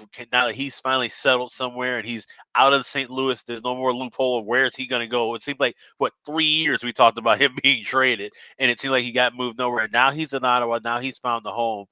Can that translate into him being rejuvenated, playing with some of these younger guys? Claude Giroux, I thought the going home experiment was going to work and really kind of bring his career up, but he's still kind of just ho hum. I guess he's not really the top number one guy he used to be in his Philly days, but that's where they have him slotted. He's not playing those big time minutes and roles and producing the same way. When he's playing big minutes, I think he needs to be more of that physical role, more of that, kind of, puck controlling, setting everybody else up. He's not the number one option anymore. And I think there's that identity is kind of lost on him a little bit. So there's a lot of soul searching Ottawa needs to do. And in short time, like I said, DJ Smith, he's on the hottest of hot seats right now. So they got to come out to a blazing start. So Ottawa's the team to watch out for in the first month for sure. Yeah, definitely. Like I say, I hope I'm not walking into a bear trap, if you will, here again with Ottawa. But like I say, I think this is the year for them here to make the playoffs, although that start's going to be important. What I do like is Josh Norris is back. I mean, let's not forget how important he was going to be to this Ottawa team last year. And now you've got Stutzla and you've got Kachuk and Giroux. I know, maybe better days offensively were in the past, but he's still a threat. Tarasenko, same thing. Norris, Batherson. What if Kubalik's preseason translates into the regular season? And all of a sudden, you got an offense there. And the blue line's better starting this year with Chychrun, Sanderson, Shabbat, your 1, 2, 3. Goaltending's better starting this year than last year. Yeah, I like Ottawa. I think this is the year they get in, plus 110 in the postseason. Not so much for our next team, the Philadelphia Flyers here. Going to be another, building year. Try to get the culture established under John Tortorella. Danny Briere taking over as GM full time for a full season. And of course, Keith Jonesy, we wish him well. Great guy. That's why I want him to succeed here with Philadelphia. Yeah, definitely. As president of hockey ops. But this year, I mean, you look at this team offense, and this is with getting Sean Couturier back, which is going to be big, and we're going to miss that. It's going to be nice to see that toothless grin back on the ice again for the Flyers. And Konechny, we like. Farabee showed you some offense last year. Same with Owen Tippett. A little inconsistent from Morgan Frost. Cam Atkinson's had some injury concerns the past few years. 73 games 2 years ago. Last year, of course, was just the entire season out with those neck injuries and those triceps injuries. Can Cam Atkinson battle back from that this year? What's he got left? The bottom six just leaves a little to be desired offensively. Paling, Hathaway, Forster, Nick Delorier, Noah Cates, Scott Lawton. Defensively, question marks for sure. Mark Stahl. I mean, that's the one concern here for me. Mark Stahl gave him everything in the playoffs for Florida. I thought he played as well as you could ask Mark Stahl at this stage of his career to play. But my goodness, number one pair here for Philadelphia for a full season on a bad hockey team or a below average hockey team. It could be a little bit rough. I'm not a big Ristolainen fan. Cam York is still growing. I think there's a ceiling there for him to be really good, but it's still growing. Sanheim's solid, but then you got couple of pluggers, if you will, Sealer and Walker to round out the blue line. Carter Hart's future's in question here with Philadelphia. Will he be here long-term, much longer through this rebuild that the Flyers are going through? And if he does stay with the team, can he get back to a higher level of play and consistency? And then you have Felix Sandstrom and Samuel Ersson at times was their best goalie last year. I did like what I saw from him in flashes and glimpses for the Flyers in net. But overall, this is just too tough a Metro Division for them to make significant inroads. They're going to play their ass off, lose a lot of one-goal games, probably be in a lot of unders. That's what I see here for the Philadelphia Flyers. Alex, go ahead. Yeah, I agree with you. Not much really to talk about with this Flyers team. There's not much that I like here. Goaltending, Carter Hart, you wonder if he's playing where he knows he's going to get moved at some point, or if he's, playing to get a long-term deal and try to be the guy to build around. You just don't know where he stands with this team right now. And they've got Cal Peterson, who I do think this is going to be a good season for him. And he maybe could be a guy who gets challenged for that number one spot. I think a change of scenery was much needed for him out of LA. He basically spent he was in Ontario buried with that $5 million contract. There was nothing that they could do about it, the Kings. So now they're able to move him now and see what they have there. But the defense isn't great. You got 36-year-old Mark Stahl on the top line. You got Nick Seeler, who's a great fighter, but that's about it. He's the guy you would have coveted 15, 20 years ago in the league. Not so much now. And he's not even the best fighter on the team. Of course, that's Nick Delorier. He's the current heavyweight champion of the NHL by far and in large. Couturier coming back. A lot of these guys are coming back from these big injuries. You just want to see where they are right now. And, Tortorella, you wonder how long is it going to be before his voice grows tired in that locker room, so you're better off betting on them now early in October and November than you are, say, February and March. That's the kind of approach I look for. So, few and far between spots to bet on them at all. But if you do bet on them, better earlier than later. This is a team that's just going to be at the bottom of the Metropolitan. And the problem is they work their ass off, because that's the way it has to be when you play for John Tortorella. That's going to get them some wins that maybe you don't expect. And that's unfortunately going to probably preclude them from drafting, where they want to draft, just like it did last year. And they're not the worst team in the league. We're going to be talking about them in a little bit. So, so they're still stuck in that kind of purgatory of, they're awful, but they can't be as awful as they need to be.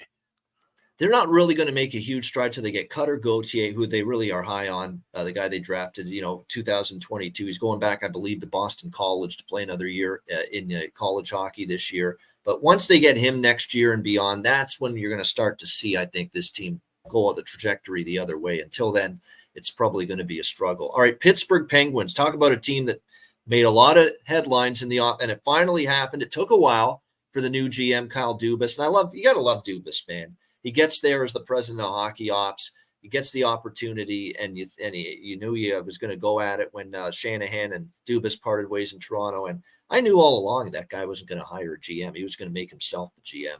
And sure enough, that's exactly what he did. He wants complete control. He wants to be – I didn't know he was this power hungry, but I think he's got that little element in him, Kyle Dubas, where he just wants to be a complete – and now he's got it. He's got everything he wanted now in Pittsburgh that he was not given in Toronto. Full autonomy, full front office control as president of hockey ops and GM. Well, now here you go, man. Here's your chance to wow us and show us you're the executive of the year in the NHL. Let's see what he can do. Now, he obviously completed the Erik Karlsson deal with the San Jose Sharks. And obviously we know what he did last year, Norris Trophy winner, incredible offensive season, right? Over 100 points and he was tremendous. I mean, there's nothing else you can say. 101 points, 25 goals, 76 assists, but we know he's shaky in his own end. That still hasn't gone away from Erik Karlsson. Up front, the Pittsburgh Penguins have an offense built to win a Stanley Cup. There's no question they do this season. Rickard Rakell, Sidney Crosby, Brian Rust, Riley Smith, Evgeny Malkin, Jeff Carter is a really good top six if everybody's healthy. And keep in mind, Jake Gensel right now is out to begin the season. Wait till he gets into the mix. And then in the bottom six, you've got Noel Acciari was a nice addition. I like his game. Drew O'Connor, Vinny Hinostroza, Lars Eller, we know always chips in offense from the bottom six. Matt Nieto, same thing. That's a really good group up front for the Pittsburgh Penguins. They've got a great offense, but this defense, man, and I love the offensive, the power play ability of Karlsson, the puck moving, what he can do at that end of the ice, but he's still a little suspect in his own end. Chris Letang had a terrible defensive season last year. He was piling up the points still, Chris Letang, but in his own end, he struggled. You're putting a lot of pressure on Ryan Graves, and I like him. But now a number one pair defenseman, Ryan Graves, with an aging, declining Chris Letang, that's a question mark. Pettersson's probably the best defensive defenseman they have, and even he had his issues at times last year. And then you got Ruedel, Pierre-Olivier Joseph, Libor Hayek. Some question marks big time on that blue line. They don't have a defense, in my opinion, a blue line built to win a Stanley Cup. They've got some puck movers and some offensive flash from the blue line, but I'm talking about sturdy defensive play in their own end from that blue line. It doesn't compare Pittsburgh to a lot of the other teams that can shut you down. You compare this blue line defensively to Carolina, Carolina smokes Pittsburgh defensively. I mean, in their own end, as far as shutting you down. Pittsburgh doesn't have that blue line right now. They really don't. And that concerns me, and that puts more pressure on the Tristan Jarry, Alex Nedeljkovic combination. Jarry up and down last year. Nedeljkovic with a weaker blue line in front of him compared to Carolina. We saw what happened in Detroit, a big decline for him. So this is a team where I think they're going to be in some high-scoring affairs. Maybe Mike Sullivan's not going to want this, but I think he's got a great team up front to be able to score goals, and he's got a lot of question marks and holes on that back end, and even some in net, because I'm not exactly fully sold on the Jarry-Nedeljkovic combination panning out. So I like overs with game totals for Pittsburgh this season for sure. And then as far as, making the playoffs, it's a wait-and-see approach for me. This could either be a spectacular situation where Crosby and Malkin are begging Dubas in the front office before that to keep the core together and take one last push at a Stanley Cup. It could all come together. Maybe Karlsson's going to have the defensive season of his lifetime. Who knows? I'm still, doubting that. Or it could just completely crumble in spectacular fashion too. And that there's a lot of possibilities here with this Penguins team. Alex, what do you think? Very polarizing bunch coming into the season. Yeah, it is. And like you said, Kyle Dubas, comes in and takes over complete control of this club. And the first thing he does, or one of the first things he does, is gives Tristan Jarry a 5-year extension. A guy who most people wanted out of the Steel City, but now he's there to stay for a while. So that's the guy you got to ride with. And then Alex Nedeljkovic, by way of trades, Casey DeSmith ends up bouncing from first Montreal and ends up landing in Vancouver. And so now you've got Alex Nedeljkovic, who we thought was going to be great when he first came up and was with Carolina, and then wondered, wow, why did he get traded to Detroit? Thought that was a great steal for the Red Wings, and then he just looked terrible. Found himself being the fourth string goaltender in that organization. So now he gets a chance, a new lease on life here with the Pens. That's an interesting tandem, and we know Jarry gets on his runs. He's streaky. So if Nedeljkovic can't pop in, and this is a guy who got pulled, 7 times last year as a starter in Detroit, you got some real question marks in Pittsburgh. Magnus Hellberg would be the third string option, who ironically was the fourth string goalie behind Nedeljkovic when he first arrived in Detroit. So he might have to come save the day again, potentially, if both of those guys have issues. So there's that. Of course, you've got the usual suspects, the Crosby, the Letang, the Malkin.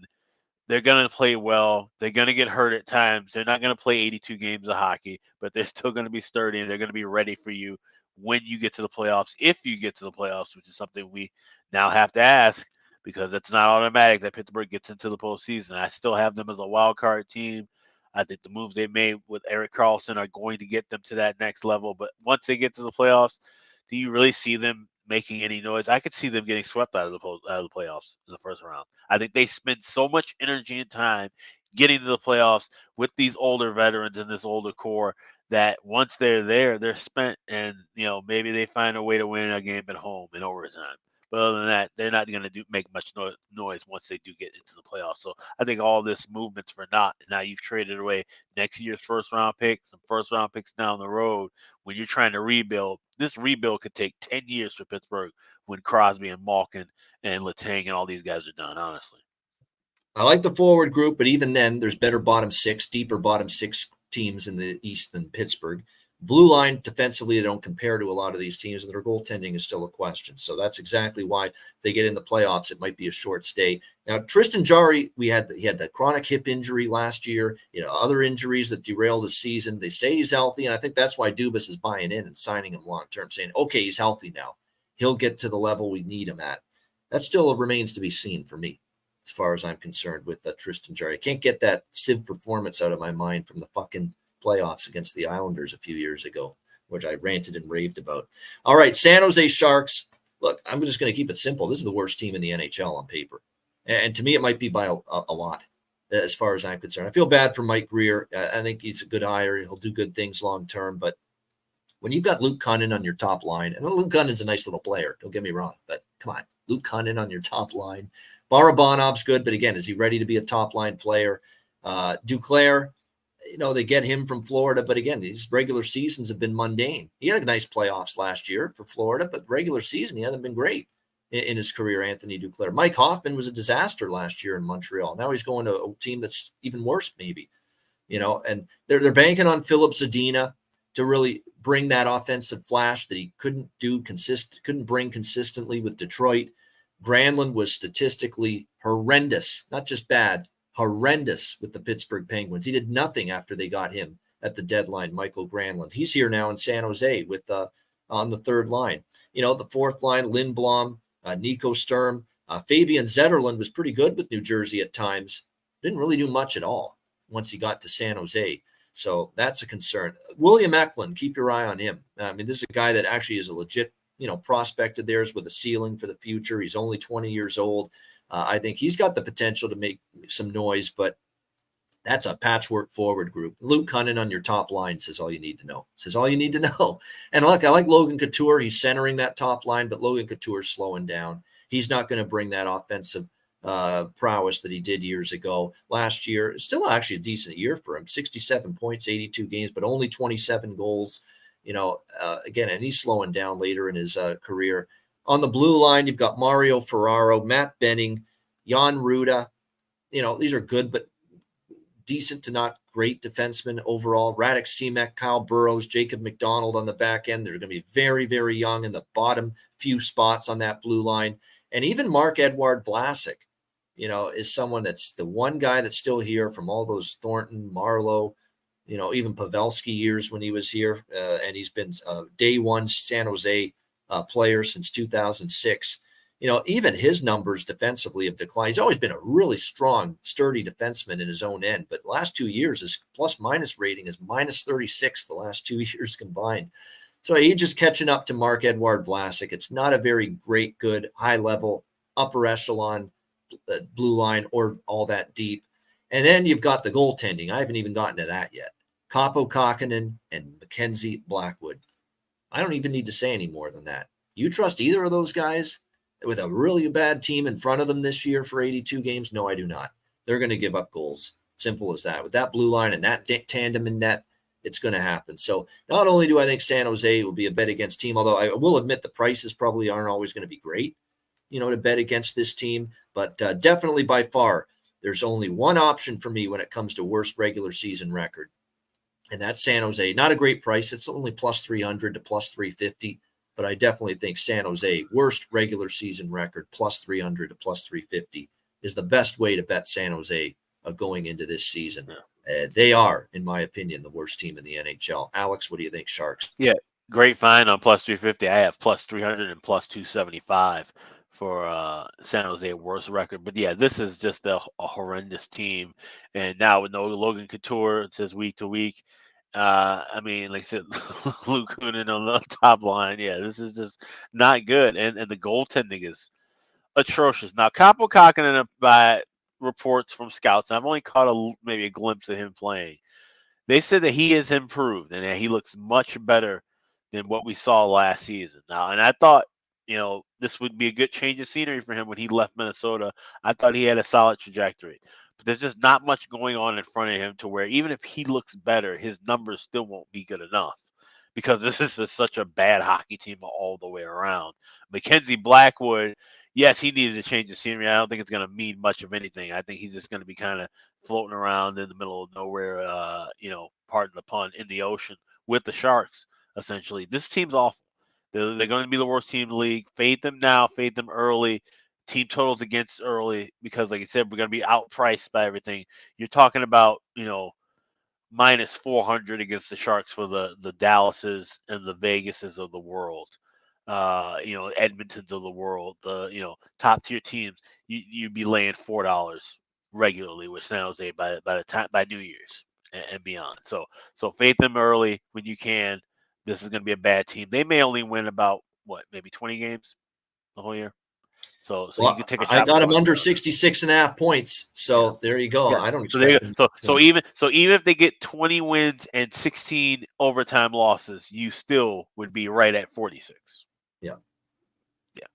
Now, to me, this is going to be a team hard pressed to find victories. And like I say, under 66.5 points for me. That was one of the first bets I made in the point totals market with San Jose. And like I said, that worst regular season record definitely I think is very possible for this team, and a great price on that as well. And like I say, okay, they're high on Kraken and they like what they've seen. Can we see it in October and November with a defense that's not very good in front of them before we just, all of a sudden think he's going to improve? I mean, let's see it first. And like I say, that blue line in front of them. And look, they're facing the murderer's row of the Pacific Division in a lot of their games. So that's why it's going to be tough for San Jose this year. Seattle Kraken. Next up, we go from the worst team possibly in the NHL to a team that is horrendously underpriced in the betting markets. In both of our opinions, we were on record going back to the summer as saying, how the hell is this team priced the way they are to win the Stanley Cup? That much disrespect to the Seattle Kraken. And you can still find them right now at 35-1 at Bet365, among other places. There was even 40s and 50-1 at some books, including BetMGM earlier in the summer. Look, Seattle had a lot go their way last year, and there maybe there is some regression, but at that price, to me, there's not going to be enough regression to validate them being a 35-1 or higher price to win the Stanley Cup. What this team has done is they brought in tons of team speed. They brought in 4 lines that can all play and all contribute, which matters now. We're seeing the formula to win a Stanley Cup and go deep. 4 lines that can all contribute. You can't just be top heavy. You need a third line that can be good at both ends of the ice and a fourth line that can be good at both ends of the ice. Look at the Nicholas Waugh, 4th line for Vegas in the playoffs last year. How good were they? Both ends of the ice. You need that. Seattle's got some of that. McCann, Beniers, Eberle, Schwartz, Wenberg, Burakovsky, Eli Tolvanen, a new life for him when he joined Seattle, Gordon, Bjorkstrand, Tanev, Pierre-Edouard Bellemare, and they actually bring in Kyler Yamamoto here from the Edmonton Oilers. So when I see them getting him, a nice little small 1-year, $1.5 million deal, this guy's got skill. This guy's got ability, and he's going to be in a depth role. So it's a great amount of depth they've got up front. The blue line, Vince Dunn had a breakout season, outstanding year. It goes without saying how good he was. Adam Larson's really found a home in Seattle. I think he's played some of his best hockey. Tumultuous career, but I thought some of his best hockey last year. Jamie Oleksiak just puts people through the boards. Physical style defenseman. Will Borgen impressed me in that same type of profile as Oleksiak. Brian Dumoulin from Pittsburgh. Now, is he the Brian Dumoulin, a few years ago? No, but he's a good veteran, steady presence on the blue line that should help this Seattle blue line. Justin Schultz, again, buying kind of low, on him they were prior to last year, and I thought he was solid, serviceable. And keep in mind, he missed some time last year as well. So Justin Schultz to round out a blue line that's got more depth on it than you would think. And look, the big key for Seattle is Philip Grubauer got it going again in the playoffs, found his footing, his best form with Seattle after a bad first year. Last year, he was a lot better, and in the playoffs, he was in particular very good for them. They need more of that from Philip Grubauer. Joey Decord, remember, took the Coachella Valley Firebirds. Great season for him down in the AHL with them. They got to the Calder Cup final. I think he might be ready to establish himself as the backup to Philip Grubauer this year in Seattle. And this is a guy that's got some upside in that kind of a role. To me, they're just underpriced, woefully underpriced to win the cup. That was the clear move for me, 35-1. Also a little bit on the point total as well for Seattle over their point total this season. And like I say, there's going to be good spots to bet on this team throughout the course of the season. Alex, Seattle Kraken. There's a lot I love about the Seattle Kraken. Like I talked about it during the free agency preview. I already had price to win the Stanley Cup. I had off the ice too, with the number one broadcast team, in my opinion, with Johnny Forsland, right. Eddie Olczyk, and JT Brown. Yeah, that's right. But I have a 60-1 ticket for Seattle. I have a 40-1 ticket for Seattle to win the Stanley Cup. I have 15-1 and 20-1 to win the West. I have a couple of 10-1s and a 9-1 to win the Pacific. So I am all in on the Seattle Kraken this season, smoking the Kraken, if you will, with this team, and I just love the step. They went 2 levels ahead from where they were in season 1, and I think that's the trajectory that they're on. They have learned from the blueprint of the Vegas Golden Knights. They have adapted their own style, and they're not, playing by everybody's rules. They're being this amoeba kind of a team. You want to play us physical, we can play physical. We can beat you up along the boards. We can clog things up in the neutral zone. You want to skate up and down and boat race, we can boat race and give you a track meet and score 7-8 goals. They can meet you in any kind of way, and that's the way you win hockey games. That's the way you win championships in the 2020s. And Seattle has that build. You look at the goaltending. Philip Grubauer is a solid goaltender. You need a 1A, 1B guy. I think Joey Daccord is ready to be that guy. I think Joey Daccord might even be a solid dark horse option if you really want to look for some bargain bin, beer money throwing on an award for the Vezina, because I think they could go 1 and 2 and have a great year. Both have great numbers, but maybe Daccord gets a little bit ahead. Maybe Grubauer has another little injury setback like he always does. Joey Daccord takes over as the top goalie and never looks back. He could provide tremendous value in odds. You could be finding him somewhere probably around the 75-1 range. Have that in pocket if you're already invested in Seattle. So there's numbers of ways to attack it, but I just love this team top to bottom. Matty Beniers having another good year. I expect to see that. I just expect to see a lot of offense, and I think there's going to be good, consistent hockey both ways. Dave Hackstall has always been known as a defensive kind of hard-headed guy, always focusing on the back end. But I think he has enough offensive talent to where they can figure things out, and he doesn't have to do so much over management offensively. They can just work on things as a collective and just move forward. I love Seattle. I think they win the Stanley Cup this year. There you go. Putting it on record, the Seattle Kraken. And you know what? There's a lot of people that may be falling asleep or saying, I don't think it's fluky. I don't think you can make that kind of improvement year 1 to year 2. And let's be real. It's not just they went from out of the playoffs to in the playoffs. They went to the second round, and they were this close to winning in Game 7 against Dallas. That's how close they were to being in the conference final. I just don't see a team like that falling off the map. And they were top 10 in high danger chances allowed on defense last year. They were good in that area. They've got the ability with their speed when they don't have the puck to get it back quickly, get back in position if they make a turnover, which is what makes them so good. They turn the puck over, Alex. They got speed throughout the lineup to get back and get the puck again and not still be in good position, even if they turn it over in a bad area. That's what Seattle's got. Grubauer got his confidence back. Hackstall relented, as you said, on his stringent defensive principles and said, we'll let you go up in the play too, and we'll have that offensive component too. We'll let you have it. This is a really good hockey team, and I think because they're not loaded with superstars, people forget it. Right, exactly right. It's just a bunch of balanced, skilled talent, top to bottom, and that's what it takes to win.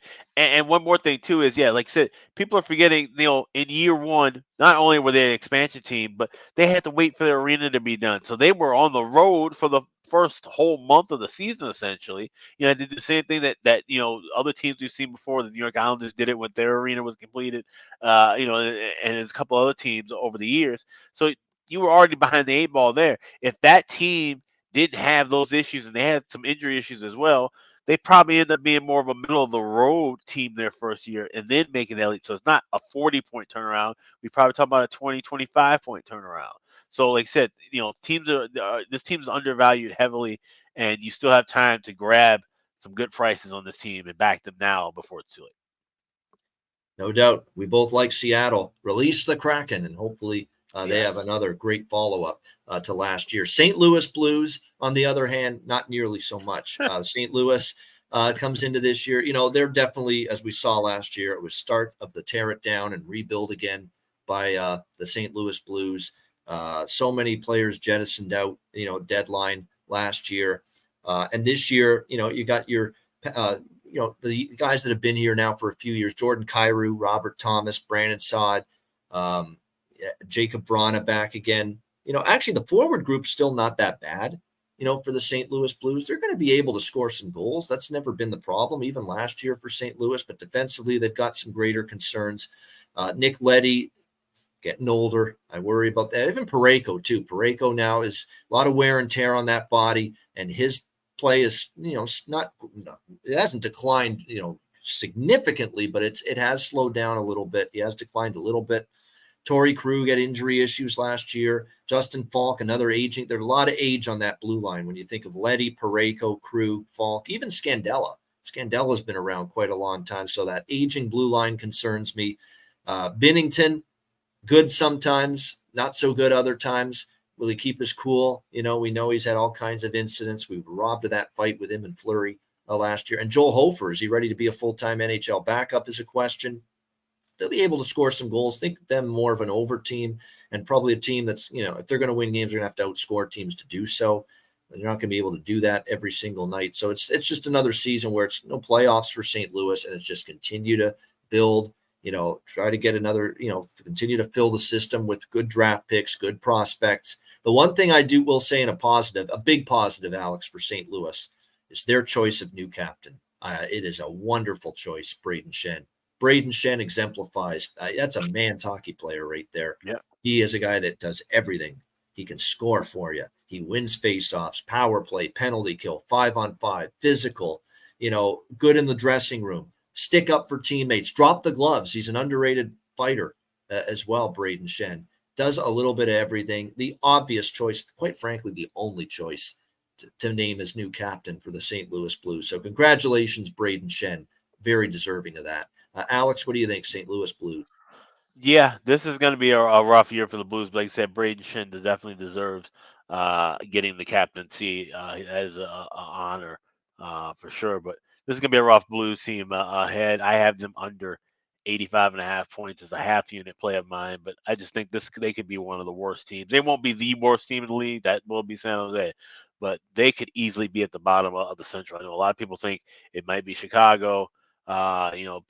More people are high on Arizona. Of course, they've been at the bottom the last 2 years, but St. Louis could easily be at the bottom and possibly competing for a number one pick in that lottery, because I just don't like anything they have. Even the forward group, looking at some of these guys, Buchnevich, Kyrou, those are your top stars. Braden Shen is a guy who's a bit streaky. Kevin Hayes, they bring in, he's a bit streaky. Brandon Stott is, the dictionary. If there's a picture in there, he's the definition of streaky. Streaky, there's a space. Yeah, there you go. Right, exactly. Yeah. And then you go to the goaltending of Binnington. Once again, streaky goaltender. Joe Hofer, he's, if he gives you 20 games and goes 10-10, that's fine. That's all you're really asking. Anything more or less, I wouldn't really rock the boat about. But Jordan Binnington, you're asking him to start you 60 games. And do you trust him to deliver 40 quality starts out of 65 starts? I just don't see that happening. I see him being more of a 25, 35 quality start guy if he's getting 65, which means you're a losing team. You're a 500 team or worse. And I just don't see where St. Louis pans out to have much of anything. They're a team to fade, I think, throughout the season. And I think they're going to get a lot of love early because of Binnington and how well he played down the stretch. So I think you'll be able to fade them and get some good value betting against them in the first couple of weeks, honestly. And they need Robert Thomas to bounce back. It was not a great year for him up front. He's, and 2 years ago, he was very good. Last year, not so much. But the power play actually fell off, and obviously defensively. And I don't see the defense getting better. They're horrible penalty killing, horrible 5-on-5 defense. It's basically the same crew, same cast of characters, essentially, on the back end. And Binnington's numbers were wretched last year, and his goals saved above average numbers were way in the minus, like -9, -10, very bad. So he has to be a lot better. Of course, Thomas Greiss retired, which is why Hofer now slides in as the backup goaltender for St. Louis. All right, Tampa Bay Lightning next up. Tampa Bay, of course, the one thing I think about with Tampa Bay, it's the obvious, intangible situational element for them, Alex. It's that the fact that they finally didn't make a Stanley Cup final. They got bounced in the first round by Toronto. They have a chance to hit the reset button, recharge their batteries legitimately, and be fresh for this upcoming season. But then they get hit with the news that all of a sudden, here's Andrei Vasilevskiy out, for the first 8 to 10 weeks of the season with back surgery. First of all, why didn't he get this done earlier? That's just all of a sudden it flared up on him and he needed it in an emergency situation. It's just, wow, all of a sudden he needs this back surgery. I mean, this is a very, and Tampa shouldn't assume anything in terms of being in the playoffs or their positioning anymore. They need Andrei Vasilevskiy as much as possible to be available for them during the regular season. So this is definitely a setback here. And it was a lumbar disc herniation, and he had micro discectomy surgery for that. And that's what it was, that back surgery he had. So again, you are still talking about, even last year, he looked a little not as good at times. Like last year was not vintage Vasilevskiy regular season. And even in the Toronto series, it was okay, but it wasn't great when they got knocked out by the Leafs. But he's still, one of the best goalies in the league. And if you don't have him, you miss him, especially when you've got to ask Jonas Johansson and Matt Tompkins. Here you go. We're going to trust you guys in net. And Jonas Johansson's the number one guy now. Like Brian Elliott's not even there anymore as a good, at least a sturdy, solid veteran backup option. Jonas Johansson, I don't have faith in him. I mean, what have we seen from Jonas Johansson here in years past? Not a whole lot that makes me all that excited. Actually in Colorado, but he was with Colorado. It's a great team. They have the puck all the time. Before that, 4.81 goals against average in the 2021 season. I'm worried about this Tampa Bay team without Vasilevskiy a little bit. Obviously, it goes without saying. We know up front, and I don't like the Stamkos situation. They didn't even reach out. Julian Brisebois, the management team, for a new deal, to talk a new deal, re-upping him. You talk about a slap in the face. I get it.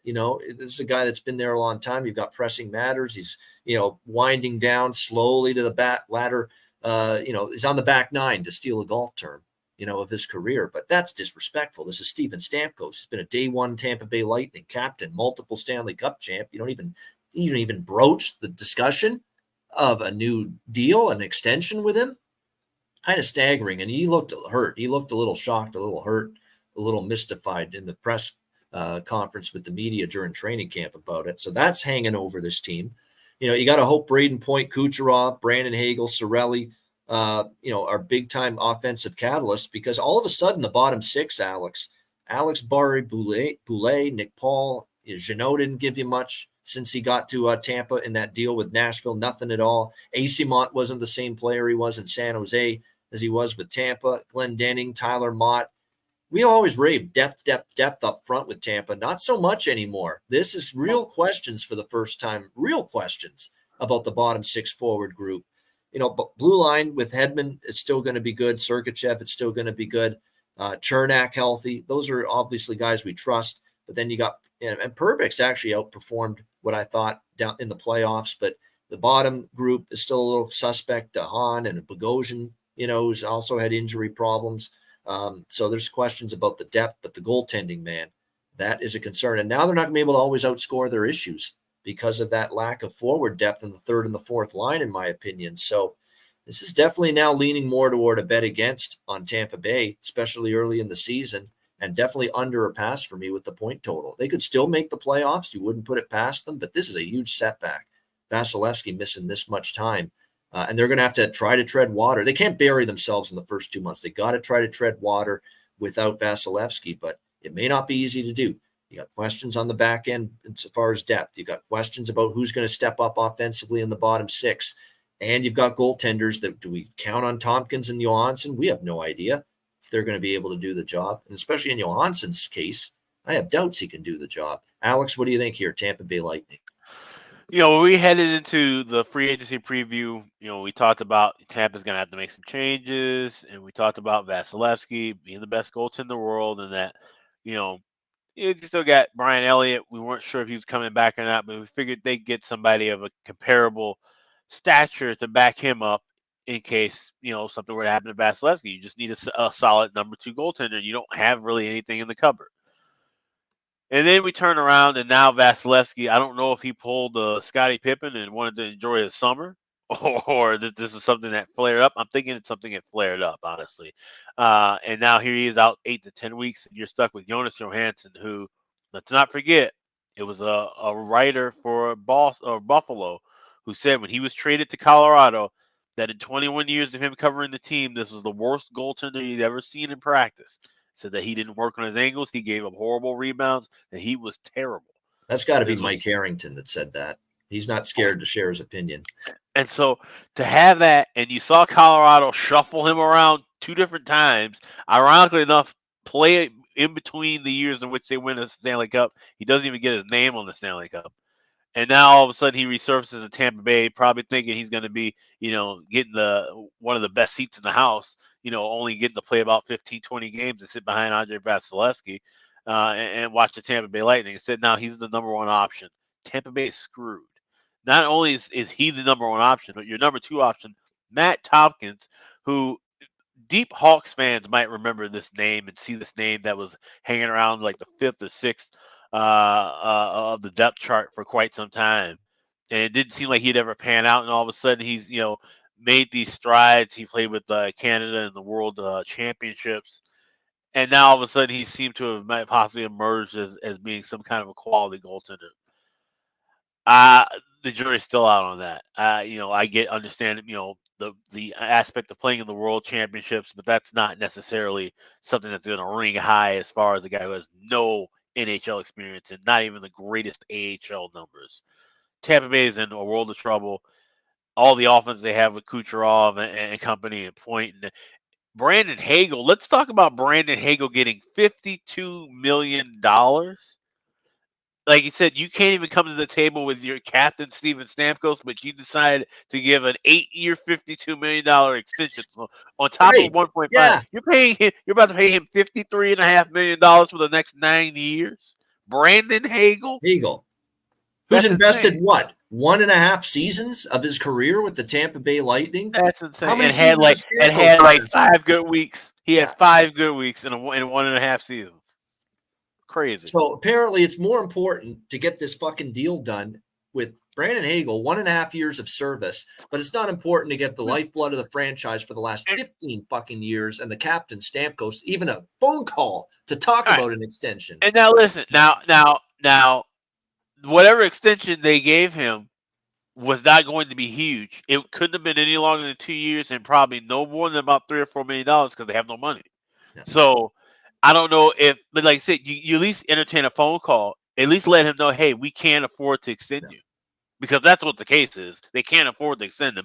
To insult him and offer him 1 year, $2 million, after 15 years of service, that would be almost worse than not calling him at all, in my opinion. So they're stuck with that. But Brandon Hagel, I mean, he's going to do what he does. He's going to give you 20 goals. He's going to, be pesky and get under people's skin and deliver some big hits and some big plays.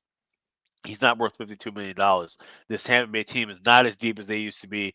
They're going to miss the playoffs. I was lucky enough to grab plus 225 for Tampa to miss the postseason about a week and a half, 2 weeks before the Vasilevsky surgery and injury became official. That number is going to be long gone, unfortunately. So closing line value ticket I can hang on the wall and hopefully actually cash once the season ends. But Tampa Bay should definitely miss. Definitely will look under their point totals as well. I'm seeing plus 145 right now with the Tampa Bay to miss the playoffs. Well, so look at that adjustment. Yeah. Hammer that. That should be favored. Yep. Yeah. And honestly, that number will be fluid throughout the season as we've seen that with that market now. That probably goes away in 2 weeks. Yeah. If Jonas Johansson and Matt Tompkins are as bad as we feel they are, that flips around in the first 3 or 4 losses. So grab that quickly at plus 145. I might grab that. I might hit that again at 145.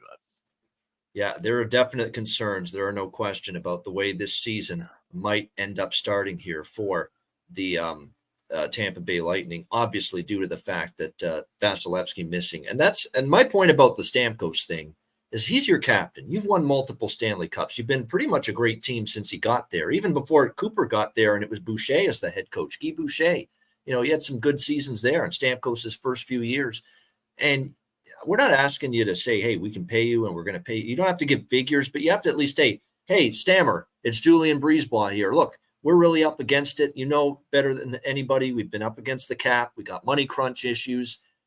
You know, we're going to have to put your contract negotiations on the back burner for now until we figure out where we're at with the cap and financially and figure out our books. That's all you had to do. That's all you had to do if you're Brisebois. Just like a little heads up. Where are we at here? A little status update. And from what I didn't even do that. Didn't even have the fucking courtesy to do that for Steven Stamkos. That's stunning to me. That really is. To have that kind of lack of, decency for someone that's been there that long. It was really, really jarring to hear that. All right, Toronto Maple Leafs next up here. And look, we know the Leafs celebrated kind of like they won a Stanley Cup when they beat Tampa Bay in the first round last year. And that's great. I'm glad, Alex. I am thankful. I am sick to death of talking about the first round, not winning the first round. Yes, tired of that. I'm glad that's over with now. We don't have to make the jokes anymore. Haven't won a series in high definition and all that shit. It's done now.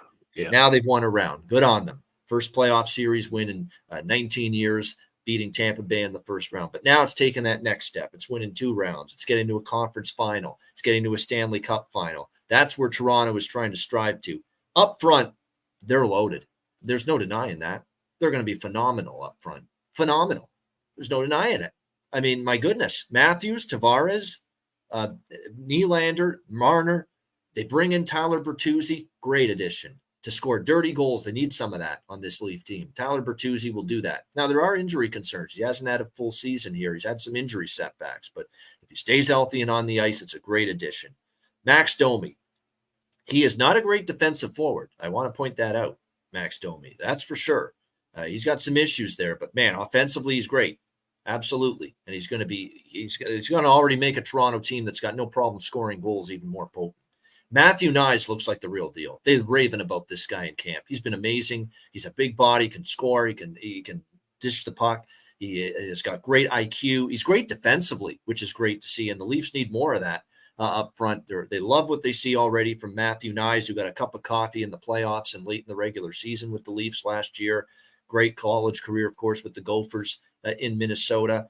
You've got Lafferty. You've got even depth down the bottom 6 forwards with Yarncroke and Noah Gregor and David Kampf. And how about the story that Fraser Minton is writing here in training camp? This guy might make the team.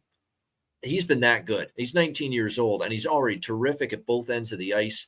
And he's got a real shot to make this team and not go back to Kamloops and play his he may not play his last season in junior with the Blazers because he's been so damn good in training camp for the Toronto Maple Leafs that Fraser Minton might make the team.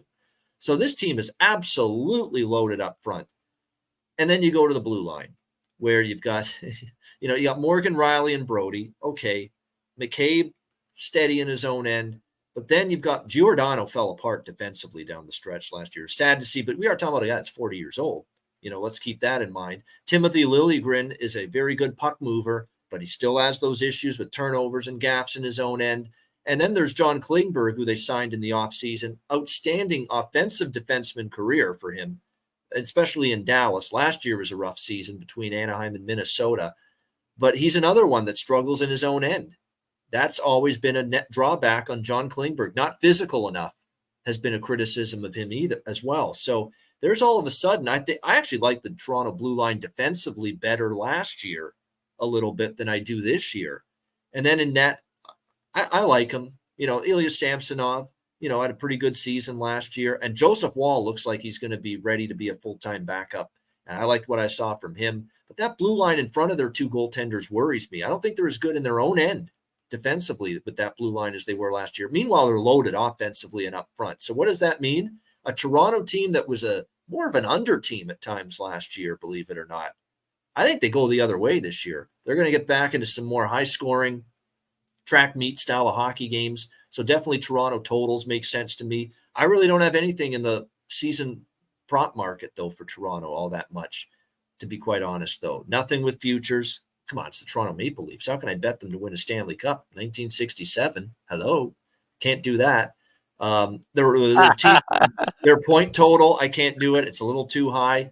And I'm concerned. I think they're loaded offensively. They're going to be just scoring goals in bunches, but I'm worried a little more this year about the defense than last year compared to the overall composition of that blue line. Alex, what do you think here? The Toronto Maple Leafs always talked about.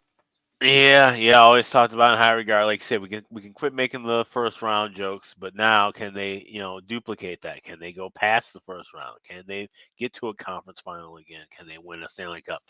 And that's the things that they have the best opportunity to do so. Starting from the bottom, looking at the goaltending, like I said, Samsonov's a great, number one guy. I think Wall, like I said, is capable and ready to be a number two.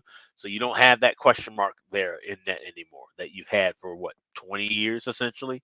You have a capable 1-2 system. Now, if there's injuries that arise, things can get a tiny bit askew. You have Martin Jones kind of hanging around, but he's also kind of waiting for. There's a log jam that we're kind of all waiting for amongst goaltenders, that where the first injury or just the first poor performance site. Now all these things are going to be shifted around. So Martin Jones may not be available, but somebody else could pop up in waivers.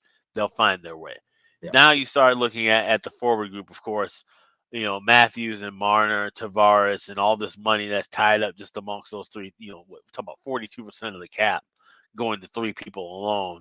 They have to produce as much as they're getting paid to produce, which means, near record-like performances for all three of them, especially Matthews, who's just coming off the 60-goal performance. You pretty much have to duplicate that because that's what they're expecting of you, and that's what Toronto has to do. But they have tons of pieces that need to step up and provide that secondary scoring. They need to make that transition like Edmonton. Edmonton, we don't worry about Edmonton secondary scoring anymore. Of course, we were just worried about it, can they do it, again? But we saw last year what could happen where, okay, they have these pieces in play. Now Toronto has pieces in play. They have, like you said, adding a Max Domi. He's going to add to your offense. Also, I have to say, just slightly off for the record, what's with Sam Lafferty wearing his dad's 28 and Max Domi not getting that? Like, how is that not just automatic? I don't know if they do the That's a whole. good point. I don't know if they do the whole money spectrum. deals like they do in the NFL, but Domi 28. I would have bought a Domi 28 jersey if Max had worn his dad's old number. I would have considered that, but apparently that's not happening. But I digress. Sam Lafferty, Max Domi, two guys who will give you that grit. They will stand up for their teammates, and they will give you some goals as well. So the great two, well, not so much Domi two-way player, but Lafferty's a good two-way player. Domi will give you that offensive grit. Lacks a little bit defensively. You got Ryan Reeves, who gives you all the toughness. He's going to scare the shit out of anybody if anybody even tries to do anything toward Matthews or Marner or anyone. But what does he offer to the team? Is he really that fourth line? Is he even a defensive stalwart as a fourth line forward anymore? Like, he's just. Can he play? Yeah. Yeah, he's a get shadow. On a forecheck. Can he be responsible defensively? All that stuff. Yeah, he's just a shadow at this point now, and I don't even think guys are afraid to fight him. Honestly, like Toronto, Montreal, we'll see that matchup soon enough, and maybe we see Reeves and Jekai, go up against one another. Maybe that might be a true test to see if he's the new heavyweight in the line.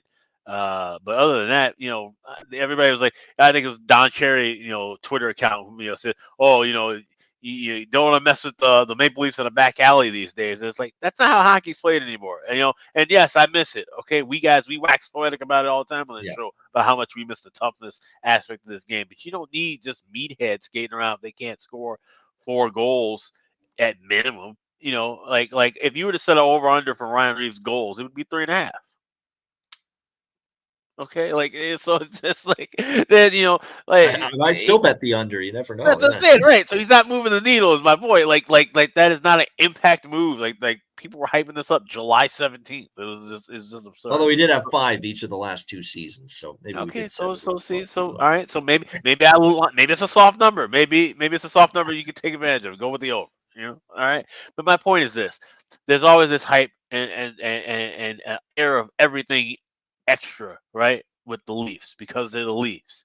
And so you have to find spots to bet them. It's not always easy to just bet money with the Leafs because they lay eggs when they're minus 200 favorites, and then they're minus $1.30, and it looks like it's a tough spot. And then that's when they come out and Matthews has a hat trick and Marner has 6 points, and Samsonov has 42 saves, and they win 7-1. So they're a hard team to read. I don't have anything with them futures wise. They should win the Atlantic Division. They should make a run toward the Eastern Conference Finals, but they probably won't because they're the Toronto Maple Leafs. And I keep coming back to that. Yeah, it's the Toronto Maple Leafs. And look, they're going to have this great regular season again. I have no doubt about that. They'll be comfortably a playoff team, great regular season. But everything after that is a big fat, let me see it before I believe it, other than maybe winning at least another round again. Even I didn't believe them winning a first round even fully going into last year. But everything else is just, let me see it before I believe it. I don't know if they're nearly as good defensively, like I said, as they were last year. But they're better offensively, but I think they gave some back defensively. We'll see how it goes for the Leafs this year. The Vancouver Canucks, as we're down to our last final four, if you will, teams. Vancouver Canucks, we've got the Canucks here this year. I think prime for a bounce back. How much of a bounce back is the question. You got a full year of Rick Tocchet, right? The whole coaching staff intact. And it's funny, that little video we saw where Rick Tocchet says this is a plus staff, and the first person to show up who says that is Mike Yeo. Yeah, that was just absolute. Other than that, though, I like the staff, honestly. No joke. Yeah, right, yeah. And Gonchar, and I like a lot of that staff. You're right. Mike Yeo, not so much. Just say no to Yeo as we that A plus becomes an A minus B plus with him in the room. Just with him alone. Yeah, exactly. In the room. No, I think Vancouver will have a little bit of a bounce this year up in the right direction. How much is a big question.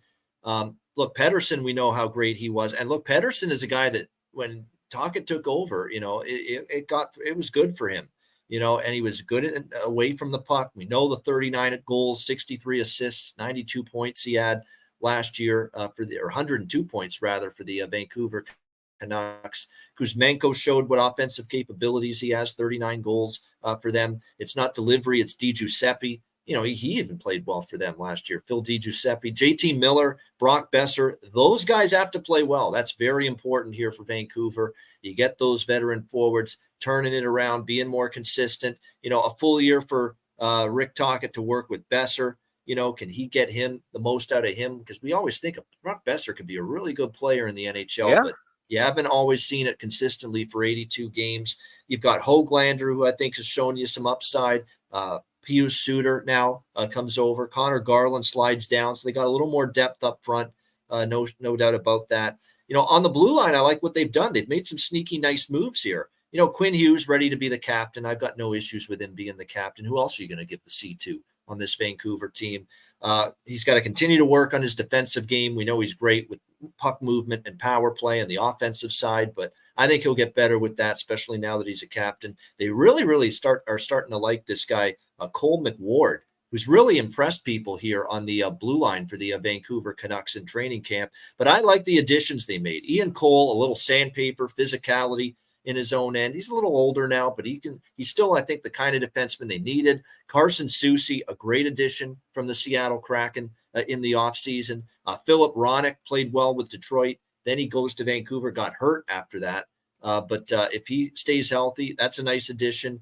And all of a sudden, you got some of those liabilities out of there, like Ekman Larson and some of these others who really had a tough year for them defensively. So I do think the blue line is better, and it's going to come down to the new tandem. Thatcher Demko, who I think, is going to have a better team blue line-wise in front of him. And then Casey DeSmith now, the new backup here for the Vancouver Canucks. Pittsburgh briefly with Montreal, and now here in Vancouver. I think it's a solid tandem, and certainly Demko has the potential to be a really good starting netminder and should be helped by better defense. So I've got arrow pointing up on Vancouver. I don't know about playoffs yet for them, but arrow pointing up, I'll be looking to bet on them in spots, and I do lean to their over point total this season, the Vancouver Canucks as well. Alex, what do you think here in Van City? Yeah, there's definitely a bet on team in certain spots. I'll be betting on Vancouver with Casey Smith in his first couple of starts. And what's interesting about that is I thought he was going to be a better fit staying in Montreal. I thought that was going to be signaling the end of Jake Allen's term in Montreal, and I thought Montembeault and DeSmith would have been a really good 1A, 1B option because we saw DeSmith basically operate in that same system with Tristan Jarry those years that he was there in Pittsburgh. So to see him now with Thatcher Demko, it gives Vancouver some flexibility. Demko doesn't have to be the guy to be a big workhorse and have those big minutes, play 60, 65 games. He could go to 45, 48 games. DeSmith can kind of shoulder some of the more of that workload, and I think he might be a guy where we get some good value betting on it. So Casey DeSmith starts. I'll be betting on so far. Yeah, Vancouver, lineup wise, love Elias Pettersson. I think he's slowly emerging into that superstar status. JT Miller, solid veteran. Anthony Beauvillier and Kuzmenko, that make for a great top line. Brock Besser, I think, he's kind of a bit overpaid. I've talked to some people. He's a Burnsville, Minnesota native. He lives back here. He's got a nice big house in the big side of town. And I've just talked to some people who are familiar with him. They just say, they just think he's a little inflated. His ego. He's just not, that guy. And his numbers haven't proven to be where he's that guy. But he kind of carries himself as if he's the star of that team, and he's not. If Vancouver comes off to a slow start, he's the guy I would look to probably trade because you need to shed some cap space. $6.5 million of it. I think you make a statement by moving him potentially if you don't get off to a hot start. If you do and you get the most out of him, then so be it. All systems go. But I think he's a guy I would circle to maybe kind of use as a piece to really get things rolling in Vancouver. If Rick Tocchet and company, want to, make this transition and move and be a contending team within the next couple of years. And like I said, based on what I'm hearing about that with Besser, if Tocchet gets a vibe of that, because Tocchet's a no nonsense, no bullshit kind of guy, he would be, more than delighted to send his ass somewhere. So he needs to step it up. Vancouver's got to step it up, and that doesn't mean it's going to be a playoff team, but I think they're going to be much more improved. They won't be down in the doldrums with the Anaheims and San Jose's in the Pacific Division. I agree with you there. There's no doubt that I think this team is going to be, and they're just going to, you know what? Their structure already looks so much better. And it's not all on Bruce Boudreau, believe me. They had a horrible defensive personnel team last year. But definitely Tocchet has cleaned up some areas of their defensive game. There's no question. They look structured. They look like they can break the puck out of their own zone without as much stress. They can get back in proper defensive position better when they turn the puck over than they did early last season when things fell apart. That's the things you like about Vancouver. They're making those little improvements that I think should benefit them this season. All right, Vegas Golden Knights. I want to mention, too, about Toronto. Nylander, 40 goals plus 230. I did bet that. And very simple reason why. Contract season. He's now playing for a contract now that he didn't get re-upped. And he's already, had the big night last night in the preseason. So he's going to be fired up to get to 40 goals, in my opinion. There's no question about that. So I like that Nylander, 40-plus goals, plus 230, playing for a contract, playing for the big money. You think he stays in Toronto? I think somehow, some way he will, honestly. I think if he was going to get dealt and they were going to part ways, it would have happened already. And I think they're going to – and look, I think they realize that this guy is going to play for money. They're not going to trade him at the deadline either. I think – and Brad Treliving's got a history of doing this, right? Going back to with how he handled it with Gaudreau and Tkachuk last year. He doesn't mind letting his big free pending UFA dangle until the offseason and risk maybe losing him for nothing. And he might be willing to do that with Nylander, just like he did in Calgary. With I just think it's a great bargaining piece to have because he could utilize him and he has a great year, and then still okay, we're not going to come up with a contract. Here's a big trade piece we have now, and now you got a Toronto team that's cap strong that can make a huge move at the deadline by moving that. Yeah, there's no doubt there. Alex, and look, this has been a long show, so I figured at some point we'd have a little technical difficulty at some point, but we'll see if we can get Alex back with us. In the meantime, let's move on. We've only got 3 teams left. Vegas Golden Knights. Can't believe the show is going on 5 hours, but it's been a lot of fun. I told you it would be in depth. We didn't lie about that, and that's why once in a while you got to check the phone. People wondering where the hell you are. I got to let them know. Just doing a very long show. We'll be with you in a bit. Vegas Golden Knights. I'm going to be straightforward to the point here with Vegas. Obviously, as far as a complete hockey team last year, this team had it. There's no question. This team was it. Loaded up front, 4 lines that could all contribute. Obviously, their best offensive prowess came from the top 2 lines with Jack Eichel, Jonathan Marchessault, close shave Barbashev, Ivan Barbashev, who they got at the trade deadline from St. Louis. Of course, Riley Smith was dealt in the offseason. They didn't want to lose Riley Smith. He's a great player, but they were right up against the salary cap. But they're still fine. They re-signed Barbashev, Brett Howden, Chandler Stevenson, Mark Stone, William Karlsson, Michael Amadio, Paul Cotter. And then you've got guys now on this team that, their depth forward is still there. Carrier, Waugh, and Kolasar. We know how good that group was last year up front for Vegas. I mean, every line made an impact. Every line made a difference. Lines 1 through 4 on that run to win the Stanley Cup for Vegas last year. And there might be guys challenging for even a fourth line spot. Like they've had Pavel Dorofeev, who showed you something last year, a little offense when he got into the lineup. Max Comtois was brought in from Anaheim on a PTO, guy that kind of underachieved there, but he's got offensive potential. So this team definitely still has plenty of depth, even though they had to part ways with Riley Smith due to the cap in the offseason. And the blue line is still the same loaded group they were last year. Zach Whitecloud. Now, they do have some injuries to start the year. This could be an issue early in the year. You know, Martinez suffered an upper body injury in preseason. Zach Whitecloud is week to week with an upper body injury. So, you know, that is going to chip away at them early in the year. But when they got everybody healthy, Martinez, Whitecloud, Pietrangelo, McNabb, Shea Theodore, Nick Hague, Braden Pahal, who's going to get more of a look this year, just an outstanding group, 1 through 6. There's no question about that. And Aiden Hill showed you what he's capable of. Can he duplicate that now for a full season? He is the guy. He did get paid. That remains to be seen. Logan Thompson now slides in. That's a nice tandem. I like that tandem now, Aiden Hill and Logan Thompson. Bottom line is the goaltending, just like last year when they won the Cup, just be good. Just be solid. And you can really go far again. Now, I am concerned about the hangover, all the partying done of winning this Stanley Cup that early in the season Vegas might be a bet against in certain spots. But once they get going and we get later into the season and they start to put it together, and if they're in the playoffs, and we assume they are, they're as dangerous just as they were last year to win it because they got the prototype. Goaltending's good enough. 1 through 6 on D is as good as it gets in the league, and they've got depth for days, all 12 forwards up front. So it's tough to repeat. That's the only reason I hesitate on saying Vegas will win the Stanley Cup, because it's damn hard to repeat as Stanley Cup champs in this sport. But don't put it past them, because they have the prototype to do it. Alex, what do you think here, Vegas Golden Knights? Yeah, I mean, it's pretty much rinse and repeat for Vegas. They really don't need to change much of anything. Everything laid out for them nicely.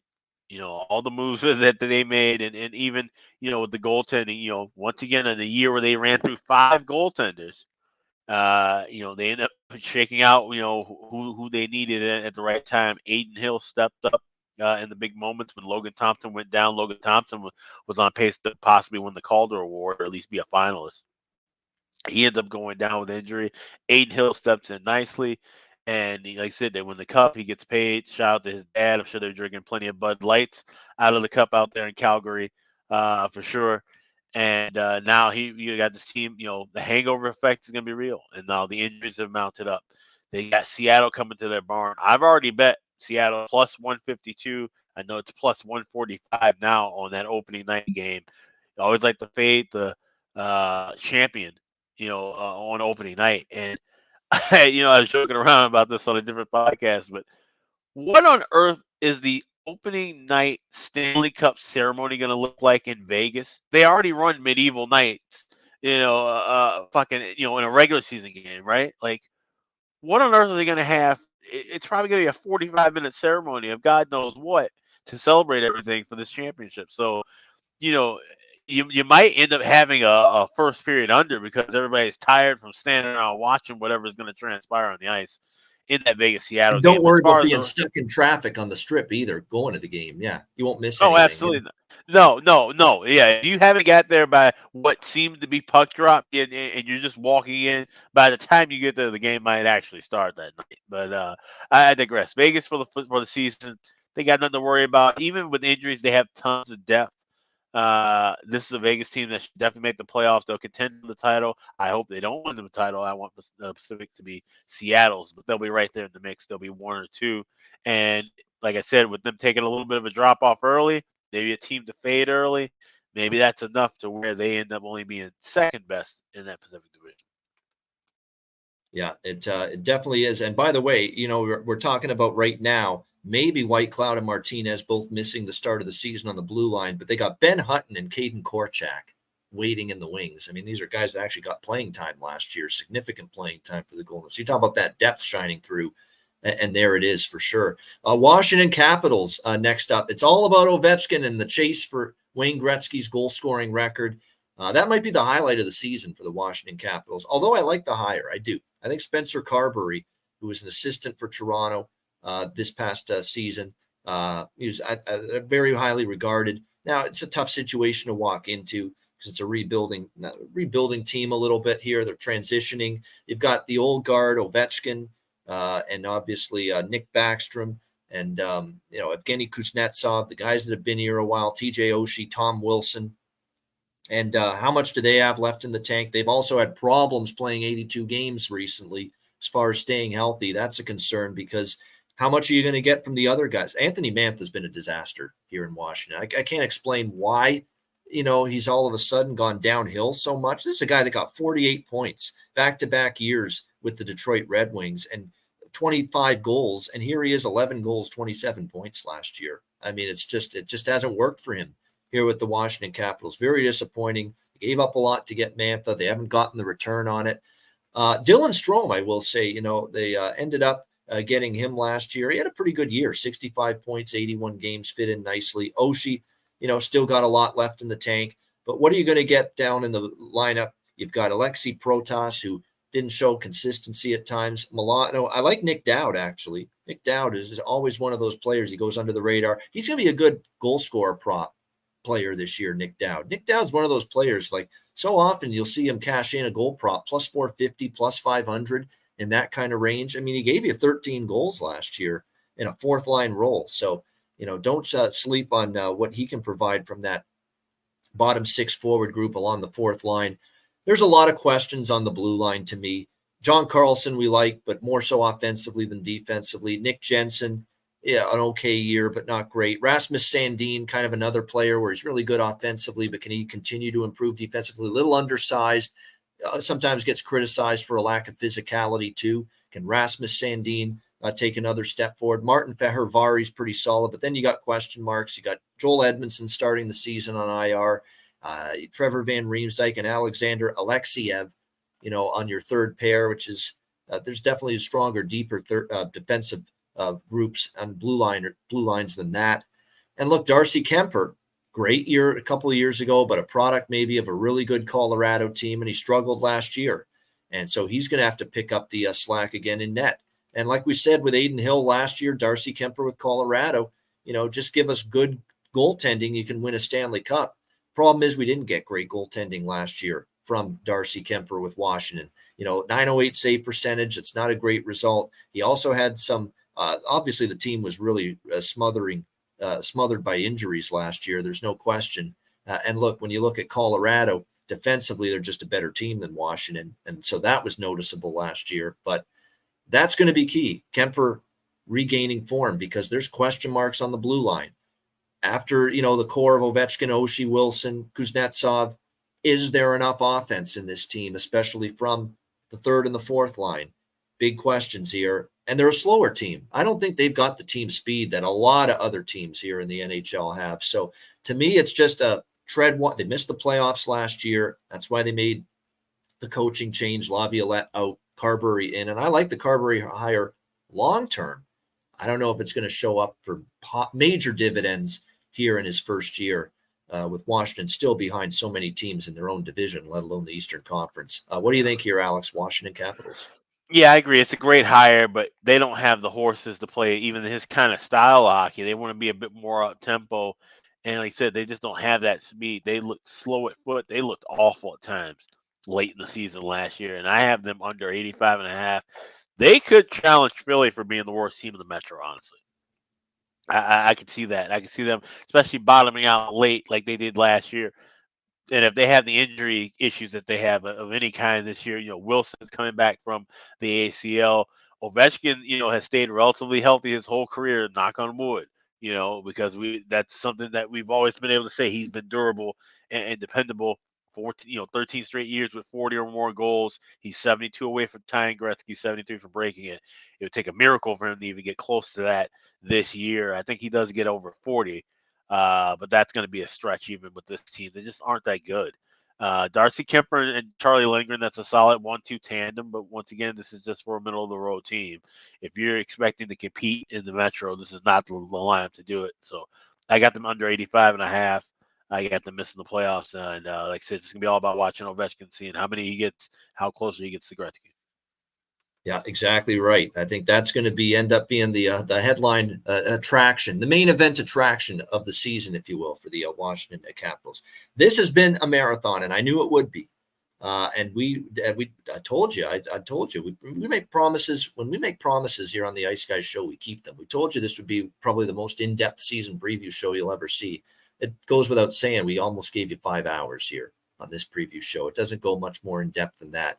But we have reached the end here, the final team, the Winnipeg Jets on our season preview. And this is another team where, unfortunately, I'm a little concerned about the direction. Although, credit to Kevin Cheveldayoff for getting what he got back for Pierre-Luc Dubois in the deal with the LA Kings. He got back Gabe Vilardi, and you know how much of a fan I was of his big-time breakout season last year with the Kings. 23 goals, 18 assists, 41 points for LA last year. And now he's going to get probably a prominent role, potentially even on the top line from the current looks of things for the Winnipeg Jets with Mark Scheifele and Kyle Connor. That could be quite the line. So you talk about Rick Bowness loading up his top line. That would be quite the top line if he starts the season with Scheifele, Vilardi, and Connor as a top line.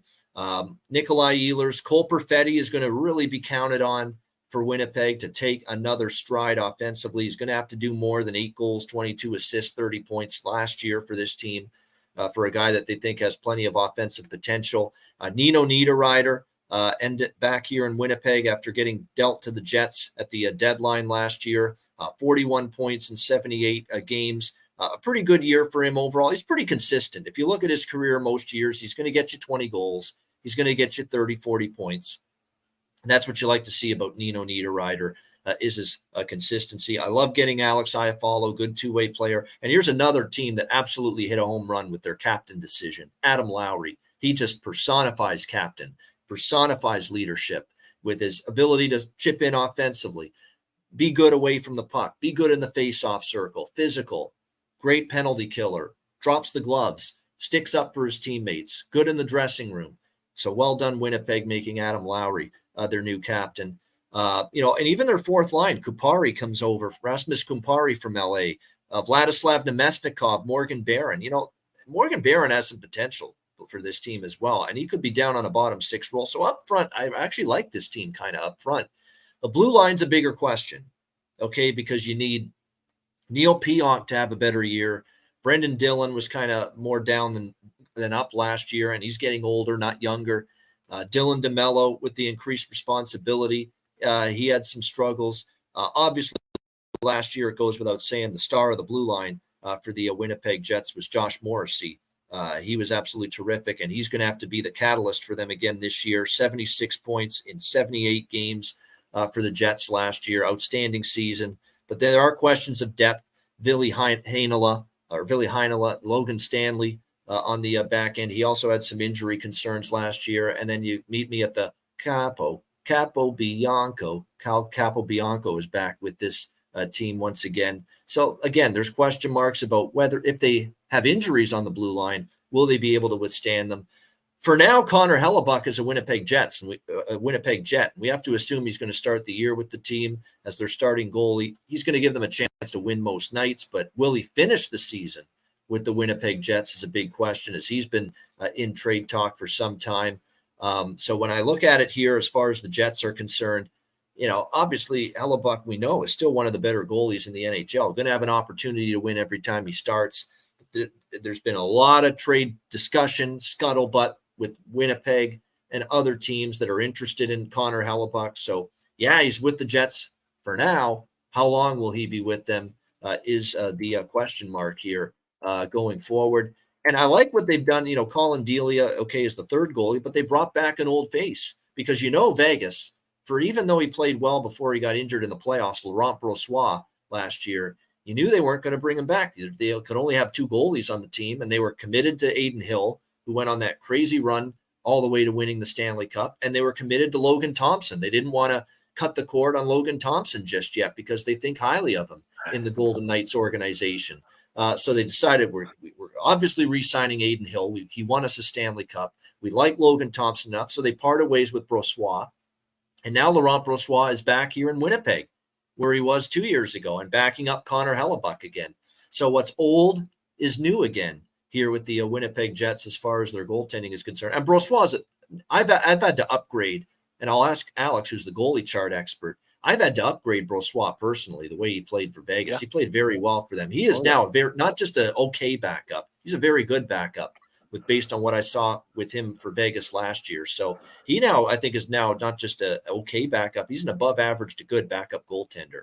So I think the Jets, will be happy to have Laurent Brossoit back in the fold. I still think, the one thing is the Central is such an easier division compared to the Pacific, where Winnipeg could surprise in that forward group, which I do like, could score so much. They could win more games than you expect and maybe threaten to make the playoffs. But I wouldn't be willing to put money on that at the moment with the Winnipeg Jets. That being said, I'm not rushing to bet them under, but I would lean that way as far as their point total. Alex, Winnipeg Jets, take it away.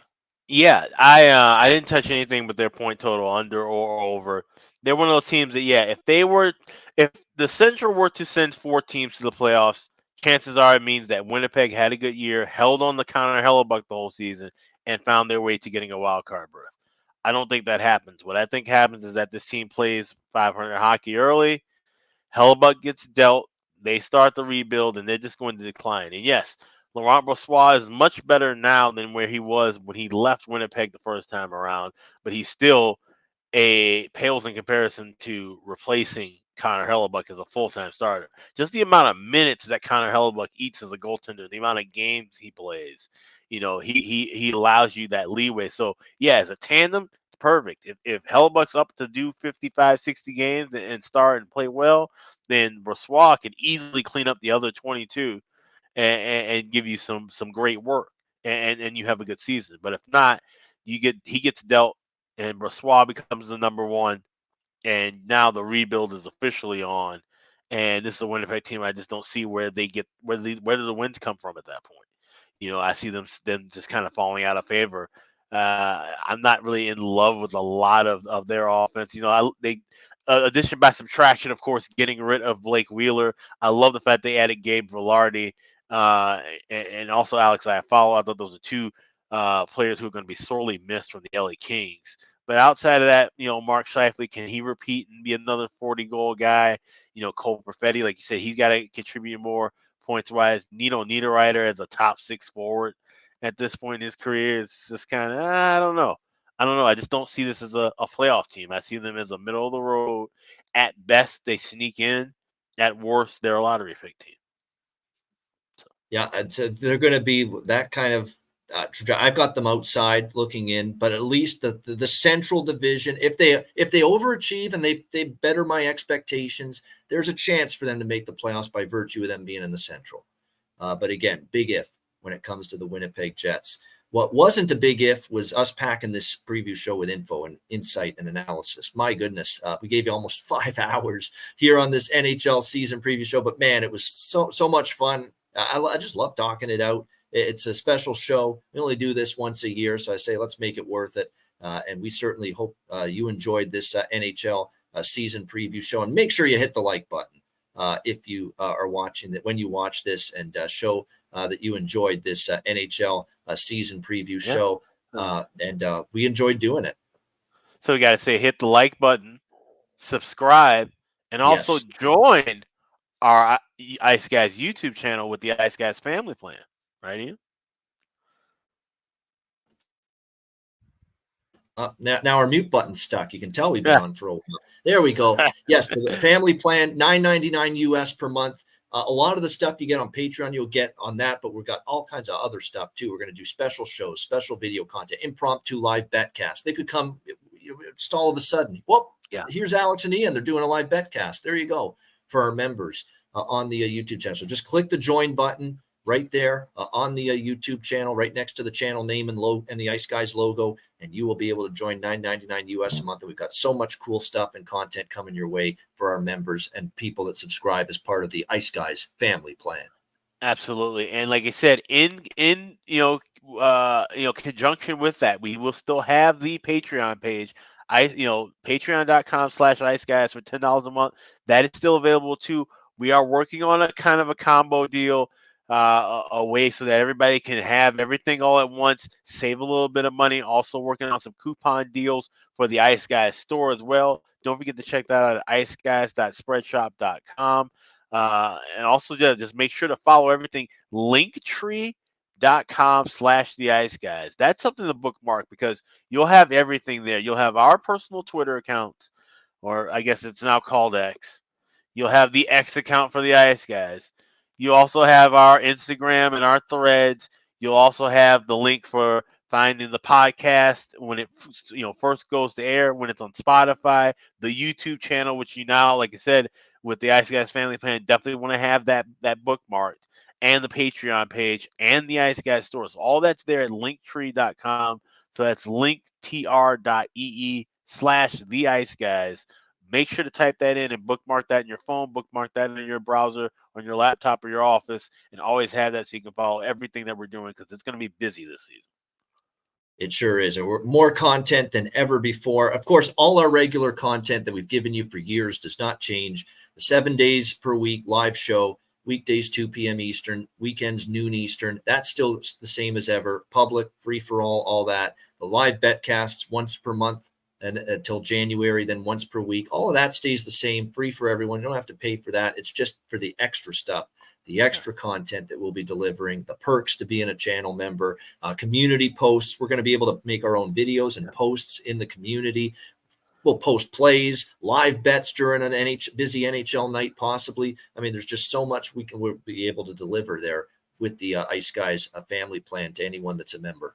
I can promise you now that with the community chat and the fact that we're going to be jumping on and doing videos throughout the year, $9.99 is worth it alone. If you're a live bettor, that's worth its weight already because the live bets, I will make sure to have those synced up. And to hell with the me same with way that. I have. Just for Alex's live bets, it's worth The it. He's same way live I have it bettor. synced up to my Telegram, to where my clients get. So that'll be one of the features. If you're a live bettor, just $9.99 a month for that alone is worth its weight in gold. But you'll get so much more content than that. So I'm really excited and looking forward. I'm glad that we're finally able to offer this to everyone. It's going to be amazing this season.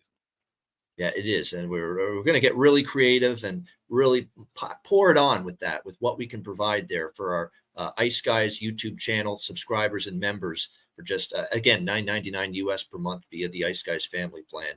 We've done these preview shows for years, but as always, we can't end a preview show without giving our Stanley Cup final and our Stanley Cup champion pick and recommendation. Alex, we'll start with you. Stanley Cup final matchup and Stanley Cup champion for 2023-2024. It's going to be a lot of travel and clash of cuisines, if you will.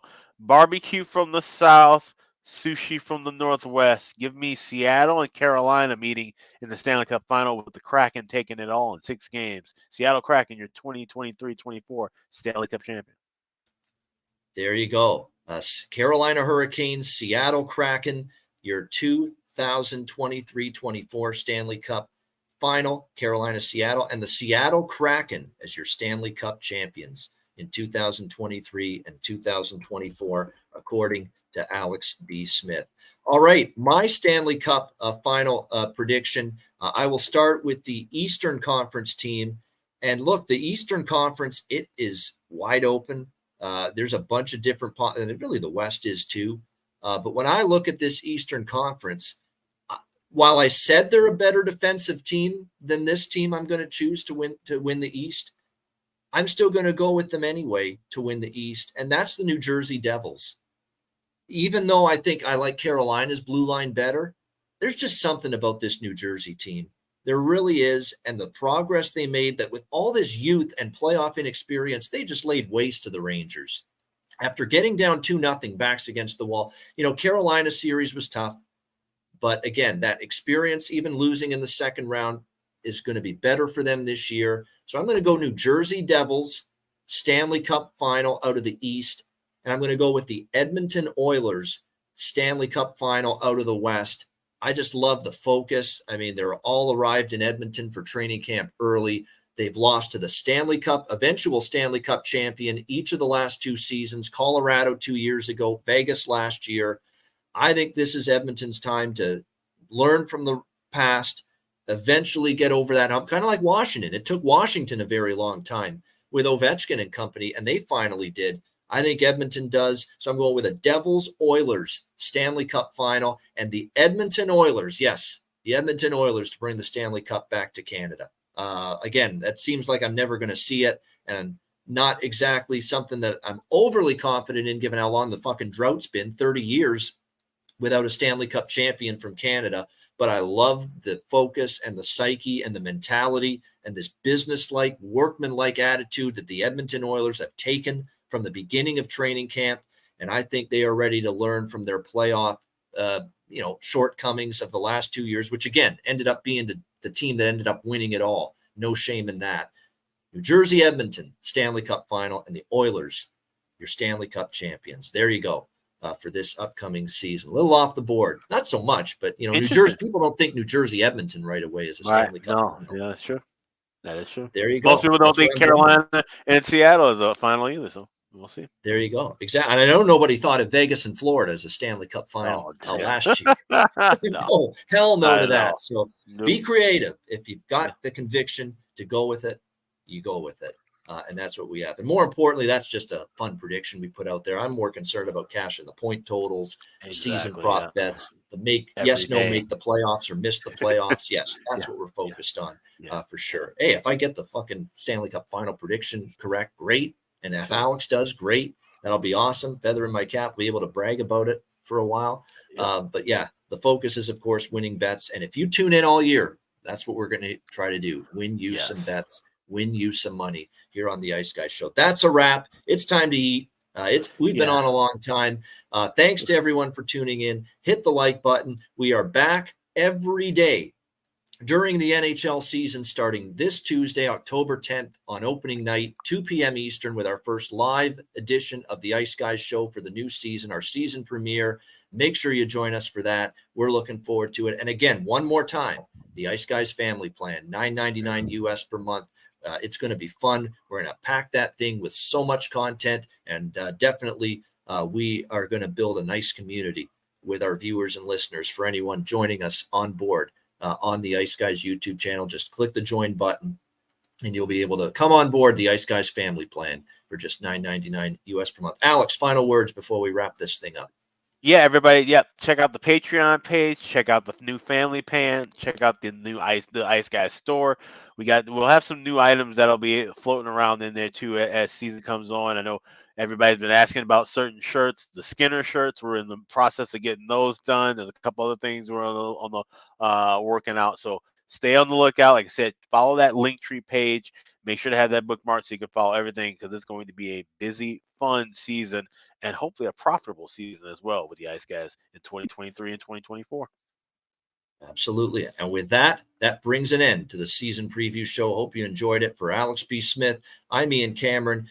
Enjoy the NHL season 2023-2024. And we are back with you Tuesday, October the 10th, 2 p.m. Eastern for the season premiere edition of the Ice Guys. We'll see you then.